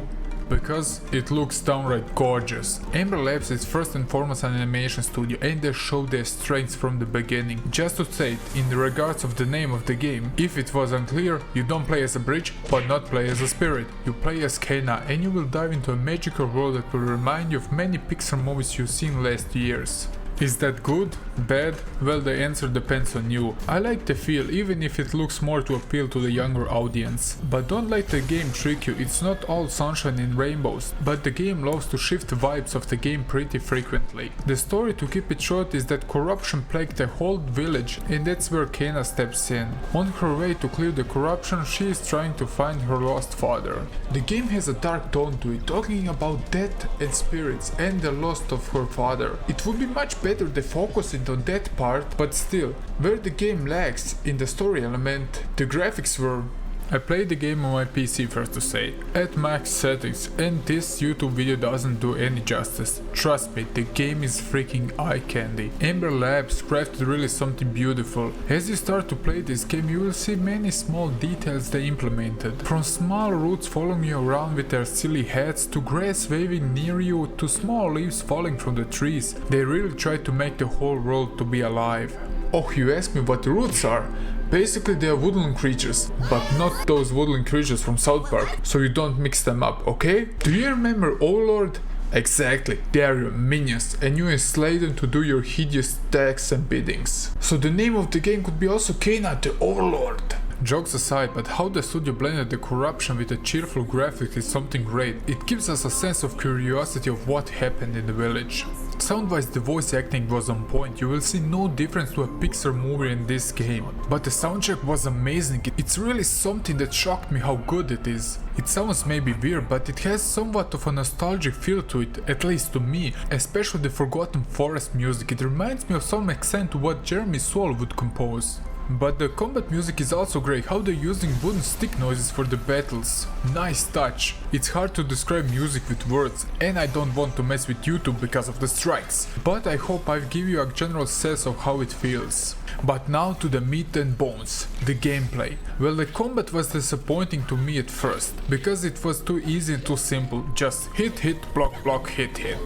So light and heavy attack, block, roll, and that's it. In my review of Senua, the link is in the description, I stated the same thing, how the combat is good, but it's missing some deeper combat mechanics. Thanks to God, Ember Lambs did a few more things in this game to mix it up, first being the bow and later the bombs. And the enemy variety is also here, what I didn't expect at all. You will fight all kinds of different monsters with different weaknesses and strengths, from flying types to self-destructive bombers to heavy tank-like opponents, and a mix of both sometimes. What sucked was it takes some time to reach the bow, same thing with the bombs. But when you get it, Kena slowly becomes complex and the combat gets more fun and challenging. You will have to juggle with all weapons and abilities to get the better end in the fights. In the game there are also many boss fights, and every boss has something unique to them. There also included some RPG elements that really felt bland and too simple to even waste words on it. You have a few abilities for every weapon and that's it. The only good thing is that everything you learn you will need to use to survive. There are also some puzzles in the game and light platform segments, so a mix of everything. And the jumping feels a bit off,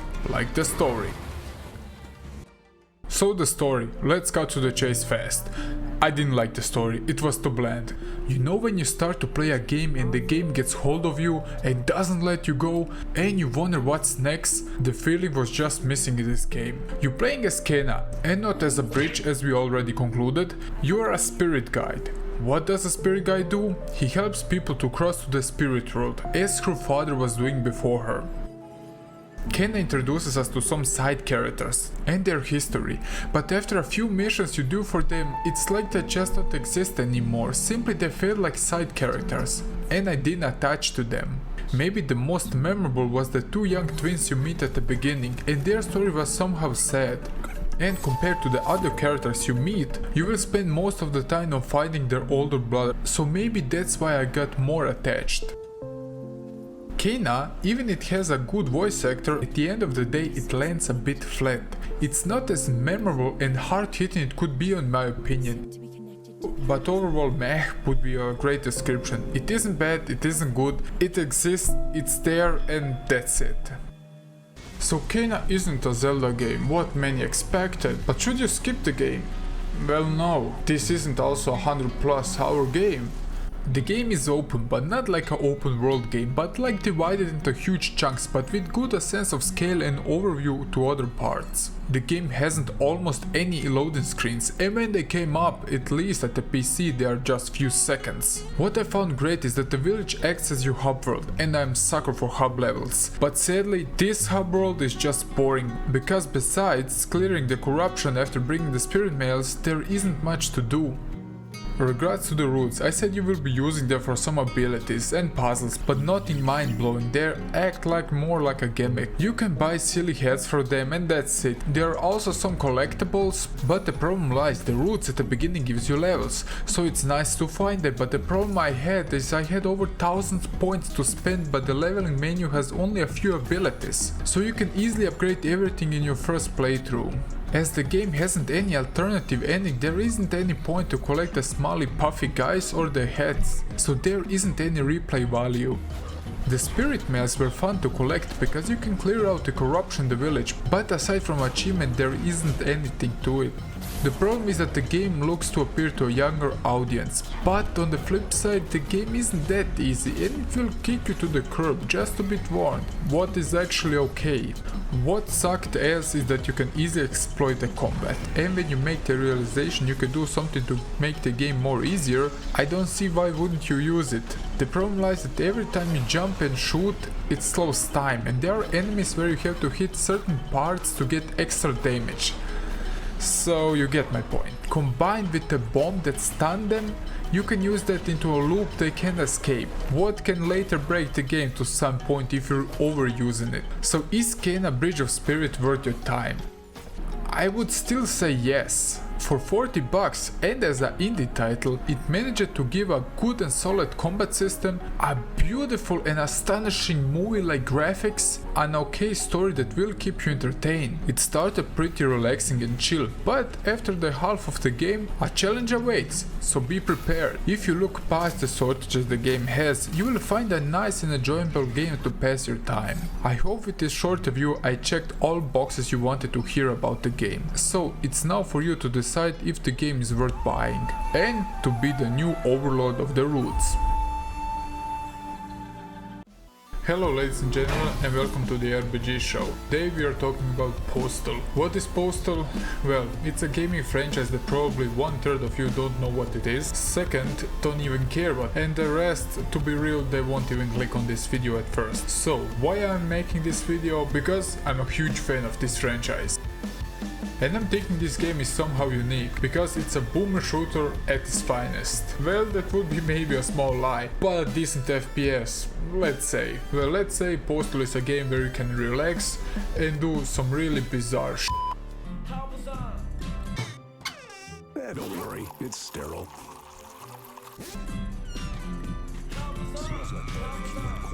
Did you notice the mouse button icon? Yeah, it's a middle finger. Well, because why not? Postal is so offensive, I'm surprised how the hell this game is coming out at this age, because the older sequels shit on, yeah, basically everything and everyone without thinking twice. So if you can't take a joke, well fuck, this is a game for you, because trust me, this game is gonna push some buttons. But the heck with it, it's 2021, Corona is still fucking the whole world, but at least we got a teaser for the new Postal game. So my favorite ginger dude is back, and he took a sip of Tabasco and wiped his dick out and pisses in everybody's faces who dislikes him. Now if this sounded weird or made up, I wish it is, but I need to disappoint you because this is an actual thing in the game.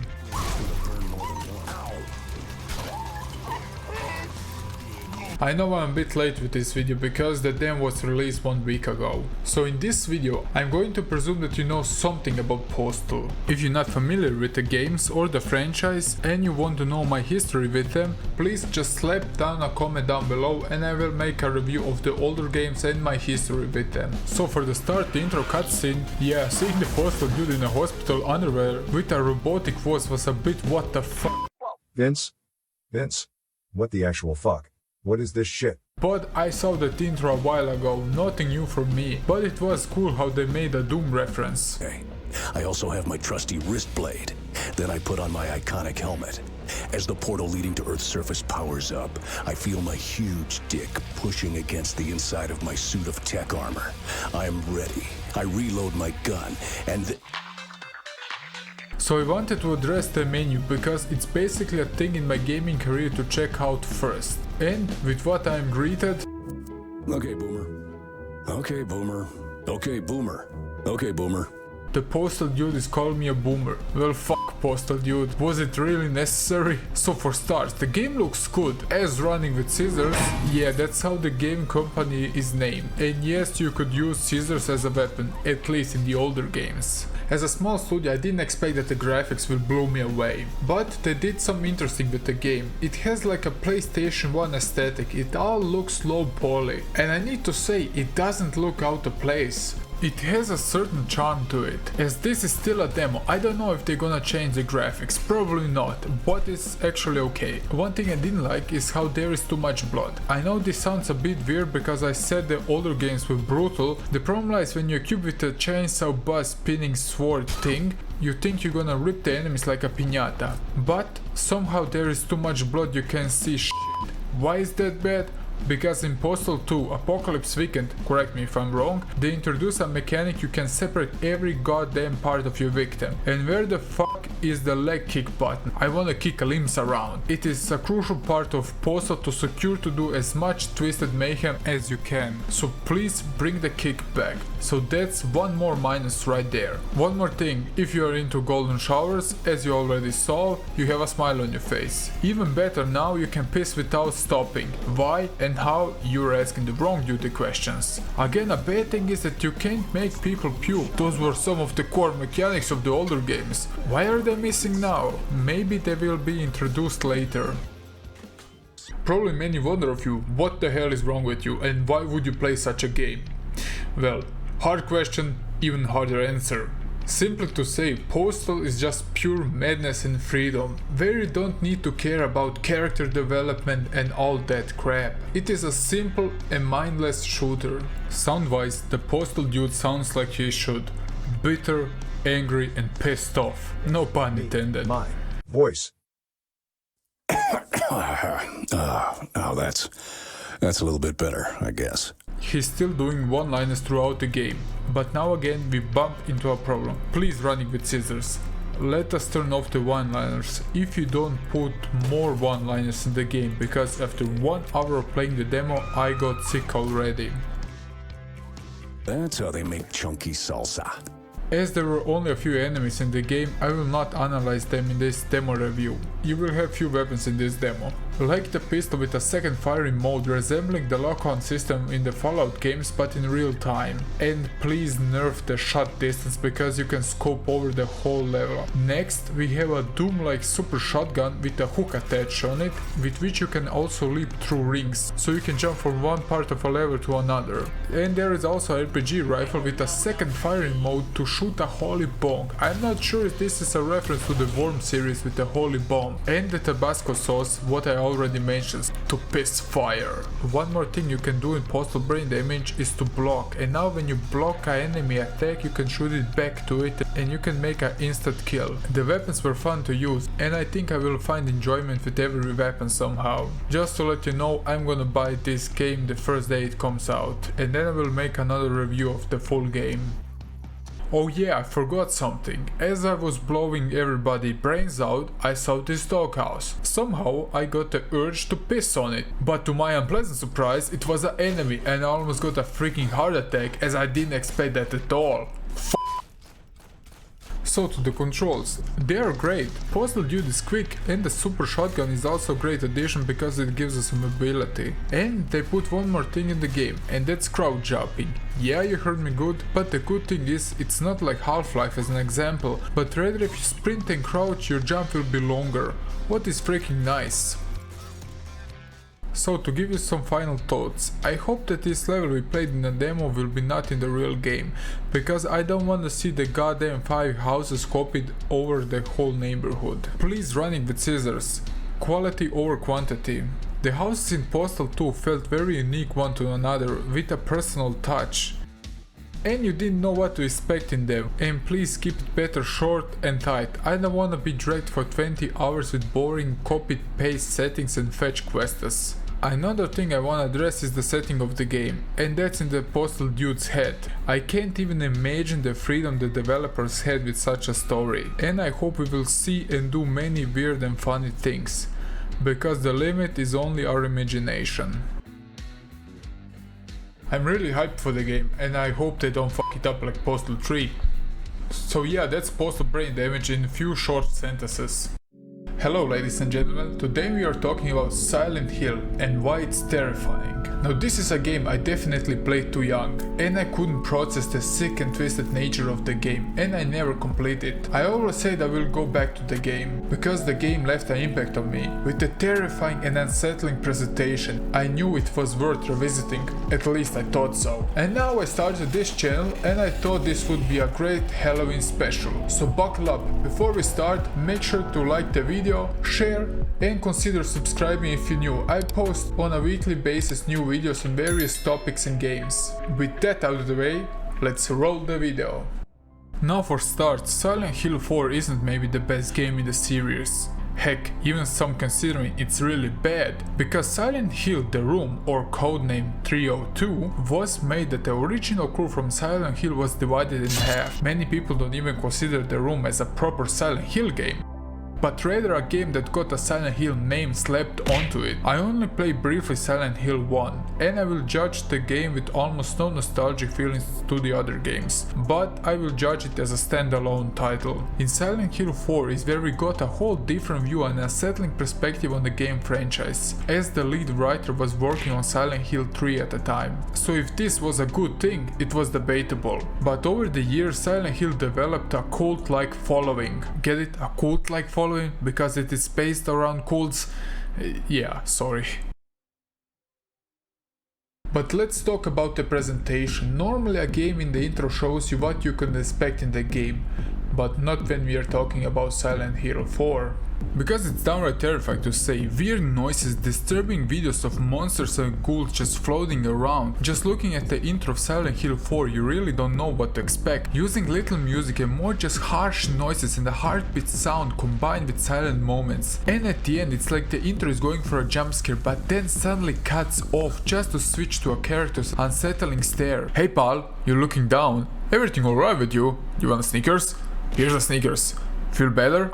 But then the music switched to a weird jingle. The intro is simply playing with your emotions and you're really questioning what could you expect of the game. To start with our emotionless character Henry. Henry is a deeply introverted person who struggles with his loneliness and inability to reach to others. Many consider him emotional like a brick for his voice acting. As I read, many fans complain he's too motionless. What? Another dream. But looking at that, he's been in his room undetectable for 5 days and no one has noticed. Shows how Henry is just not a social person. Eileen is the first person to take note.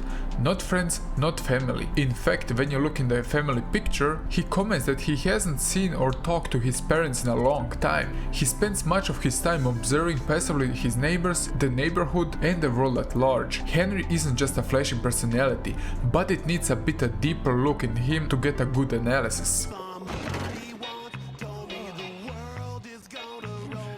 As his voice acting can feel a bit dull, the lead designer stated it was purposely, to make him more relatable to an ordinary person. Well, let's agree to disagree on that part, okay? Who the fuck would remain calm after seeing this?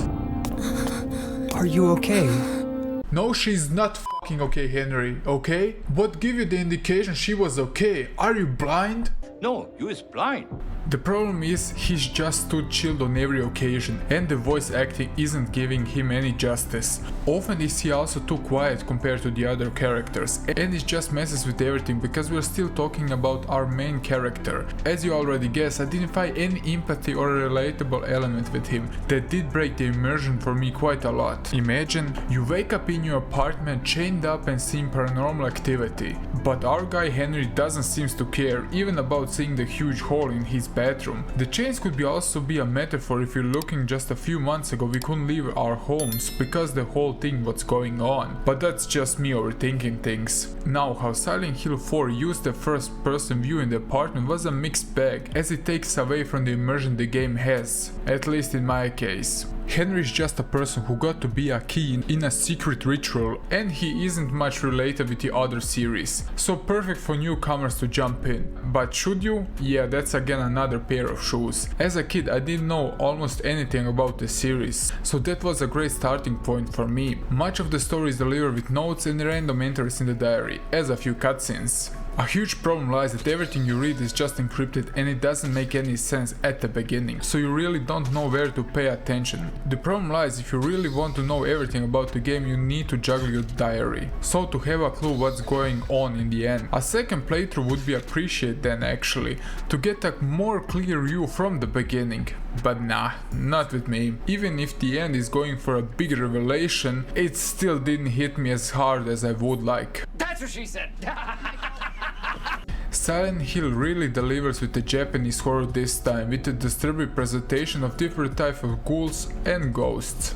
But the cutscene running lower than 10 FPS to give a Japanese-like horror element, I didn't find any good actually. It could be done otherwise. One cool thing is that some people you meet on the way will end up dead and eventually turning into ghosts, which leaves a creeping and unsettling feeling about how you talked with somebody and the next thing is his body is hunting you. And the ghosts will be unique to places where they died.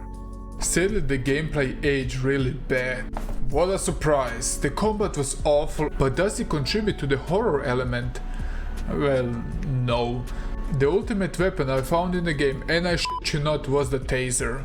One zap and most of the enemies are lying on the floor, so you just need to stomp them. And that's it. So zap zap zap, then stomp stomp stomp, or just... run. Yes, I told you the whole combat in one sentence, but if you came to this series because of the combat, you are here for the wrong reasons. As I only played the first game for a bit, I can't make a direct comparison with the older games, but the puzzles were somehow hit and miss. Besides the puzzles, you will be also doing some fetch quests. Henry can hold up 10 items, which fill up rather quickly, as your 10 bullets hold a goddamn slot. Plus you will be collecting quest items, so be prepared to jump dimensions every so often, just for the sake of managing your inventory. If this sounds ridiculous, welcome to Silent Hill 4. But the apartment would be also a place where you progress the story with small hints and things you will be discovering around, as in the previous titles where you need to run throughout the city to find certain nodes. They are now personally delivered under your doorstep. No, really, they just take it under your doorstep. But how the apartment is your home was an interesting concept and how it's paced around it. You will see step by step how the only place you feel safe starts to be corrupt and everything starts to rust and fade away and get possessed. And it's really sending a strong message to the player. This is not a safe place for you, despite being your home. But there must be more bad things to talk about. And you're correct. Say hello to an escort mission and backtracking.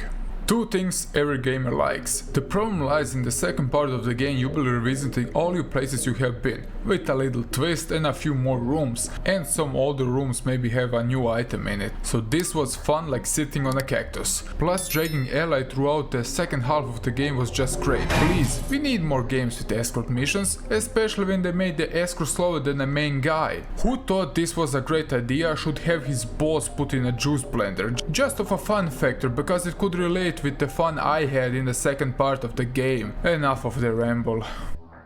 So this was a really hard video to make, because the game just didn't have a hard impact on me. And I'm sorry if I sounded a bit like Henry. I didn't want this video to be a review, but more to talk about the game as a whole, as the game left a mark on me over the years, with a never-ending lust to play it again. So how to conclude everything? The bizarre thing is that the gameplay felt like somebody dragged my bare ass on broken glass. But looking at how it made me feel was somehow surprising, because I wanted to know more about the story. Why was there a huge hole in the bathroom suddenly? What was the backstory of Ally? What was the backstory of the guys who were killed in the dream? To know a bit more about Walter and the kid. Now you're probably guessing I will say go on and play the game. Well, not today. This is a game for a niche audience like this video, and I didn't expect many people to be interested. If you can look past the shortages the game has, you will find an enjoyable and quite bizarre and weird story, and a different look at the Silent Hill series. As I read, many didn't like the game because it wasn't a proper Silent Hill game, but as I said, I will judge the game, let's say, as The Room. And it still is a hit and miss situation, but sadly more misses than hits. So if you maybe saw or heard something that sounded cool or interesting, give it a go, but don't expect a revolutionary game because you won't find it here. You wake up at home, it's raining outside. It's a Saturday, you have no obligations. You walk to your small TV and see your PlayStation. You switch the channel and turn on the PlayStation.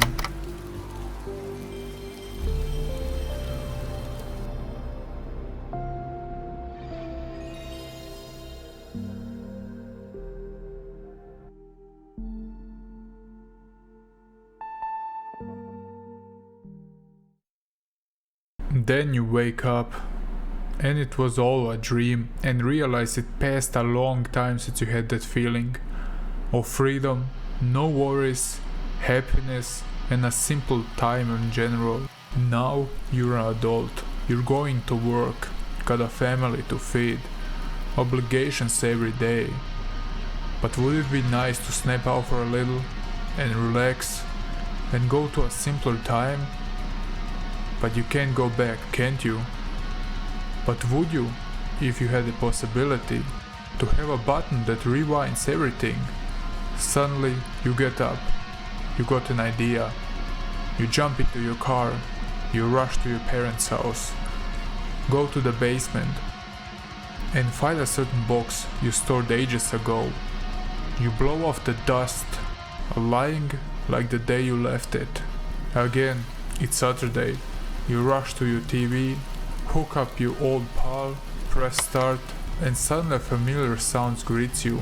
And you start seeing some familiar faces once again. Nostalgia hits, but after playing a bit, you start realizing the problems. The graphics didn't look like how you remembered. There isn't any voice acting. The sound could be better mixed. Is that FMV? But you love those games. What did change? Am I not the same like I was? Did I change so much? But you had so many memories playing those games. Destroying crates, collecting Womp-Up fruits, tweaking your car in Gran Turismo, perfecting your combo with King. But still, you overcome everything and spend playing the whole night the games. And then it struck you, the realization of why are you still playing those games despite its imperfections. You love those games because they take you back to a simple time with fewer worries. They remembered you on the long gaming nights you had with your best buddy and how you thought those days will never end. It's 3 AM. You turn off your PlayStation and go for a walk.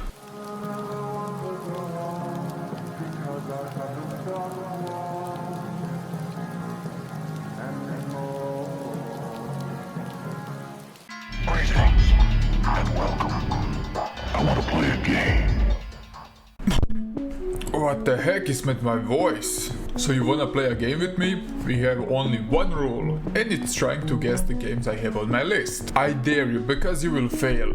Okay, you maybe saw a few on the thumbnail, but... Anyway, today's topic, PlayStation 1 games that deserve a remaster. So before we get any further, let me explain the difference between a remake and a remaster. A perfect example of a remaster would be the Spyro and Crash trilogy. It's basically the same game with the same gameplay mechanics, just with a fresh paint job on it. A perfect example of a remake would be Resident Evil 2. Maybe you remember that Resident Evil 2 on the PlayStation 1 was a fixed camera angle, but on the PlayStation 4 it has a third-person view, or better to say over-a-shoulder view. Everything clear? Okay, let's move on. Now remember, this list is not a list I found somewhere on the internet, and to make this top 5 list even harder, I picked one genre per entry. One more notice is that the games I picked today, in my opinion, are still enjoyable and playable today, and they just need a graphical overhaul. Now, if you don't want to participate in my little game, you can comment your wish list of remasters down below. Now once again I welcome you to the RBG Show, where we do reviews, discussions and our top 5 lists. You can call me Snorky, and now would you kindly smash that like button, share the video, subscribe if you're new, and remember to hit that bell to get a notification of my new video. Now to not waste any time, let's jump in this video. Number 5. Breath of Fire 4. Starting this list with an RPG game. As the Final Fantasy games are getting much low lately, I want to turn the focus on this little gem from Capcom. Developed in 2000 for the PlayStation 1 and the PC. It is a beautiful and charming game. The story is very interesting and it's easy to lose many countless hours in the minigames the game has to offer. It has a huge map filled with many weird and funny characters. And the members of your party are quite unique. And you will develop empathy for them and wanna hear more about their backstories. And your party will consist of many different characters, from an angry robot to a huge guy with a tail to a dog swordsman. The game wasn't maybe revolutionary, but it holds up very good today with its nice menu and combat system. It isn't hard to jump back, but still the game would benefit from a graphical overhaul. The game has still a quite cult following, and with right so. Number 4.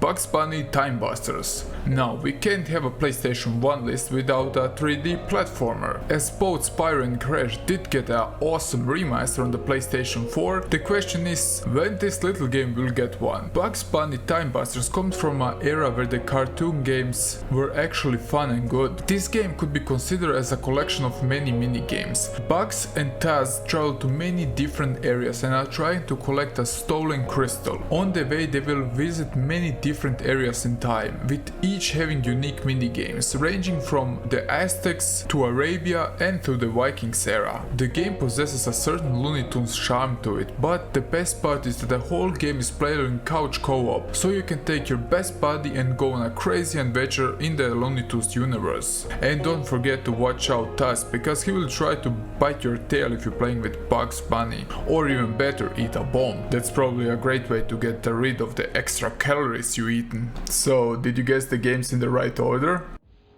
Number 3. Unholy War.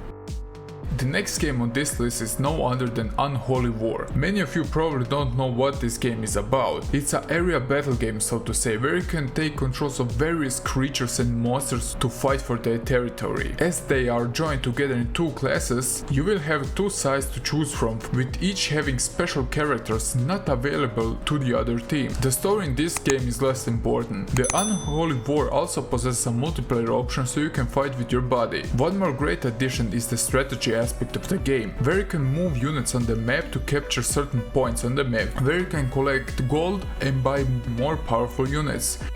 It is really a fun and great game. Sadly, many people didn't experience this game at all. The combat is quick and chaotic, and it's easy to get a grasp of how to play. The game was also published by Toys for Bob, and if this sounds familiar, it's because they made the Spyro and the Crash remaster, and even the next entry on this list, at least the first part. So if we show maybe some love, we can get a sequel from Toys from Bob. And did you know there is also a demo of Legacy of Kain available on the disc? Remember to watch out for the self-destroying pilot, because he won't hesitate to try to risk his life to destroy you. Number 2. Pandemonium 2. The next entry is a 2.5 platformer. Oh, this game is a real trip. No, really, it's stated even on the box. It has an amazing and addictive soundtrack, which I listened even today. And the gameplay is butter smooth, and it's exactly what you expect in such a game. You can control of Nikki or the mad clown Fungus, who each have different abilities, with the option to change for each level. Of course, each of your characters can reach different areas because of the special abilities they possess. You will platform your way to many numerous and weird locations and see some really bizarre levels. And the art style is really awesome with the psychedelic influence. And this game would really benefit from a graphical overhaul. This game was developed by Crystal Dynamics in 1997, and considering the troubled history of the developer, I'm not sure if you're gonna see this remaster, sadly. I bet you didn't see Unholy War coming, am I right? But now let's get to the number 1. I can give you a small little hint. It's a car game. Well, sort of a car game, let's just say. Number 1. Well, how many of you did guess this one? Vigilant A's Second Offense is a car combat game where I lost so many hours it's terrifying. It's one of my favorite games on the PlayStation 1 and with good reason. It has good driving mechanics and the cars feel really arcadey. Combat is also pretty fun as every car has unique weapons and can use 3 more weapons, with each of the weapons possessing a few firing modes which you can use with pressing button combos. There are flamethrowers, rocket launchers, homing missiles, mines, plus don't get me started on the unique weapons of each car. And every car, or better to say driver, has a backstory and he is in a certain fraction. There are in total 18 different vehicles and they are very unique from one to another. From cars to the future, to cop cars, to even buses, motorcycles and many others. One thing that is not so great, there are only 8 levels in total. What is a bit lame. Because for the story campaign you need to play all of those to get a new character, so it can get a little repetitive. But at least the levels are not similar and plus every level has a secret in them. The game has problems with slowdowns from time to time, the Dreamcast version runs a bit better and it has a few more graphical details. But I want to see this game with a full graphical overhaul. Vigilant 8 got on a remaster on the Xbox 360 Live Arcade and I'm still having hope that maybe one day I can replay this game with a fresh paint job, so I can crank up the soundtrack and enjoy doing mayhem. Thanks for making to the end of the video. I hope you like my little top 5 list. It was quite fun to talk about retro games I love. Now I want to hear your lists down below. Now once again, remember to smash that like, subscribe if you're new, and I see you in the next video. Snorky over and out. If you ever touched a gaming console in your life, a good chance is that you certainly know what Tetris is. And with Tetris comes along the star of the video, and his name is Pac-Man. Now you probably remember Pac-Man in its original form with a top-down perspective, but did you know there were also a whole bunch of 3D Pac-Man games? Now today I want to show you how good was the first 3D Pac-Man on the PlayStation 1. The 90s were a crazy turn point in the game industry where somehow every character needed to emerge from 2D to glorious 3D, so we can see all his polygons in full glory. But some of the characters, the transition in the 3D was no brainer, like Legend of Zelda and Super Mario. But there were also some games where the 3D would be weird and out of place choice. Such an example would be Pac-Man. Now Pac-Man was an odd choice to go 3D, but Namco put a team together and they tried this idea out, and it ended up that almost the whole team got fired. After Namco saw what they did, they turned Pac-Man into a Bubsy game at first glance, so I don't blame Namco for the radical decision. But because Namco wanted something special for the 20th anniversary of Pac-Man, they again put their small fairies to work and we got Pac-man World. Now how good was the 3D Pac-Man, I will show you in this video, so stay with me. Now Pac-Man was one of the games with many others that I got from my uncle. As a kid I knew who Pac-Man was and I played it, of course. I mean, you can't say that you never played Pac-Man. I mean, it's like Tetris. They are everywhere. Yes, Pac-Man had many alterations until this 3D game. On the arcades, on the Atari, Nintendo Entertainment System, you name it. But the first huge change was the jump into 3D in my opinion. As a kid I found many enjoyment in this game with a cheerful and optimistic graphic and a wonderful soundtrack. Now the game starts with a decent looking FMV video, where we see everybody is gathering for Pac-Man's 20th birthday. Now we see Puka from Dig Dug, then we see Pac Dog, Pac Baby, Pac Professor, Pac Jr. and Miss Pac-Man. Whoa! That's a whole pack of Pacs, or however you call a group of Pacs. Now if we count Pac-Man into the mix, there were 6 in total of them. Should I call them 6-pack? Wait, what? Now the unpleasant surprise for our boy Pac-Man is that everybody got snatched, leaving him all alone on his birthday. The lonely Pac-Man buckles up. I need to stop with the Pac jokes. He sees a weird message, he goes to the Ghost Island. Now the ghosts are jamming on the party. No, not the band Ghost, the ghosts from Pac-Man. Where we meet Talkman. Wait, what? Pac-Man and Talkman? Who came up with those names? Anyways, he's obviously a fake replica of Pac-Man, but he looks pretty brutal and metal. By the way, I will show you a special clip of Dogman where he goes full Samuel L. Jackson style, so stay to the end. Now, our guy washes up on the shore and he wanna crash the party. Now the plot, as you see, is very simple and it doesn't take itself too seriously, because we're still talking about a kids game mostly, but I will talk about that in a bit. Now, it isn't very hard to follow. You get introduced to your main villain and the reason why you should fight him. The obvious reason is to rescue your locked up friends, including of course Mrs. Pac-Man and our dog, and you don't steal a man, dog or else. Now Pac-Man will go full John Wick on Dogman. Now the game is a weird mix between a 3D platformer and a side-to-side scroller. What is great, because the gameplay doesn't become boring, because it switches the perspective often. Of course, the side-scrolling segment includes depth, so thanks to God, Pac-Man has a shadow under him for better landing. From the start of the game you will feel how Pac-Man is agile and swift to control. One of his attacks is the bouncy ability, but Pac-Man also got few more attacks up his sleeve. First is the rev mode, where he charges and dashes into someone, what you shouldn't use for attacking because you can easily fly off the level. And then you can also shoot yellow dots, what is mostly useless because he's aiming directly into the ground, but you can charge it in a more explosive attack, but it costs also more points. Now, some of the things I mentioned will be also used in various levels to overcome obstacles. What great is that the first level is pretty easy, where you will learn all the basics. One more great thing is, there isn't any pop-outs tutorial, but rather shields with hints. That's a great way to respect the player's ability to learn and overcome obstacles without any help. You see, there are 6 different realms of levels, all approachable from the hub level. So yeah, let's rate the hub levels, because I love them. And now, in this hub level, you can walk around, shoot this cannon, and you're stuck with the same 30-second loop music. This hub level sucks. Never mind, let's talk about the different types of the level you will encounter on your journey to rescue other pucks. Plus, a great thing is that you don't need to follow any order and you can play the levels as you like.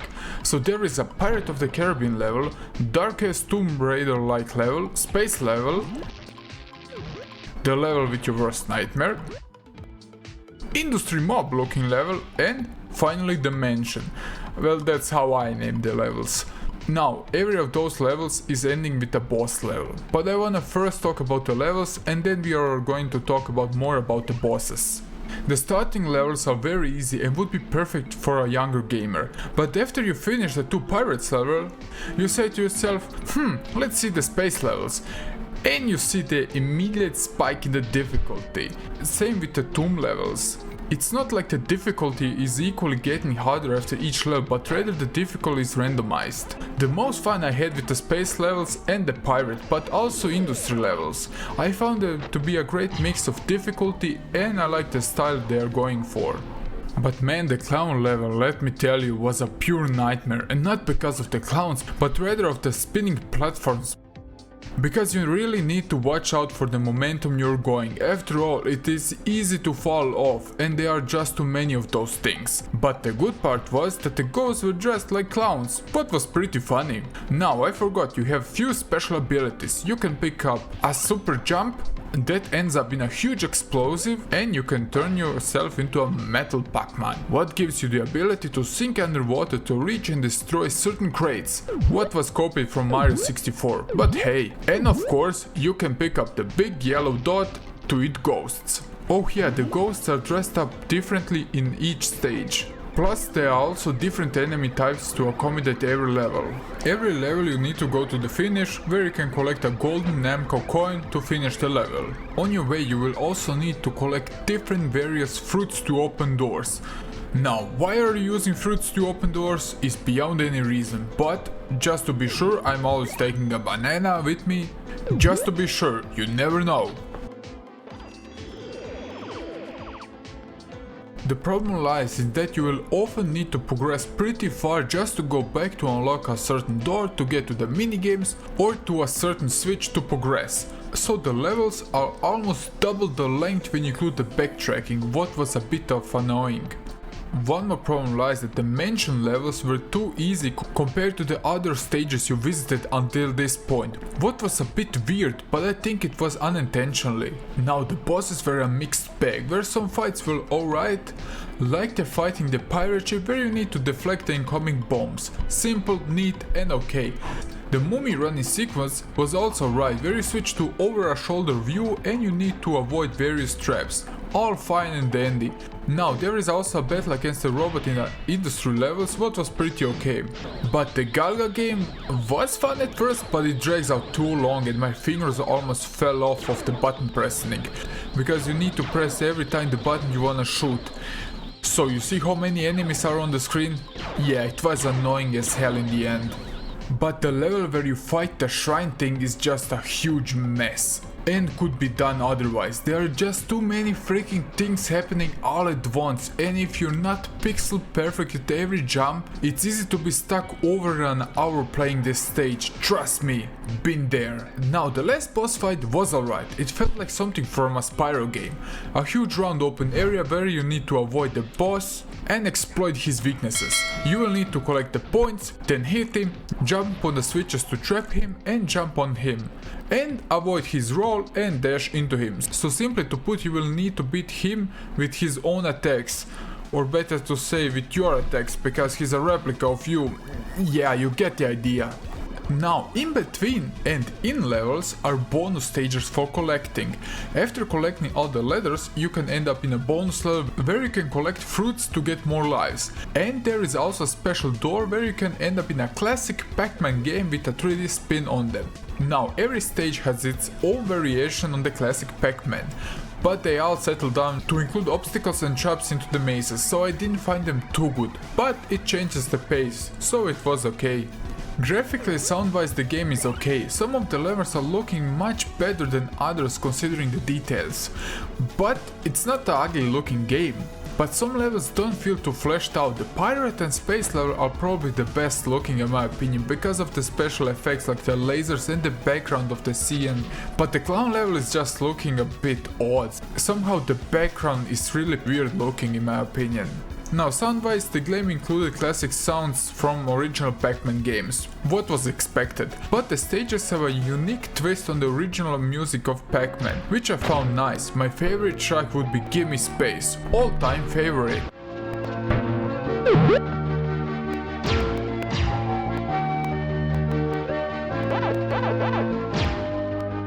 Now, before we come to the end, I just wanna let you know I have made a Patreon page, and if you enjoyed the videos I make, consider joining the guild. I have created a whole tier list with special perks to every tier, but the first tier is more than enough. A cup of coffee would greatly boost my morale and my efficiency to make better content for you to enjoy. So, back to Pac-Man. After defeating Dogman, you find out it was a ghost all along. Now after the ghost starts to emotionally break down and says how nobody loves him, Pac-Man develops compassion and let the guy go away. And they go to the party. That's what I thought would happen. Pac-Man, what are you doing? No. Pac-Man, stop, man. Now, as I collected every letter and beat every maze, somehow the game gave me 95% of the game and I wanted to hang myself. But to your unpleasant surprise, I'm still here. And I need to ramble a bit more about the game. After the 95% completed, I got some outtakes videos, what I found actually great, and I feel rewarded after completing 100%. I don't give a crap what the game says. I completed everything and I collected everything. Oh yeah, you wanna see the scene where the Talkman goes full Samuel L. Jackson? Here we go. Action! Look, here I am! Nothing almost killed me! Medic! Cut! Pac-man World isn't maybe the most innovating game out there, but it has some charms with the character, especially with the Pac-Man's funny animation and the great soundtrack. And with the different level designs. I wouldn't recommend this game for smaller kids because sometimes the game is really tough, but that's a thing that will appeal to the older crowd. Overall, it's a great way to spend a day or two along Pac-Man and go to a journey with him. This is the sad story of the PlayStation Classic, a console that could have much potential only if Sony pulled their heads off their butts and tried to put actual care and a bit of passion into this project. The PlayStation Classic could be an amazing nostalgic retro console, but hey, everyone knew what happened. Sony delivered us the PlayStation Classic with some questionable design choices. Today I am going to show you the problems the PlayStation Classic had, what is the small brick capable of in the right hands thanks to the awesome modding community, but I'm also going to share with you some of my thoughts how Sony could make the PlayStation Classic into a console that every retro gamer wanted. Now, I'm Snorky and I welcome you to the RBG Show. Before we start, remember to smash that like button, and if you are new to the channel, consider subscribing. I post all sorts of videos, from reviews, tutorials to tips. Now, to not waste any more of your precious time, let's begin with a small history of the PlayStation Classic. Sony wanted without any doubt to jump on the train and follow many other game companies releasing their mini consoles. Now, mini consoles weren't something new in the market, they existed for some time. Actually, as an example would be Atari, console going back far as 2002, with the Atari plug-and-play, which could be considered as a mini console, let's say. Yeah, Atari is probably a console 1/3 of you never saw in your life, mostly because your LCD on your fridge is capable of running more demanding games than Atari 2600, and for you younger gamers, no, you don't use those two controllers as a Joy-Con, just to be clear. I'm joking, okay, don't get upset. But it's funny how Atari was huge and now it's just some department in some game company. Well, the tables have turned, I guess. But now let's mention a small company I like to talk about every so often, and that's Nintendo. In 2016 they released a great counterattack to Atari, with the NES Mini following the SNES Mini. Two great consoles that sold like crazy. Now, our neighborhood friendly corporate giant Sony wanted to do the same thing to earn some extra money from the retro community, so they released the PlayStation Classic. And everybody's pissed off. Well, considering how many gamers rage about the PlayStation Classic, it's now basically a forgotten relic of the past, even if it's like just few years old. But what are the problems? Why did the PlayStation Classic fail so hard? Many of you probably knew it already, but I wanna just to state the problems for the crowd who is unfamiliar with the problems. I will start with the hardware aspect and then move to the game library. For starts, the PlayStation Classic looks like it should. It's really neat and small, but the first problem you will immediately see is that you will get only two controllers, so everything fine, but without the analog sticks, which is complete nonsense. I know that's how the original PlayStation was released, but why not to give us immediately the definitive version of the PlayStation 1 and not the lackluster version, because many games benefit of the dual analogs control. Now, this wouldn't be a huge problem if the little brick has Bluetooth, so you can connect your PlayStation 4 controller. Nope. Now, the only good thing is that the controllers are basically simple USB ports.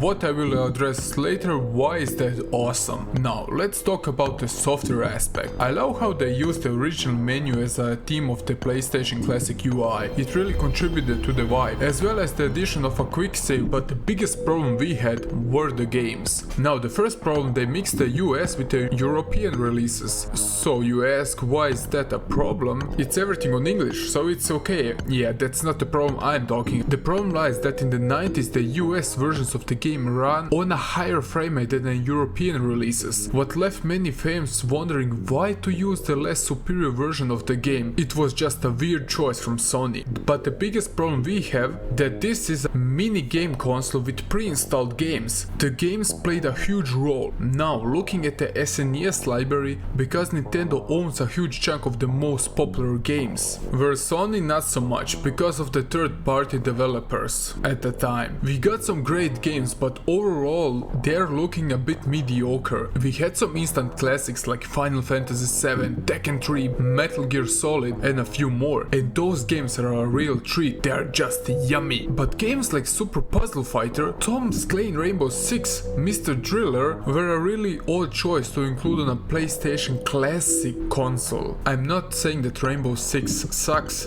but it sucks. I would rather play Medal of Honor on the Classic.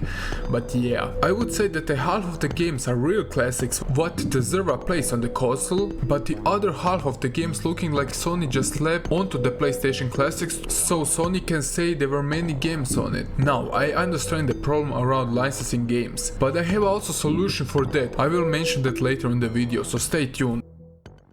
Now, this section is dedicated to showing you what this little brick is really capable of, and this is the reason why I bought it, and maybe why should you buy it, as the prices of the PlayStation Classics are ridiculously low now. All you need is a simple 2.0 USB, and please don't be an idiot like I was and bought a 3.1 USB to try to mod the console, because it won't work, trust me. And now, with a few easy steps, you can turn this console into a retro paradise console with the portability aspect of your mobile phone. By the way, if you want a tutorial video about it, just comment down below and I will make an extra video where I show you how to mod the console. Now let's continue. Now this is a great thing if you're traveling a lot. All you need is a HDMI cable, one controller and your phone charger. And that's it, and you're ready to go. This thing is basically capable of doing everything like your standard RetroPie console. So when you mod your console, aside of putting a huge library of PlayStation 1 games onto it with the Project Ares mode, you get also a pre-installed RetroArch, and you know what that means.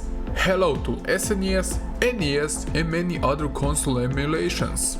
Now of course the legality of this is a bit questionable, like every game emulation, but the option is here for those who really want it, and that's important. I have installed plenty PlayStation 1 games on the system, with the addition of some Nintendo games that I like to have on the go, but I also want to address the things that the console should have from the get-go, to be a perfect console to make the fanbase happy. Now this will be my suggestions of how I think Sony should manage their whole project. If you have some other ideas, please state them down below. Mainly there are only 4 things I want to change or improve, so to say. First, the PlayStation Classics needs a Wi-Fi connection, because without the internet connection the console is basically dead from the start, as it can't get any new updates and new features. Second thing is that the console needs a Bluetooth, so we can use our wireless controllers and not to sit 1 meter in the front of a 65-inch TV so your eyes burn as you count the polygons in the game. And now the third problem we had were the games.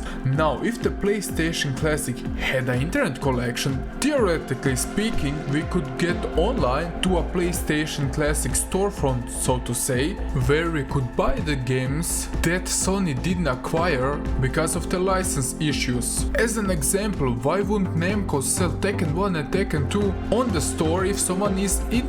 Or maybe Bandai to put out the Digimon World games. Just a small example. It would be a great thing so we can buy the games we wanted to play, like on the PlayStation Vita and the PlayStation 3. And don't get me started to include on the store an ability for the small developers to sell their low projects for the PlayStation 1. Even if the price console was $10 higher, I think nobody would care.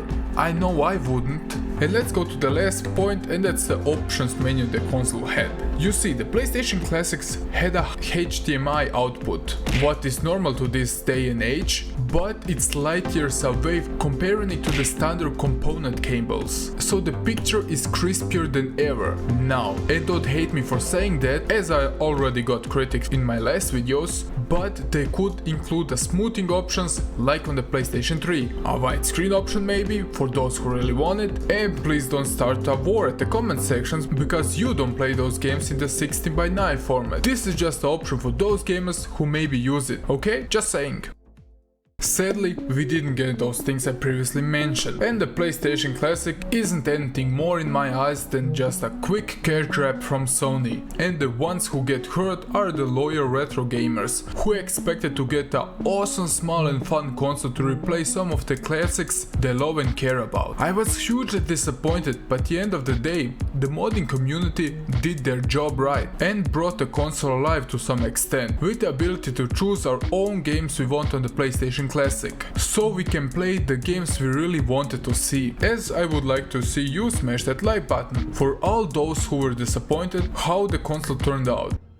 What would Cordyceps infection is real. The virus that infected almost the whole world in The Last of Us isn't just fiction, instead it's based on a real fungus that exists. Well, I know the whole world is basically still screwed up right now, so why not to talk about a potential virus that can doom us even more. The story behind this video is that I beat The Last of Us many years ago and I wanted to revisit it before playing the second part, but the game had a much harder impact on me with the whole thing what's going on in the world right now.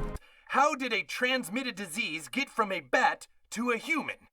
How can a virus jump species like that? So instead of talking about the bat virus... That's a bat! Yeah, it's a bat! It's a mouse with wings! Let's talk about the fungus that could potentially spread to humans.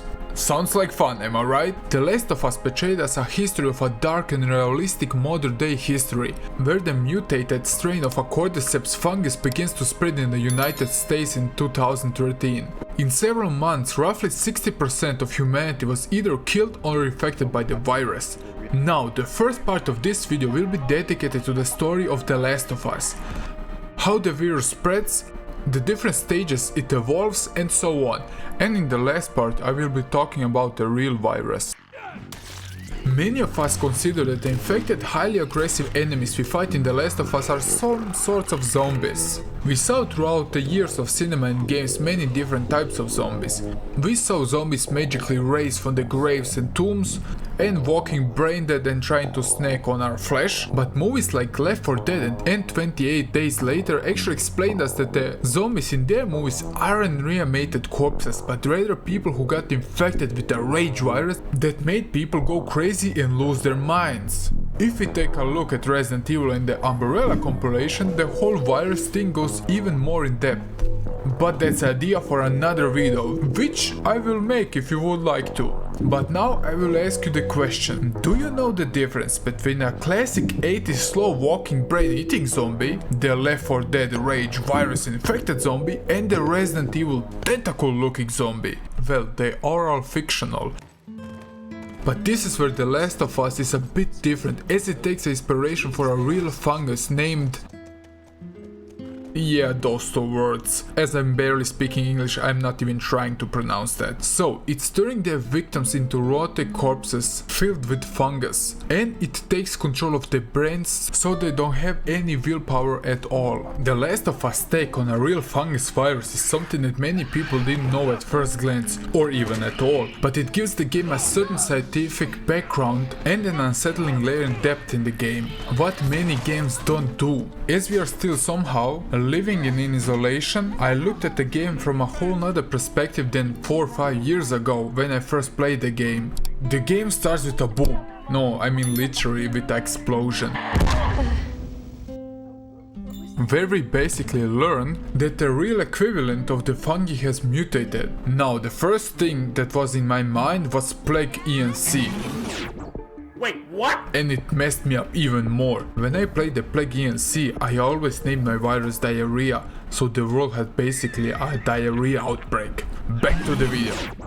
Basically, the fungi was able to mutate to a state where they could also infect living human beings, turning them into living mushroom-like zombies. As the original virus is only attacking insects, the story explains us that it is possible that the first virus infected an insect, then it jumped to a monkey and then to a human, as we see that the animals are wandering around in The Last of Us, but they aren't infected. But there is a certain possibility that they can carry the virus. There are two possibilities of how you can get infected. The first would be breathing in the spores, and the second would be throughout body fluids or bitten by an infected. When the infected fungus reaches our brains, it begins to develop, so our own body becomes the breeding ground for the fungus, so the fungi will act as a parasite. What is scary, because the victim is still conscious where the fungi is working inside his body. The infected cordyceps will evolve throughout few different stages. Show it to me.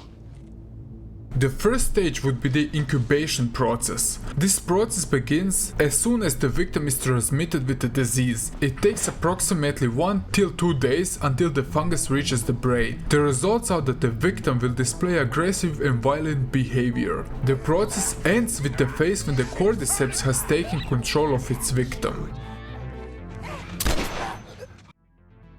second phase is called the runners. The fungus sprayed most of the brains and it comes out from the eyes of the victim. The victim in the final stage are screaming and moaning, what gives us indication that the victim is still consciously alive and trying to resist and fight the fungus, but without any success. The runners are very aggressive and will attack everyone in sight, which could be also explained as a method of how to spread the disease. Now we come to the third stage, where the victim evolves into a stalker. In this stage the fungus had plenty of time to spread throughout the body.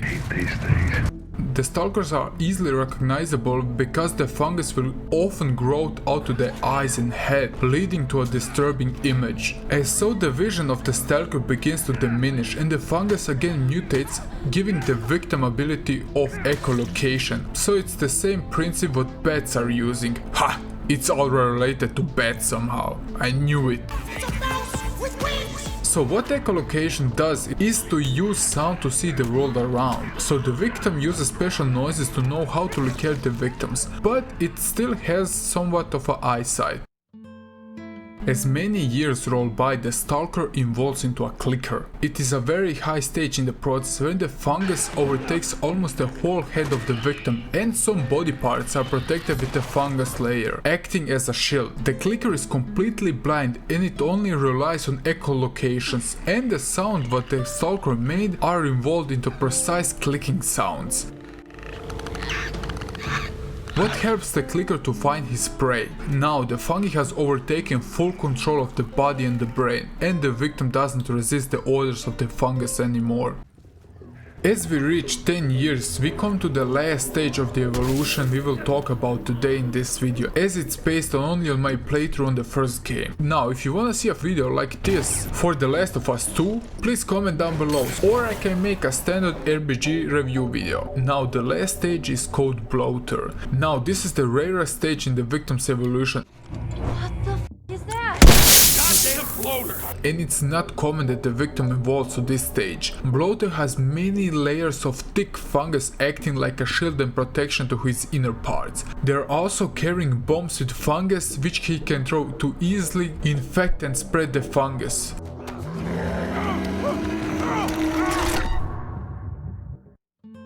There is still a fifth stage, let's say, and that's death. Even if the victim dies, if the body was on a high enough stage of evolution, when he dies the body starts slowly to decay and the fungus are using his body to try to maximize its growth and trying to spread as much as they can so they can repeat the cycle on another victim. At the beginning of the video I talked about the real fungus, what really exists. It can attack various bugs. Now the huge difference between the Last of Us fungi and the real equivalent of that virus, the real fungi wants to feed off its victim and not to use the victim to eat and infect others. The fungus called, this neat word on the screen, can attack ant species called Campanthus leonard. I hope I pronounced that right. Now when the ants get attacked by the fungi, it can basically enter the bloodstream and it travels to its brain, where he can rewire the brain to be under the control of the fungi. But what is really unique is that the researcher David Hughes found out that this type of a virus can create a second nervous system around the nervous system from the ant and hijack it, so the fungi can use the body for his purposes. Also, this version of fungus can transmit throughout itself nutrition and information, but it doesn't touch the brain, so the brain is fully functioning. What the fungus also does, besides growing slowly out of the ant's body, is to search for a perfect spot for growing on a leaf. Then the ant performs a so-called death grapple, where the ant bites into a leaf so it can die in place, so the fungus can remain in the area perfect for growth. It will grow a fruit-like ball out of the ant, from which will the spores spread and land on other victims. Now comes the $1 million question. Can the fungus attack humans? Quick answer, yes. But with a twist. Because the humans have a much advanced body than a bug, we can easily fight off the fungus, thanks to million years of evolution. But the researcher David Hughes also tells us it isn't impossible, as 60% of viruses jump from an animal on a human at one point in history. So, you are scared? Because I am. Now, bird flu and AIDS would be such an example. AIDS was contracted from chimpanzees to humans. Even if it's not dangerous to chimpanzees, it's claimed over 35 million human lives. Now, is it possible we get a zombie outbreak? Well, still probably no, or not to that degree even. If the fungi attack humans, it would be somehow visible. And we could take breathing protection like in The Last of Us. And one more thing is that the fungus wouldn't prosper in cold areas, which means that the scientists, health organizations and the military could travel to a cold area to develop a cure to fight back. Now that's all for this video. I didn't want to jump too deep in the pure lore of The Last of Us, but I hope you enjoy it. This was really a weird and obscure video, don't you think? It was really interesting talking about such a things like viruses in a game. Does modern gaming really suck? Was that a question or a statement?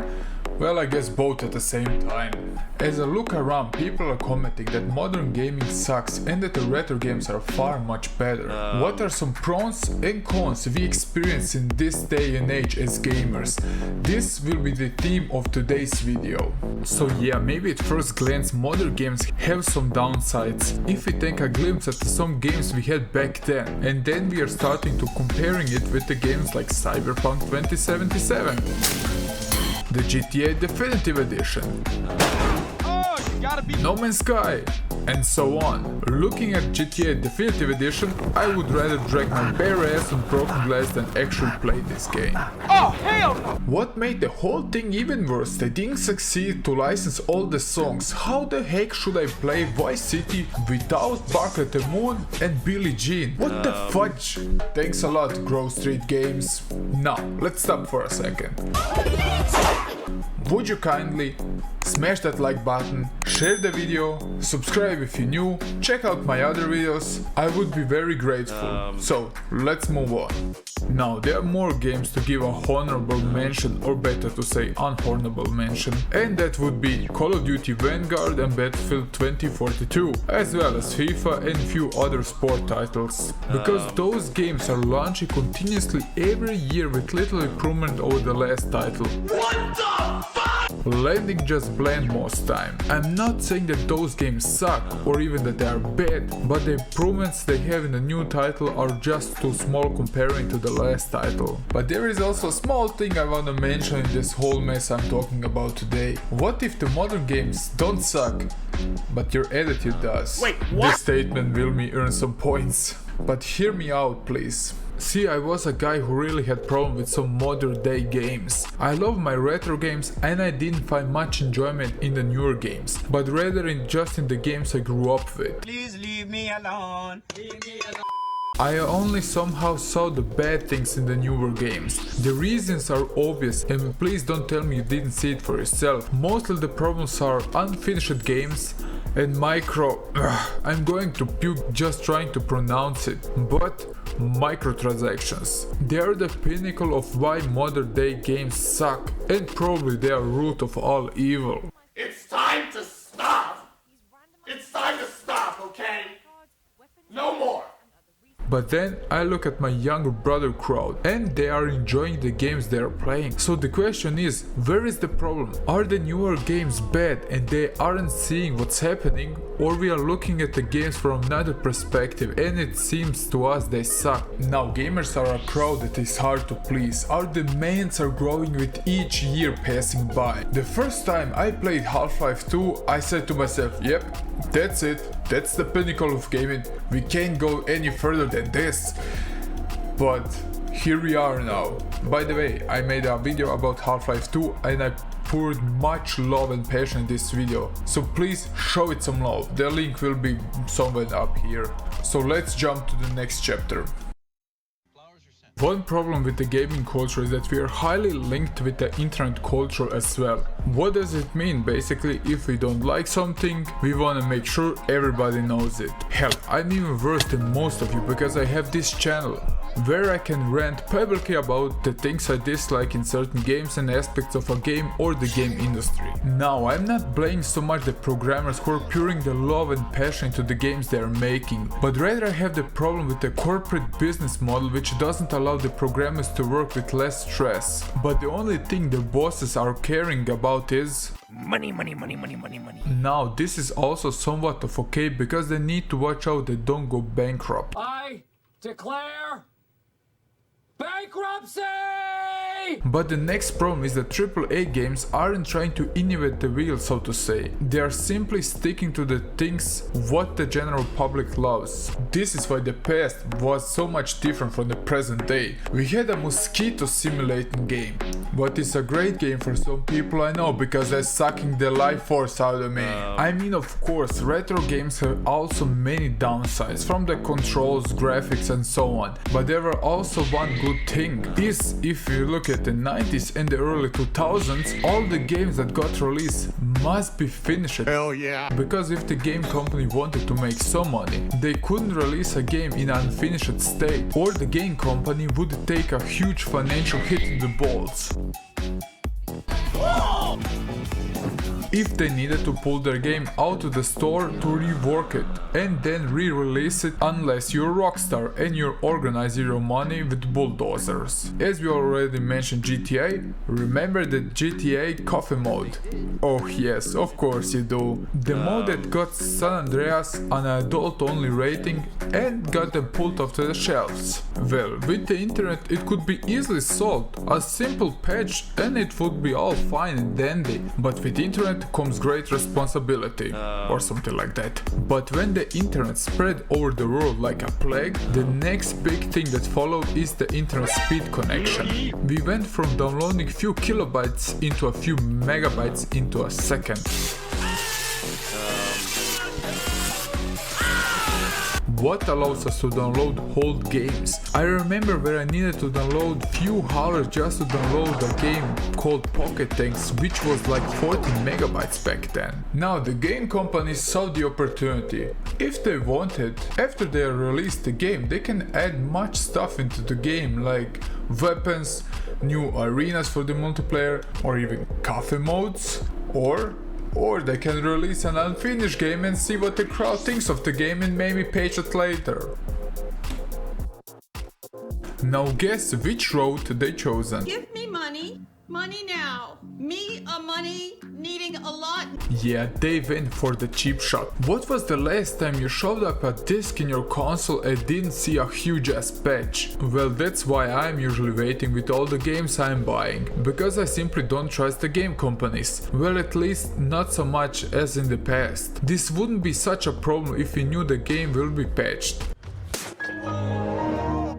Well, some games, like No Man's Sky, despite being a broken and undelivered mess at the beginning, they are continually adding new stuff into the game, and that's great. But then we are looking at some games like Mass Effect Andromeda, and yeah. So let's talk about the worst thing about modern day gaming, and that's, say please all with me, microtransactions. Yeah, that's a thing that started a few years ago, and I hope with every day it will go away, but it's just too lucrative to disappear.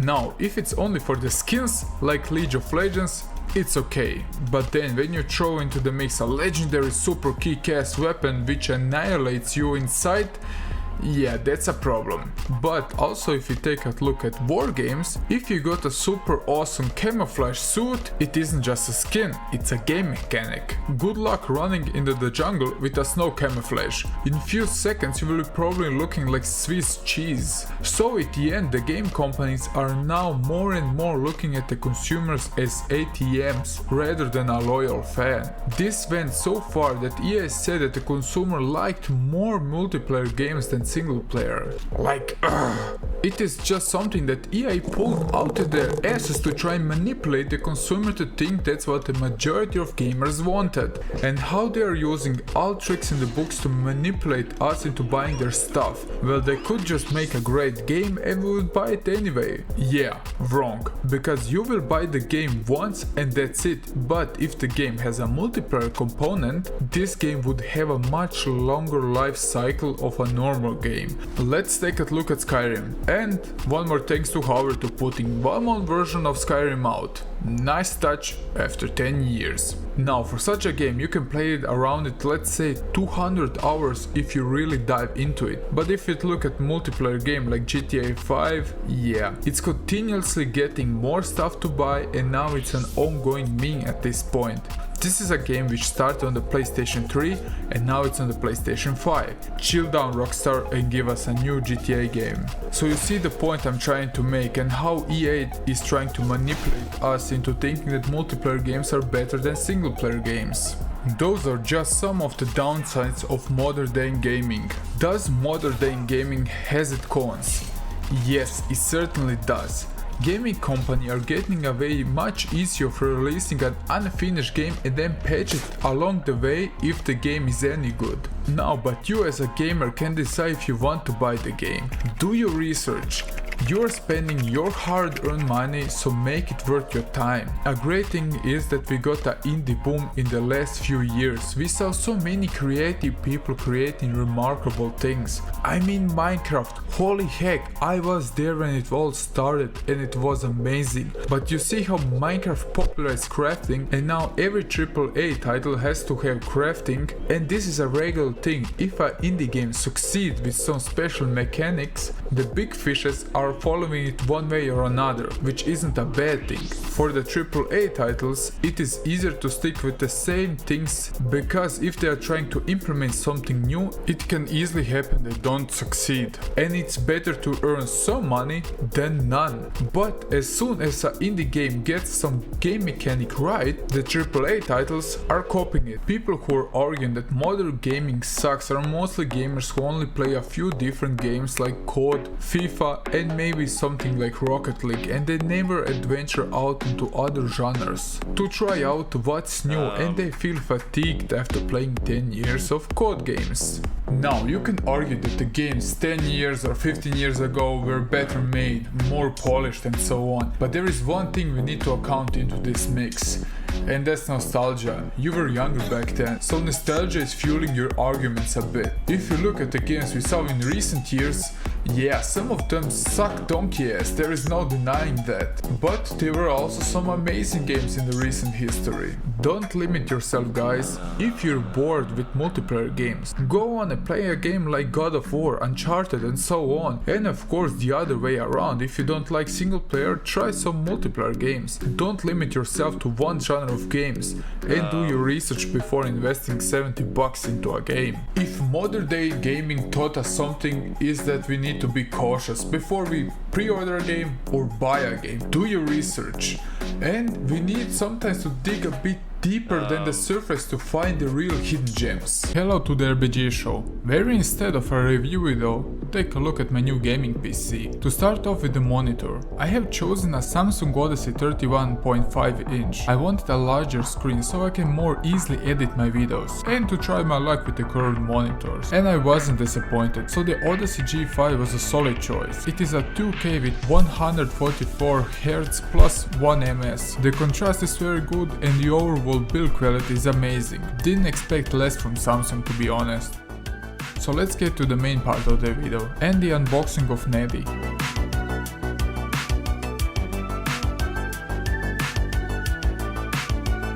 The PC and the monitor were both bought on Otto.de, a German site, so the PC is a pre-build.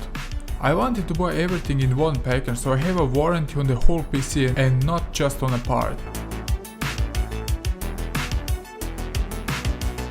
And I got it on a 10% sale, and for the price difference I took an extra warranty, so it's valid until 2025, what is great actually.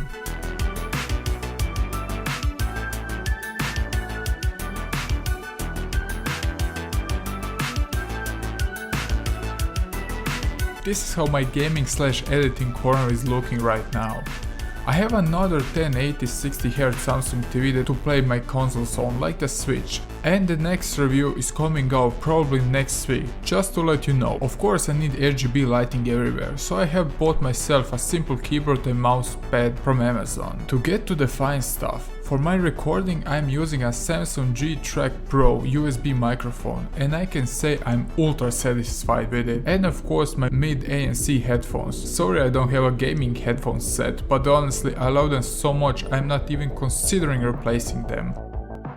To get to the technical details, the CPU is a i9-10900KF Comet Lake. The processor base frequency is 3.7 GHz with a turbo boost to 5.3 GHz. The other fine stuff you see on the screen. To the RAM, I have 4x8 GB ballistics RAM, and the motherboard is a MSI Z49 Plus. For the graphic card I wanted a 360 Ti or a 370, but I couldn't get my hands on a PC with that graphic card. I almost bought a Acer Orion with a 370 and a Omen gaming PC, but I had some problems with Amazon, so I bought everything on auto. Now I have a 360 Palette Strom X, and at this point on the video you already see it's kinda short model, and well, that's because it's a mini ITX model. Well, it isn't everything the size, am I right? Well, however, the capability of the card is the same as the regular size, and I found it great. It has a LED logo on it that can also show you the temperature of the card itself, what was actually really neat. So now to see Neddy in the action, I downloaded code Warzone. I made a small video gameplay segment with the graphic settings plus my FPS count. Just to say, I'm not a multiplayer guy, I don't play any online FPS games. So this was all new to me, so don't judge me please, I know how bad I'm playing.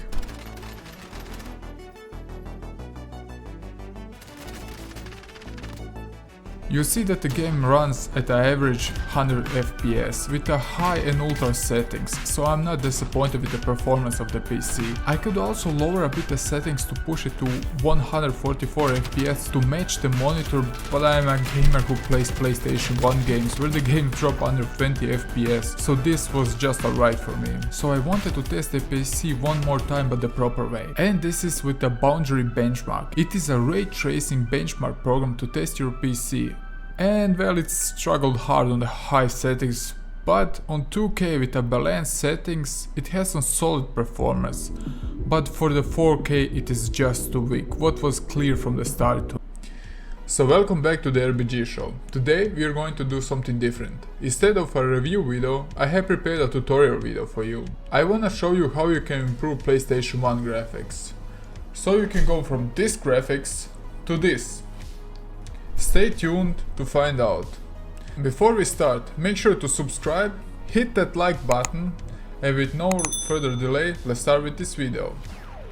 So you probably have some old PlayStation 1 games lying around and wonder what is an easy and quick way to play them. And with this video I will show you how, and even better, how to improve the graphics. Of course, some games come better out, but for this example I will use Crash Bandicoot, Medal of Honor and Spyro.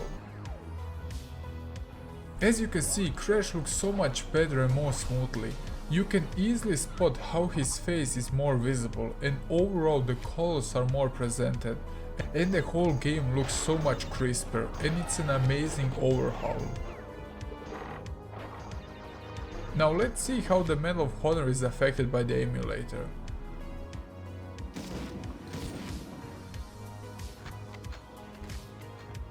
As you can see again, the graphics are just more smoother. What is easily spotted are the weapons and the compass. And again, the game is just looking amazing. And with such an improvement, the game can be compared with an early PlayStation 2 title in my opinion. By the way, if anyone is interested, I made a review of Medal of Honor.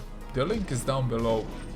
The emulator can handle HD, Full HD and even 4K if you have a proper monitor, but a jump from S-Video to Full HD is already a good improvement. But you don't need a beefy PC to get the emulator running. It's a well optimized program. Again, you can see also how Spyro is looking. It's like you are playing another game. I don't need any extra words. So if you wanna play your favorite PlayStation 1 games with such a graphic, just follow the next steps. So first you will need to download the emulator. You have a link down below. After you open the link, you will get to this site. You can click on the download button and it will automatically download the latest version. After this you will get this WinRAR file, so you need to unzip it. You can use WinRAR or the 7-zip or the something else. Simply select all, extract to, desktop, new folder, and that's it. Pretty easy. After that you will get this map. After opening the program, it will look like this, so you will need to configure the program. So you get to configure, press OK. This is now the BIOS. You can choose your own BIOS if you have. You can download it somewhere online, or you can use this one. It works perfectly fine, so click just next. Then you will need to configure your video. So to configure the video, press configure, so now it will look like this. You can play it in this way also, but it won't improve your graphics at all. If you like the original way the PlayStation 1 looks, you can leave it so. But if you want to improvement, you need to do a few changes. On the right side is an example how I did it, so you can copy all the settings to get the improvement. You need to watch out the resolution of your monitor, so if you have a bigger resolution than mine, put it that way. If you have a smaller, you need to adjust it. Everything else you can just copy. Then click on OK and simply go to next. You need to configure your sound, but you don't need to touch anything at all there. So click on next. So now you need to configure a CD-ROM. I don't have any at all, so I will click just next. And then you will need to configure your controller. You can use a Xbox controller, a PlayStation 4 controller. In my case I have a 360 controller.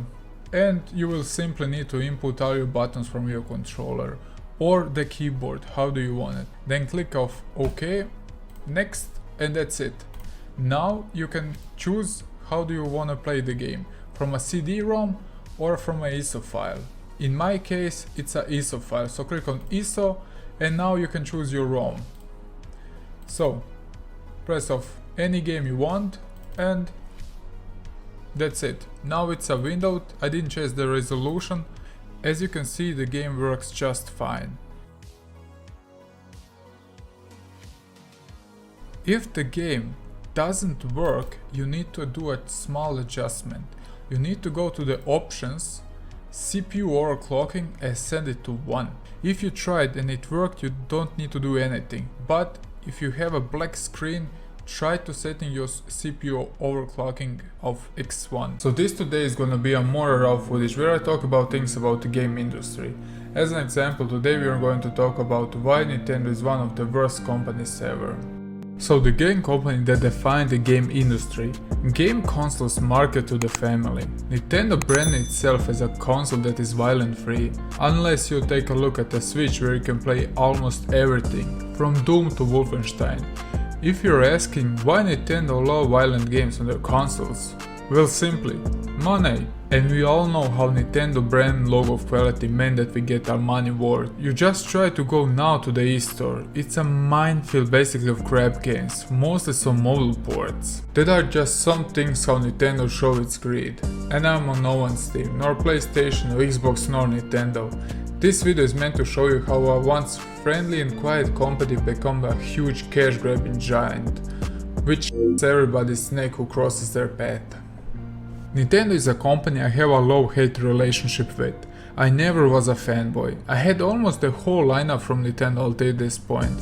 But we need to talk about the things that bother me. Nintendo has a huge record until now. The company sues everything what comes in their path, looking like they are speedrunning to fuck their fanbase. As an example, they taken down one of the bigger Smash Bros tournaments last year because the game was slightly modified to be played online.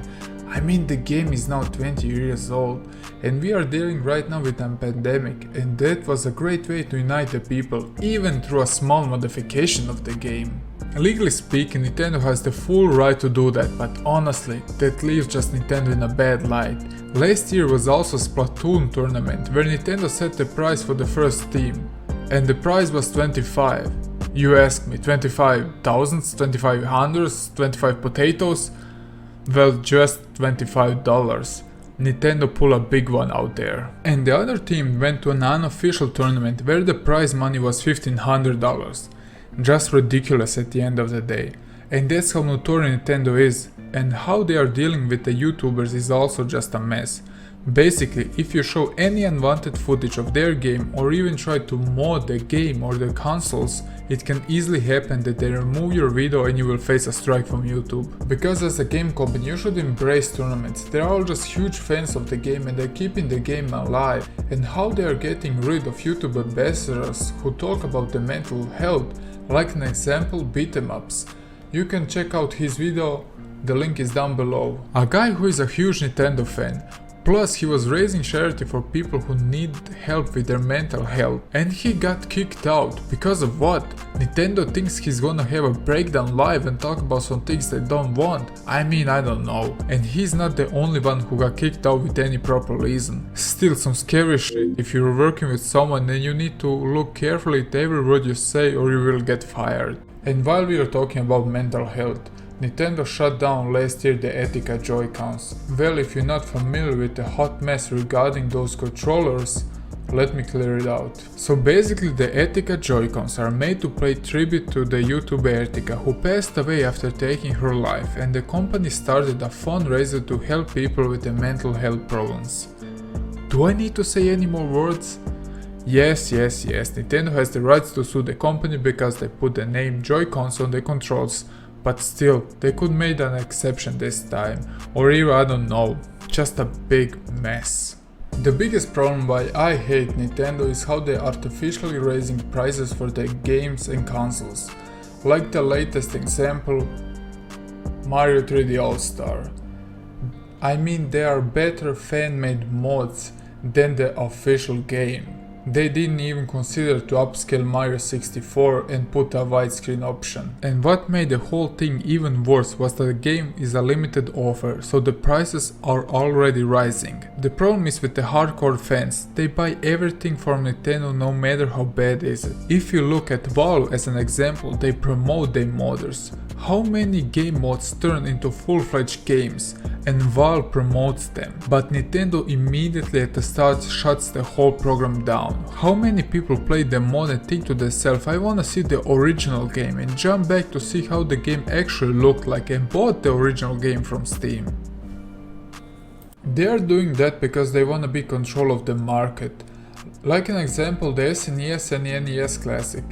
They were amazing compared to the PlayStation 1 Classic, but they were discontinued too fast and the prices for a used are just too much. Nintendo was always a console that was not the strongest console on the market. Unique, yes, but not with the best graphics.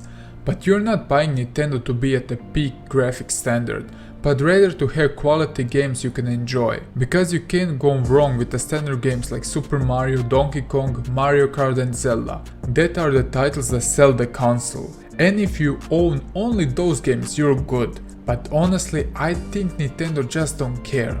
They know we have a name and a brand, and simply put, we know our game's gonna sell. But the things that are just not acceptable in my mind are the prices of the games. Are they overpriced? Yes! If you look at the first party PlayStation 4 games are $20, sometimes even less, and Legend of Zelda is like $6 cheaper than the original price tag. Like, what the actual fuck? I know that the game is good, but hey. Last year they also banned some certain game soundtracks on YouTube from older games, because it's Nintendo music. I mean, why? I know they have the rights, but why? They're just messing with the older fanbase. Get those videos demonetized so they can earn any money, but leave them online for your older players. Heck, even I love to listen to some old game soundtracks, especially when I'm writing and editing. I found it so funny how everybody ripped on Xbox looking like a fridge, and how the Microsoft made a fridge looking like an Xbox, they just earned big respect points. That shit was funny and showed how Microsoft can take a joke and a compliment.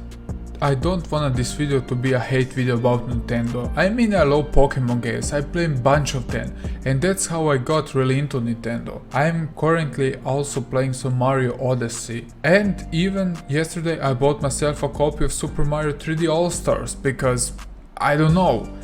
But Nintendo should act a bit different to show more love to their fans. And show more support to the modders maybe. Those guys are keeping some old games relevant to this day. But how long is the question? Still, nevertheless, Nintendo will be Nintendo. So hello ladies and gentlemen, today we are talking about how Nintendo screwed us over. Once again, as you already saw in the thumbnail, we are talking about the subscriptions. I was really hyped for the subscription model because I could play some N64 games and some Sega games I never played in my life, as I never grew up with a N64 system or a Sega system. So this would be the perfect opportunity to me to jump on some older games I never played. And first I saw the games they announced. Looking at the Sega games they announced, there are some titles that I really want to play. But looking at the N64 games, oh boy, I was really disappointed. And now maybe some asking, why would you be disappointed? There are some Mario games in the library. Well yes, the Super Mario 64 I already owned on my Nintendo Switch, so that's a minus for me right there. If this N64 is better than the Switch version, that's a whole nother topic for another video. But some will say, but we have Legend of Zelda. Yes, we have Legend of Zelda, but the second problem I have is that I already own Legend of Zelda, and that's the remake for Nintendo 2DS. So, and from those 7 games what are left, I would only play maybe Star Fox 64 and that's it. But the biggest problem we have with the subscription is the cost. And charging $50 for the few N64 games and the few Sega games you can already play, well, the Sega games you can play real physical copies with the Sega collection, and the N64 games you can emulate them. I know emulation is bad and everything, but I like to preserve my games, and some games aren't preserved from the companies they were made, so emulation is a great thing actually. And with the emulators you can bump up the graphics, play the widescreen and many more things. Heck, you can play even Super Mario 64 in VR if you want. Just looking at the Nintendo Direct where they didn't announce the prices for the subscription model, I could already suspect that the price is gonna be high. But charging more than double is just too much, Nintendo. It would be nice they included a bit more N64 games, but yet again Nintendo comes and tries to capitalize on our childhood. The only thing we can do is not to support Nintendo, but I know that many people will buy the subscription anyway. With that price tag, Nintendo comes close by the prices of PlayStation and Xbox subscription models. And that's a huge problem because with those two subscriptions we get much more bang for our buck and better internet connection. I know with the time we will get some more games, but at the starting point this is just too much. Generally, a price tag around $30 would be okay for those games we get now. I would even consider paying Nintendo much more, even $60 or $70 for a great subscription where we can get many N64 games, like 164 games, maybe 300 Sega games and maybe some Dreamcast games. Please Nintendo, put some Dreamcast in the subscription, that would be nice, but giving $50 to a subscription model where I would play only few games is just too much, and I'm not even thinking about it to paying it. And as I saw already on YouTube, everybody has the same opinion, so Nintendo, you need to take action. Even looking at the video from Nintendo Direct, Nintendo, you can see how the people are pissed off about your demandings. So I hope you take some action and maybe introduce us with some more games, but a bit faster. One more thing to address is the Animal Crossing point. Well, I don't play Animal Crossing, so that's a thing I wouldn't use. And second, if you're paying for a subscription model to get DLCs, well, that's kind of bad thing, because you can buy the DLC just once and have it forever. But if you're paying for a subscription model, so you will need always to pay for the subscription to use the DLC, and that's just insane in my opinion. So I hope you like this unscripted ramble, me talking about Nintendo. I already made a Nintendo video where I pissed some guys off, but I needed to say the truth. I hope you like this type of a video. The next review is coming next week and it's gonna be a Halloween special because it's October. Hey, Snorky here, bringing you a new episode of the RBG Show. Today's topic is emulation really hurting the game industry? Considering how Nintendo screwed us over with a subscription fee and the bad emulation, I wanted to talk today more about emulation in general and how bad is it really for the game industry. Emulation is a thing that is often talked about in the game community. If you're living under a rock for over 20 years and don't know what emulation is, let me clear it up.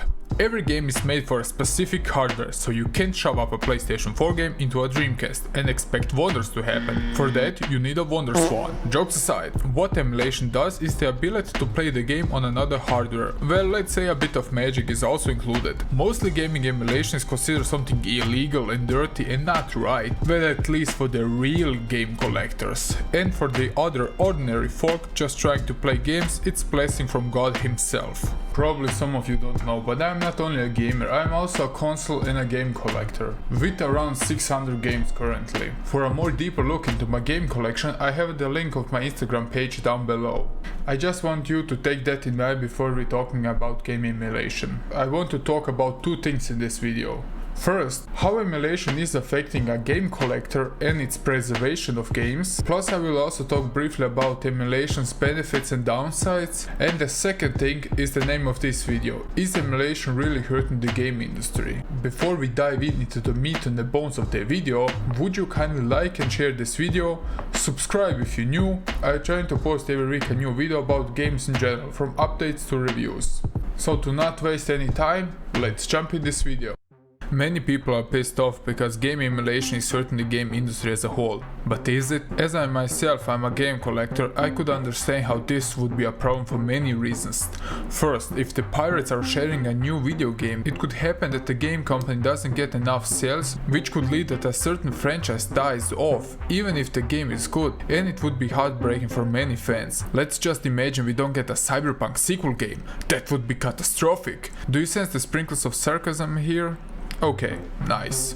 But if you didn't know, gaming companies are also using game emulation, like the SNES Mini and the PlayStation Classic, but also like how Nintendo put out the Super Mario 64, a poor remaster on the Nintendo Switch, and it's really laughable and sad at the same time. And please don't tell me you're happy with the port. It's convenient to have all three games on one card, but we could get a button remap, for instance, a widescreen option, and maybe a high texture pack for those who want it. And just a few days ago we got the first update to use a N64 controller. The same thing could be also said about the N64 emulation on the Switch. It's laughable if you see the comparison pictures. What's even worse, Nintendo used the N64 emulation since the GameCube era, and it ran better then. Again, Nintendo is trying to capitalize on nostalgia and just being lazy in some departments. But is emulation hurting a game collector like myself? Well, I would say no. Gaming emulation is around over 20 years. What hurts more the game collector are the fake auction prices. How the heck is a sealed version of Super Mario 64 worth 1.5 million? Are you kidding me?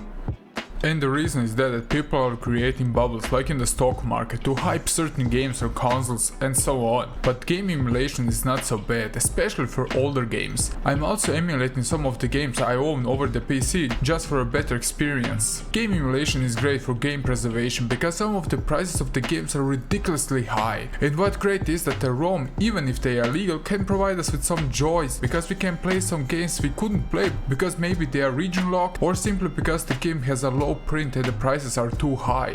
To even consider like putting out $300 for a Castlevania Symphony of the Night is a tough pillow to swallow, and some games cost even more. And if the game companies won't give us a remaster or a proper way to play the game, there aren't many alternatives left. If we take in consideration that the hardware and also the CDs and cartridges will die out, ROMs are actually a great way to preserve the games. One more thing is, if the games are so old that the game company will not profit profit from the sales, the only person profiting from the sales are the resellers or even worse scalpers. And every true gamer, well at least I'm speaking on my behalf, even if they can emulate a game, they will try to get a copy from themselves so they can enjoy the game in their collection, and also to enjoy the case, the booklet, the CD and so on. Emulation has many benefits. You can experience many of the games you grew up with in full glory, in 4K, widescreen or smoothing option, so you can see the games throughout the eyes you maybe saw it as a child, let's say with the nostalgic goggles on. As I grew up with the PlayStation 1 and a CRT, I could good remember the games how they looked like without an upscaler or emulation, but I'm also a guy who loves to play the games on a simple 4x4 format with a CRT filter, and that's all possible over emulation. Those are just some of the benefits, but there are also of course some downsides. Setting emulation is really easy nowadays, on your PC or mobile especially. Now there are many emulators out there that aren't so good, and you really need to do some research, because you can end up playing a game and thinking it's after all, the emulation can fail on you because of the hardware or the options you have, and give you a bad experience, like weird audio and video glitches, control lags and so on. That are some of the downsides. Of course, if you don't have the original controller, it can get even worse sometimes and you won't feel the magic of the game. And don't get me started to hacking a console to put an emulator on it. It can be often a hassle, even dangerous, because you can break your console. And the final question of the day is emulation really hurting the game industry? From my standpoint, not so much. It can lead to newer games get fewer sales, what sucks, and it can lead ditching a franchise because of the low sale numbers. But emulation of old games doesn't hurt the game industry. How do you get the ROMs? Can be illegal, even if possessing an emulator isn't. By the way, I'm also not condoning downloading ROMs, just to state. But now let's talk a bit more about newer games. How many times in recent history did we get screwed up by the game companies? I mentioned Cyberpunk with a purpose. We waited so long, and what did we get? I played the game for 2 hours, I got 2 corrupt save files and my PC froze constantly after quitting the game. What the heck? I also need to mention Fallout 76. Like what the fuck? It's not everything black or white. There is also a grey area that I will consider emulation, and in the end of the day, do what your heart pleases and you think it's correct. Some of my fondest memories were made on the emulator. That's how I played the first 3 generations of Pokemon plus the Pokemon trading card game. And don't get me started on the Harvest Moon games on the Game Boy Color and Game Boy Advance. That was like 2004. I'm getting old. There are some games that made me the player I am today, and I couldn't imagine my childhood without those games. And let me tell you, the first time I jailbreak my iPhone 3GS to play Tekken 3 on a PlayStation 1 emulator, well, those were great times. Hello, I welcome you to the RBG Show. So, you probably wanna play some old PlayStation 2 games, perhaps you wanna play Call of Duty, or maybe some exclusives like God of War, but you don't have a PlayStation 2 anymore, or you just don't wanna hook up your PlayStation 2. Now, I got a simple and fast solution to your problems. Today, I'm going to show you step by step how to set up probably the best PlayStation 2 emulator on the PC. By the way, at the end, I wanted to go that extra mile for you, and I prepared a comparison video between the native emulator on the PC, the 4K resolution, and the native PlayStation 2 resolution, so you have a clear view what's best for you. Now, to not waste any time, let's jump straight to the tutorial video. Please remember that the performance of the emulator will heavily depend on the capabilities of your system. For reference, the setup I am using currently will be displayed on the left, and the setup that is recommended is displayed on the right. Now, with that out of the way, let's start with step 1, and that's the download and installation of the emulator. First step is go to the page in the description which sends you to emulator's homepage. Now, on this page you can look up various things about the emulator, but what's important now is that we go to the download page. Now, we can see various systems that are supported. As I have a Windows operating system, I will select that. Now it will move us to the next page, where you can click on download button and download the installation. If the installation doesn't appear here, you will need to go to your download folder and start it from there. Click on the installation, now this will pop up. Don't be scared kids, it's just German. I'm having a German version of Windows. Basically Windows is here asking the approval of the administration, where you can just agree, just click yes. It's a pretty easy and simple installation, and if you ever install a software you will know what to do. Now after the installation this pretty window will pop up. Now again, don't be scared, it's just German. But if you have some other language selected on your operating system, the emulator will pre-select it for you. But I will be good to you today and I will change from German to English. Now here you will see 2 links, and these 2 links are your best friend and will help you with the problems and questions you have. So if you run into something that worries you,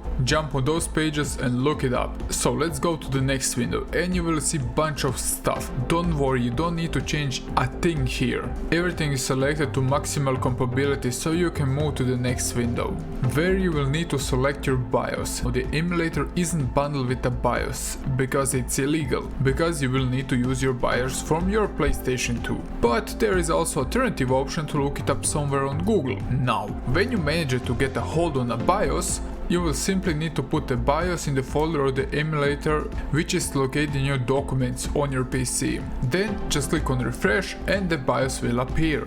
Now click on finish and we are ready to go. Okay, not quite yet. Let's tweak a few things.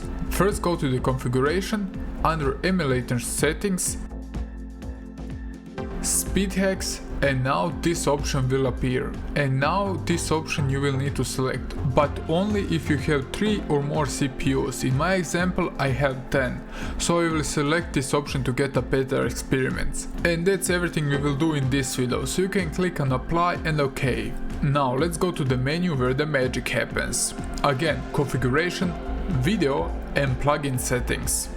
This is where you will be spending most of your time playing with the emulation options. The only thing you will need to worry about are the renderer, internal resolution and anisotropic filtering. Sometimes you will also need to change your renderer. The pre-selected is the best option for you probably, but feel free to play around, because you can't break the emulator, just go back to the default and you're ready to go. I'm sorry to say, but I can't tell you a magic formula, because every PC runs a bit different and almost every game is a bit different, so you need to experiment. The same settings is with your resolution. Now remember, the better the graphics you want, the stronger PC you need. Let's move on to the other things. Under configuration there are 2 more settings. First being the controller, where you can change the layout. Quick notice is the emulator will most likely do it straight out of the box, so to say. As for my Xbox controller, the emulator detected it at first glance. And now there is also an audio option where you can tweak few things if you run into some problems. But as I said, it's normally configured to the maximal compatibility what works on most systems. Now you have everything selected and you wanna play something. Then we are going to the last step, and that's to select your ISO image. Now go under CD DVD, ISO selector and select your games wherever they are on your PC. And if you select more than one game, you can change them directly in the emulator. And when you selected your game, hit the system, hit boot ISO boot full, and you're ready to go. Now to show you a few comparisons video. For the first video I have chosen Tourist Trophies, basically Gran Turismo 4 with just motorbikes. I wanted to give you a native image from a PlayStation 2 to compare to the native PlayStation 2 from the emulator, and of course compare with the 4K option, but somehow I got a black and white screen, I don't know what happened. But then I hooked a upscaler on my PlayStation 2, so let's see the difference between an upscaled PlayStation 2, the native option on the emulator and the 4K option on the emulator. I mean, the difference is huge. Just comparing the native with the 4K is amazing. It is really amazing what the emulator is capable of, but the cheap adapter from Amazon is somehow having a red color palette on it. Or I'm colorblind, I don't know. Please tell me your comments down below. But it's easily seen how everything is looking much smoother and much cleaner with the 4K on.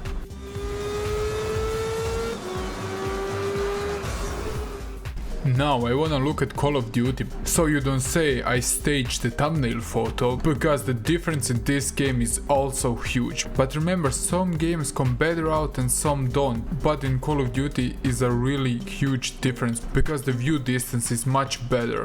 And once again everything looks just sharper and more cleaner.